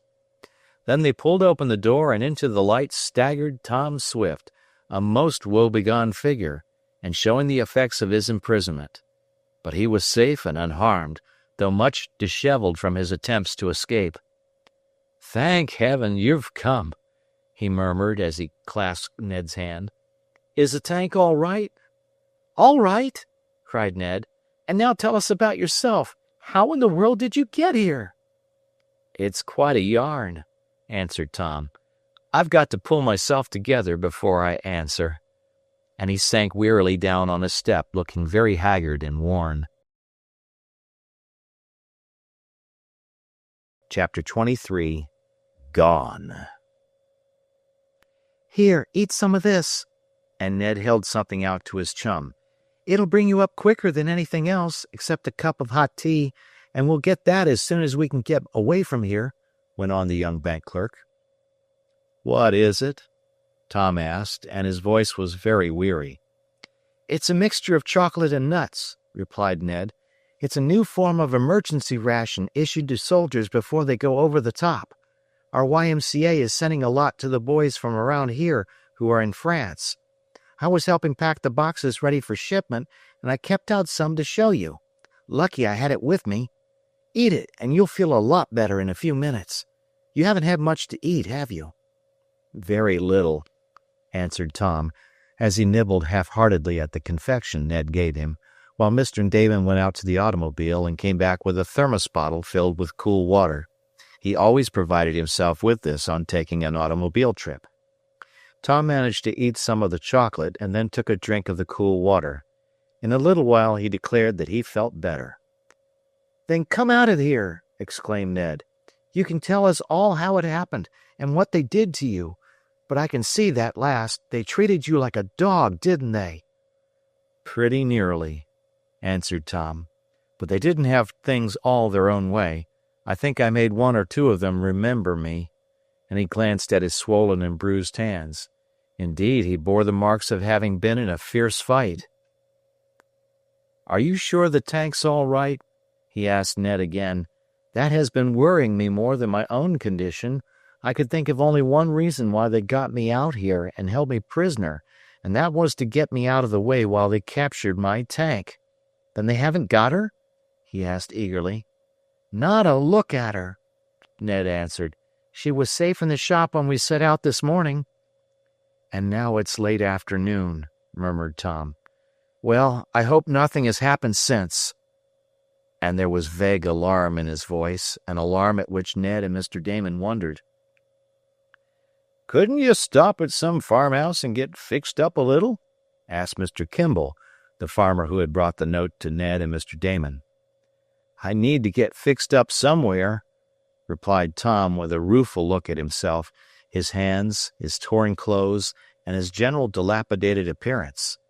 "But I don't want to lose any time. I'm afraid something has happened at home, Ned."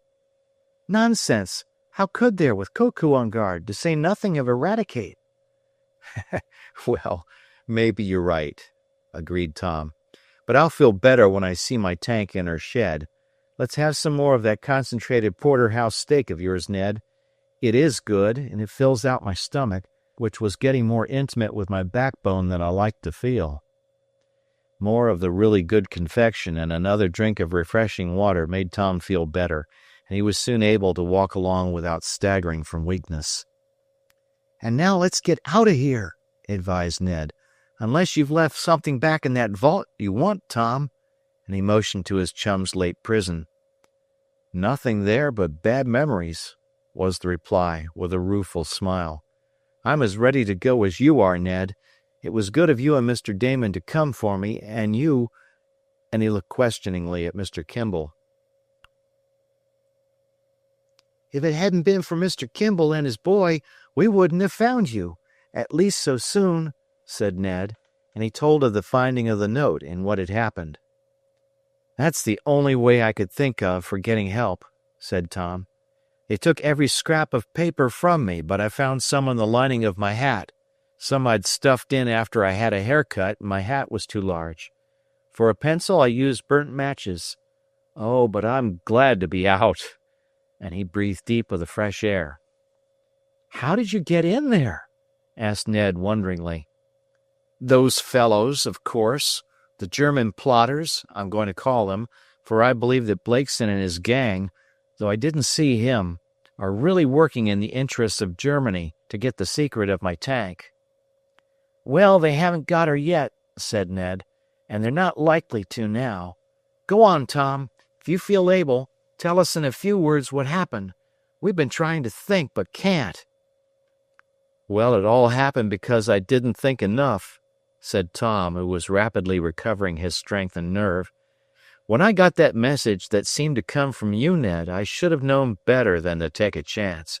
But it seemed genuine, and as I had no reason to suspect a trap, I started off at once. I thought maybe Canker had repented and was going to make amends for all the trouble he caused. Anyhow, I started off in my machine, and I hadn't got more than to the crossroads when I saw a fellow out tinkering with his auto. Of course I stopped to ask if I could help, for I can't bear to see any machinery out of order, and as I was stooping over the engine to see what was wrong, I was pounced on from behind, bound and tied, and before I could do a thing, I was bundled into the car, a big limousine, and taken away." "The crossroads was as far as we could trace you," remarked Ned. "Well, it wasn't as far as they took me, by any means," Tom said. "They brought me here, took me out of the machine, and I noticed that they brought mine along, and then they carted me into the vault. But they didn't have it all their own way," said Tom grimly. "I managed to get the ropes loose, and I had a regular knock-down and drag-out with them for a while. But they were too many for me, and locked me up in that place after taking away everything I had in my pockets." "Were they highwaymen?" asked Mr. Kimball. "No, for they tossed back my money, watch, and some trifles like that," Tom answered. "I didn't recognize any of the men, though one of them must have known me, for when they had me tied I heard one of them ask if I was the right party, and another said I was. I know they must belong to the same gang that Simpson, Blakeson, and Schwen are members of, the German spies." "But what was their object?" asked Ned. "Did they try to force you to tell them the secrets of the tank?" "No, and that's the funny part which makes me so suspicious," Tom answered. "If they tried to force something out of me, I would understand it better, but they just kept me a prisoner after taking away what papers I had." "Were they of any value?" asked Mr. Damon. "Not as regards the tank. That is, there was nothing of my plans of construction, control, or anything like that, though there was some foreign correspondence that I am sorry fell into their hands. However, that can't be helped." "And did they just keep you locked up?" asked Ned.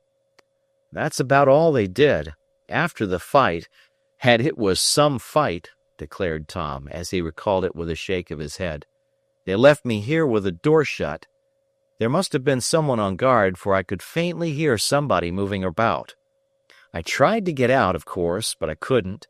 That vault must have been made to hold something very valuable, for it was almost as strong and solid as one in your bank, Ned. The only window was placed so high that I couldn't reach it, and it was barred at that.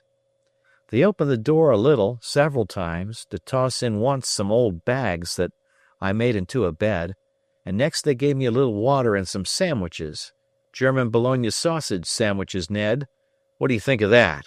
Adding insult to injury. That was tough, Ned admitted. Well, I had to put up with it, for I was half starved and as sore as a boil from the fight. I didn't know what to do. I knew that you'd miss me sooner or later and set out to find me, but I hardly thought you'd think of this place. They couldn't have picked out a much better prison to hold me, for naturally you wouldn't suppose enough of it was left standing after my tank had walked through it to make a hiding place. However, there was, and here I've been kept. At last I thought of the plan of sending out a message on the scrap of paper I could tear out of my hat. So I wrote it, and after several trials I managed to toss it out of the window. Then I just had to wait, and that was the hardest of all. The last 12 hours I've been without food, and I haven't heard anyone around, so I guess they've skipped out and don't intend to come back. We didn't see anyone, Ned reported. Maybe they became frightened, Tom. I wish I could think that, was the answer. What is more likely is the case that they're up to some new tricks and must get back home quickly. And after a stop had been made at a farmhouse belonging to a business acquaintance of Ned's, where Tom was able to wash and get a cup of hot tea, which added to his recuperative powers, the young inventor, with Ned and Mr. Damon, set out for Shopton. Before Mr. Kimball started for his home, renewed thanks had been made to the farmer and his son for the part they had played in the rescue, and the young inventor, learning that the boy had a liking for things mechanical, promised to aid him in his intention to become a machinist. "But first get a good education," Tom advised. "Keep on with your schoolwork, and when the time comes, I'll take you into my shop." "And maybe he'll make a tank that will rival yours, Tom," said Ned. "Maybe he will. I hope he does. If he comes along fast enough, he can help with something else I'm going to start soon." "What's that?" asked Mr. Damon. "Oh, it's something on the same order, designed to help batter down the German lines," Tom answered. "I haven't quite made up my mind what to call it yet. But let's get home. I want to see that my tank is safe. The absence of the plotters from the factory makes me suspicious." On the way back, Tom told more of the details of the attack. "But we'll forget about it all now you're out," remarked Ned. "And the sooner we get home, the better," added Tom. "Can't you get a little more speed out of this machine?" he asked. "Well, it isn't the Hawk," replied Ned, "but we'll see what we can do." And he made the runabout fairly fly. Mrs. Baggert was the first to greet Tom as they arrived at his home. She did not seem as surprised as either Tom, Ned, or Mr. Damon expected her to be. "Well, I'm glad you're all right," she said. "And it's a good thing you sent that note, for your father was so excited and worried I was getting apprehensive about him." "What note?" asked Tom, while a queer look came into his face. "Why, the one you sent, saying you were detained on business and would probably not be home for a week, and to have Koku and the men bring the tank to you." "Bring the tank? A note from me?" exclaimed Tom. "The plotters again, and they've got the tank." He ran to the big shop, followed by the others. Throwing open the doors, they went inside. A glance sufficed to disclose the worst. The place where the great tank had stood was empty. "Gone!" gasped Tom. Chapter 24. Camouflaged. Two utterances Tom Swift made when the fact of the disappearance of the tank became known to him were characteristic of the young inventor.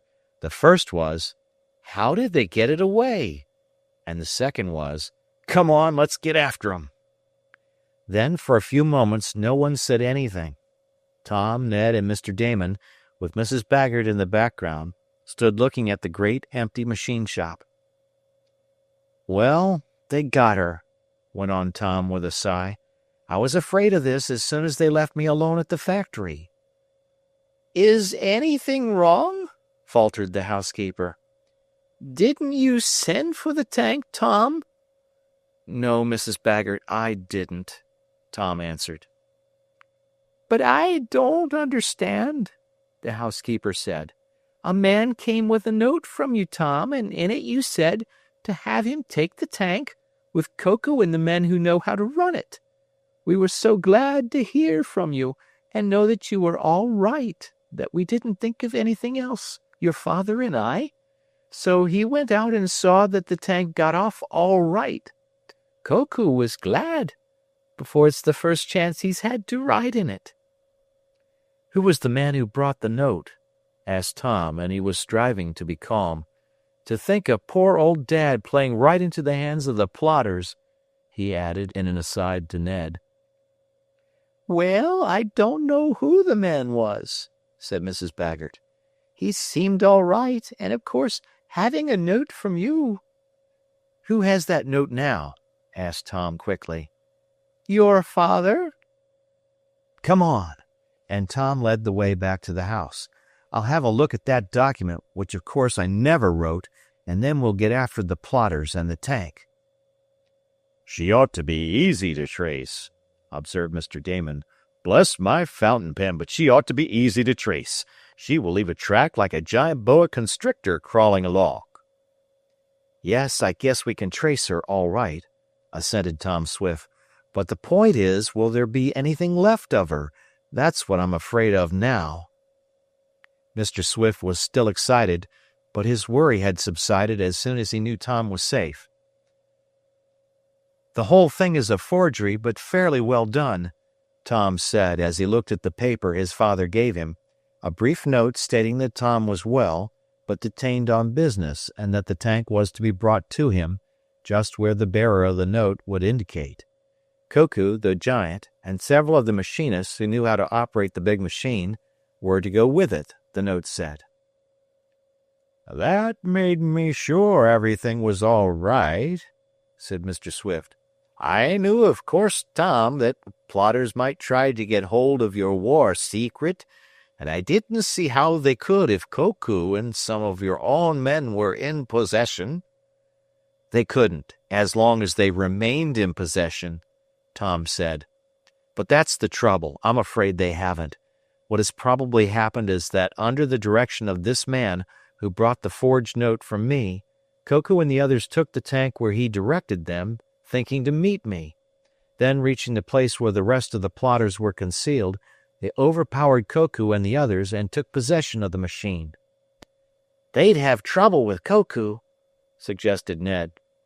Yes, but even a giant can't fight too big a crowd, especially if he is taken by surprise, and that's probably what happened, remarked Tom. Now the question is, where is the tank and how can we get her back? Every minute counts. If those German spies and their helpers remain in possession long, they'll find out enough of my secrets to enable them to duplicate the machine, and especially some of the most exclusive features. We've got to get after them. They imitated your writing pretty well, Tom, observed Ned as he looked at the forged note. Yes, that's why they took all my papers away from me, to get specimens of my handwriting. I half suspected that, but I didn't quite figure out what their game was. Well, we know the worst now, and that's better than working in the dark. Now I'm going to have a bath and get into some decent clothes, and we'll see what we can do. Count on me, Tom, exclaimed Ned. I'll go the limit with you. I knew you would, old man. And me too, cried Mr. Damon. Bless my open fireplace, but I'll send word to my wife that I'm not coming home tonight, and we could start the first thing in the morning, Tom.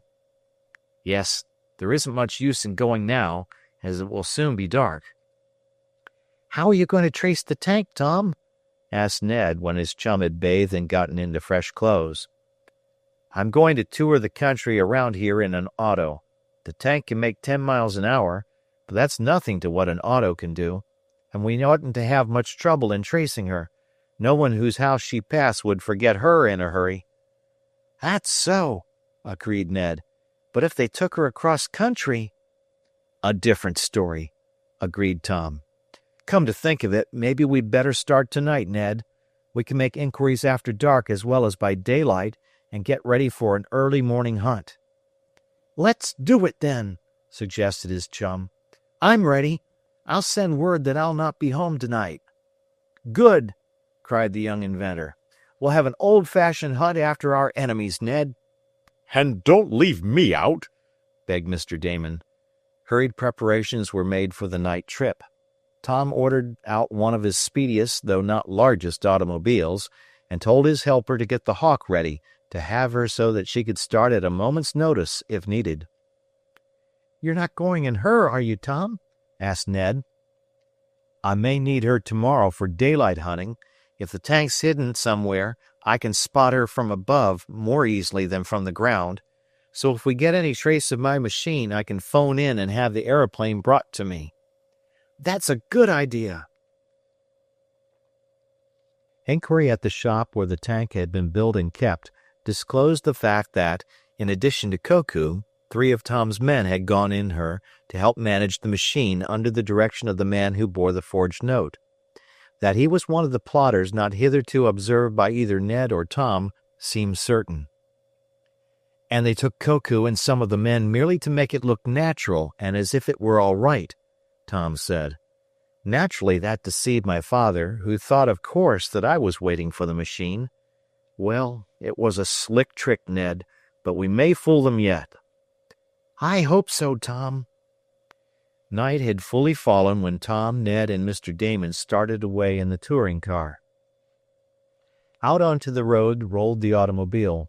During the little daylight that had remained after his arrival at home, and following the discovery of the loss of the tank, Tom and Ned had traced it, by the marks of the big steel caterpillar belts, to the main road. It had gone along that some distance, just how far could not be said. "But by using the searchlight of the auto, we can trace her as long as they keep her on the road," said Tom. "After that we'll have to trust to luck, and to what inquiries we can make." The touring car carried a powerful lamp, and by its gleams it was easy to trace for a time the progress of the ponderous tank. There was no need to make inquiries of persons living along the way, though once or twice Tom did get out to ask, confirming the fact that the big machine had rumbled past in a direction away from the Swift home. "I had an idea they might have doubled on their tracks for a time and backed her up just to fool us," Tom said. "They might do that, keeping her in the same tracks." But this evidently had not been done, and the tank was making good speed away from the Swift house. They kept up the search until about midnight, and then a heavy rain began just before they reached a point where several roads branched. "Luck's with them!" exclaimed Tom. "This will wash away the marks and we'll have to go it blind. Might as well put up here for the night," he added as they came to a village hotel. It was evident that little more could be done in the rain and darkness, and there was danger of overrunning the trail of the tank if they kept on. So they turned in at the hotel and got what little rest they could in their anxious state of minds.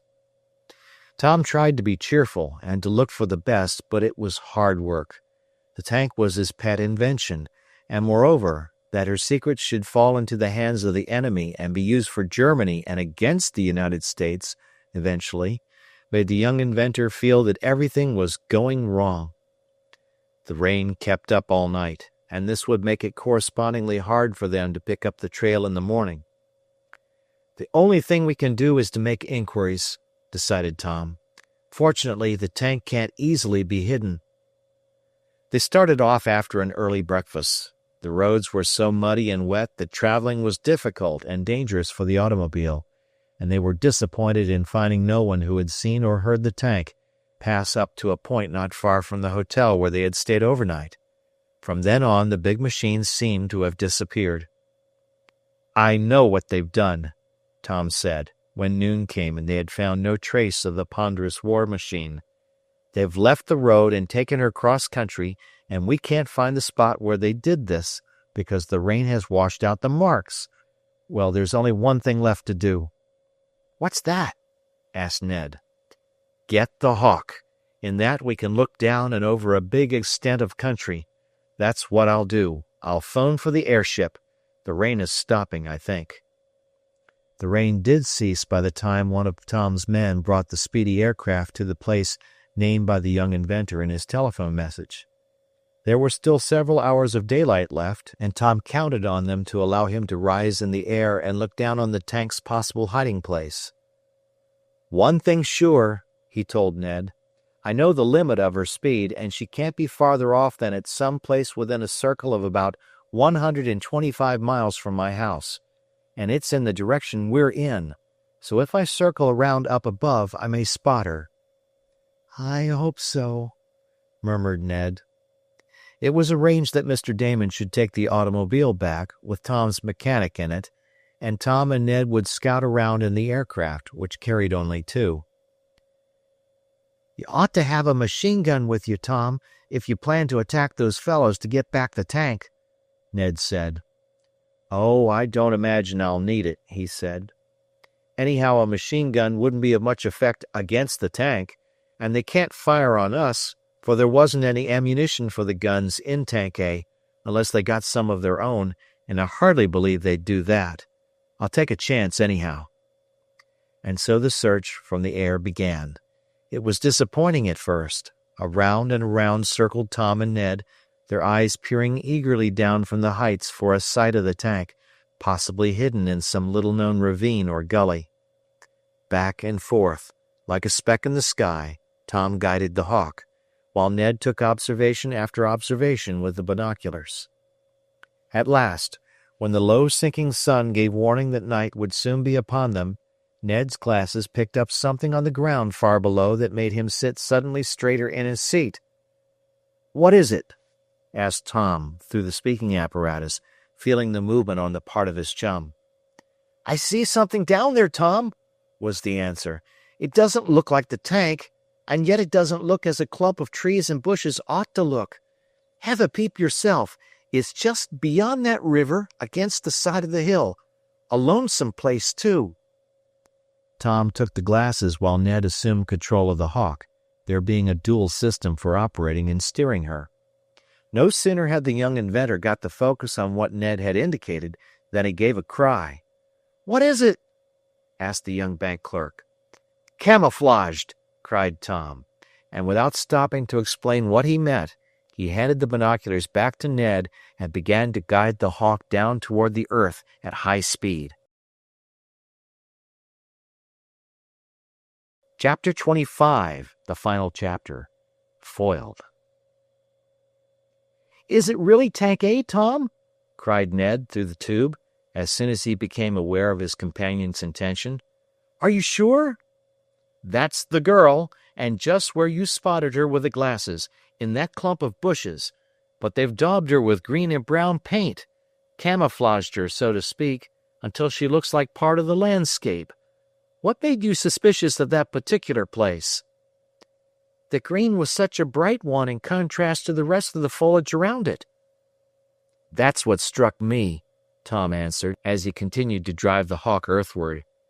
"They thought they were doing a smart trick, imitating the tactics of the Allies with their tanks, but they must be colorblind." Ned took another observation through the glasses.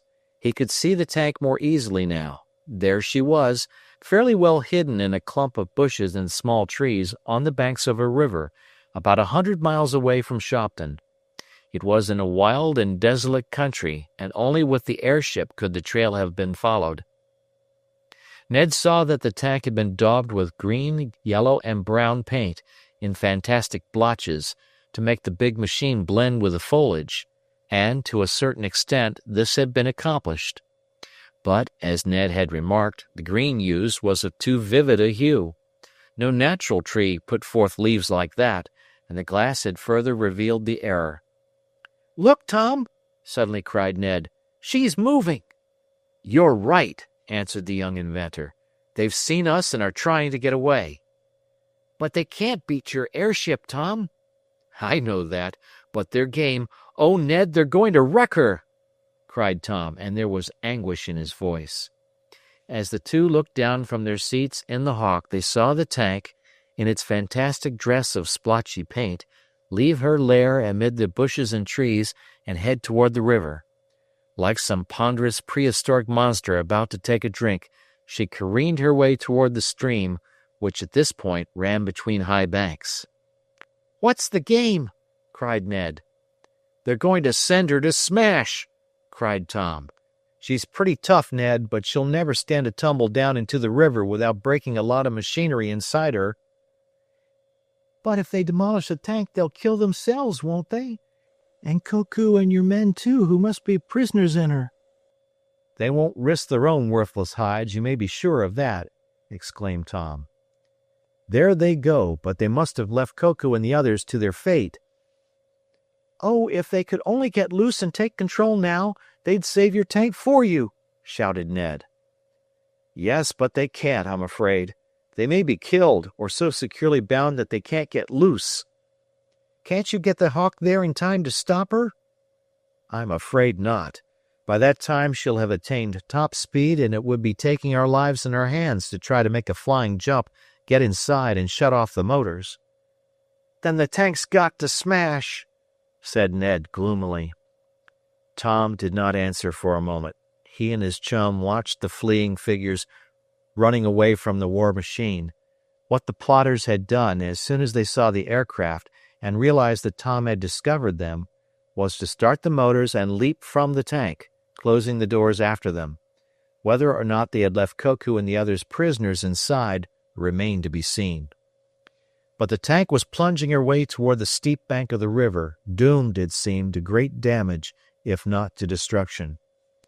"Oh, if we could only halt her," murmured Ned. Tom Swift was busy with some apparatus on the Hawk. Ned heard the hum of an electric motor which was connected with the engine, and there soon sounded the crackle of the wireless. "What are you doing? Signaling for help from those inside the tank?" asked Ned, for the big machine was fitted to receive and send messages of this sort. "I'm trying something more desperate than that," Tom answered.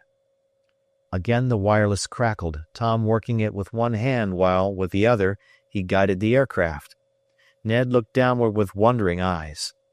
The tank was still plunging her way toward the steep bank of the river.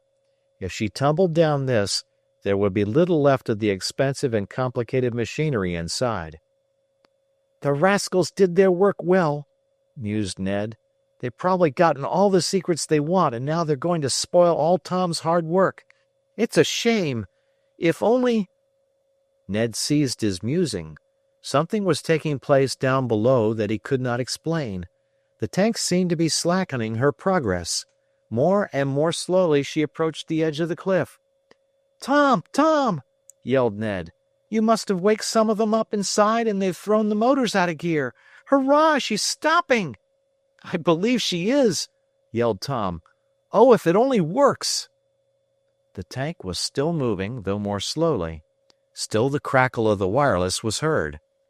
And then, just as Tom shut off his own motor and let the Hawk glide on her downward way in a volplane to earth, the great ponderous tank came to a stop on the very edge of the precipice at the foot of which rolled the river.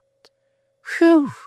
whistled Ned as the aircraft rolled along the ground near the war machine. "That was touch and go, Tom. They stopped her just in time." "You mean the wireless stopped her," said Tom quietly. "I'm very much afraid that if Koku and the others are alive, they're still prisoners in the craft." "The wireless?" gasped Ned as he and his chum got out of the Hawk. "Do you mean that you stopped her by wireless, Tom?" "That's what I did. It was a desperate chance, but I took it. I had just installed in the tank a system of wireless control, so she could be guided as some torpedoes and submarines are, by wireless impulses from the shore. Only I'd never given the tank system a tryout. It was all installed and it worked perfectly on the small model I constructed. And when I saw her running away out of control as she was, I realized the wireless was the only thing that would stop her, if that would. It might operate just opposite to what I wanted, though, and increase her speed. But I took the chance. I set the airship wireless current to working and tuned it in to coincide with the control of the tank. Then, by means of the wireless impulse, I shut off the motors, which can be started or stopped by hand or by electricity. I shut 'em off." "And only just in time," cried Ned. "Whew, Tom Swift, but that was a close call." "I realized that myself," said the young inventor. This is a new idea and has to be worked out further for our newer tanks." "Gee," ejaculated Ned. "out of date before it got into use. Now let's see about our friends." It was the work of but a moment to enter the tank, and after making sure that the machinery was all right, Tom and Ned made their way to the interior. In one of the smallest rooms they found Koku and the others bound with ropes, and in a bad way. Koku was so tied with cords and hemp as to resemble a bale of manila cable. "Cut 'em loose, Ned," cried Tom, and the bonds were soon severed. Then came explanations. As has been told, one of the plotters, whose identity was not learned until later, came with the forged note. The giant and Tom's men set out in the tank, and the machine was stopped at a certain place where the plotter, who gave the name of Crossley, told them Tom was to meet his men. Out of ambush leaped Simpson and others, who overpowered the mechanics, even subduing Koku after a fierce fight, and then they took possession of the tank, making the others prisoners. What happened after that could only be conjectured by Tom's men, for they were shut up in an inner room. It seems certain, though, that the tank was taken to some secret place, and there pitted to resemble the verdure.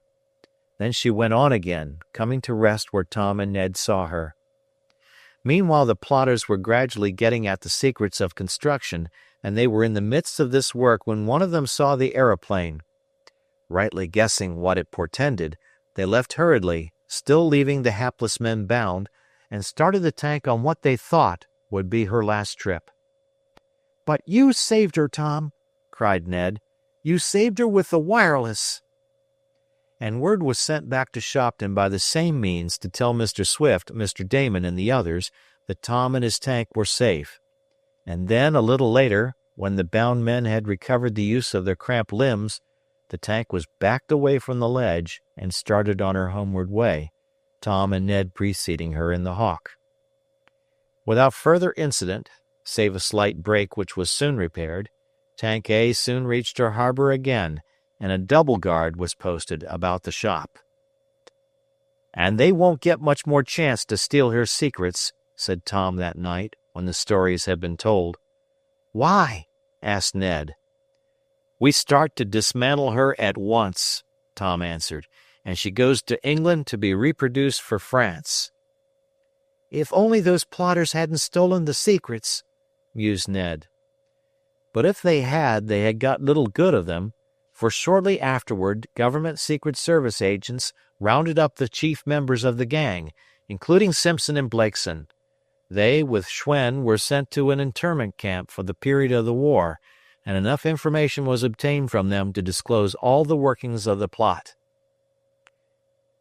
"It was just like lots of other stunts the German spies tried to put over on the good old USA," said Tom to Ned, the day after the dismantled tank was shipped to Great Britain. "In some way the spies found out what I was making, and then they got hold of Blakeson and Grinder.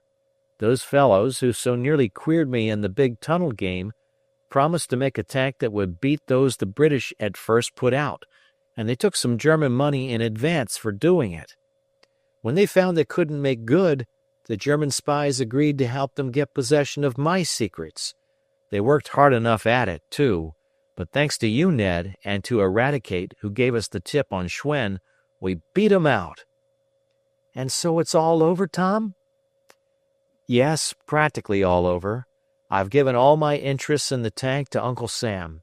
It was the only way I could do my bit at this time, but I've something else up my sleeve. And those of you who care to learn what the young inventor next did may do so by reading the next volume of this series. It was about a week after Tank A, as she was still officially called, had been shipped in sections that Ned Newton called at Tom's home. He found his chum with a flower in his buttonhole, about to leave in a small runabout. "Oh, excuse me," exclaimed Ned. "This is Wednesday night. I might have known. Give Mary my regards." "I will," promised Tom with a smile.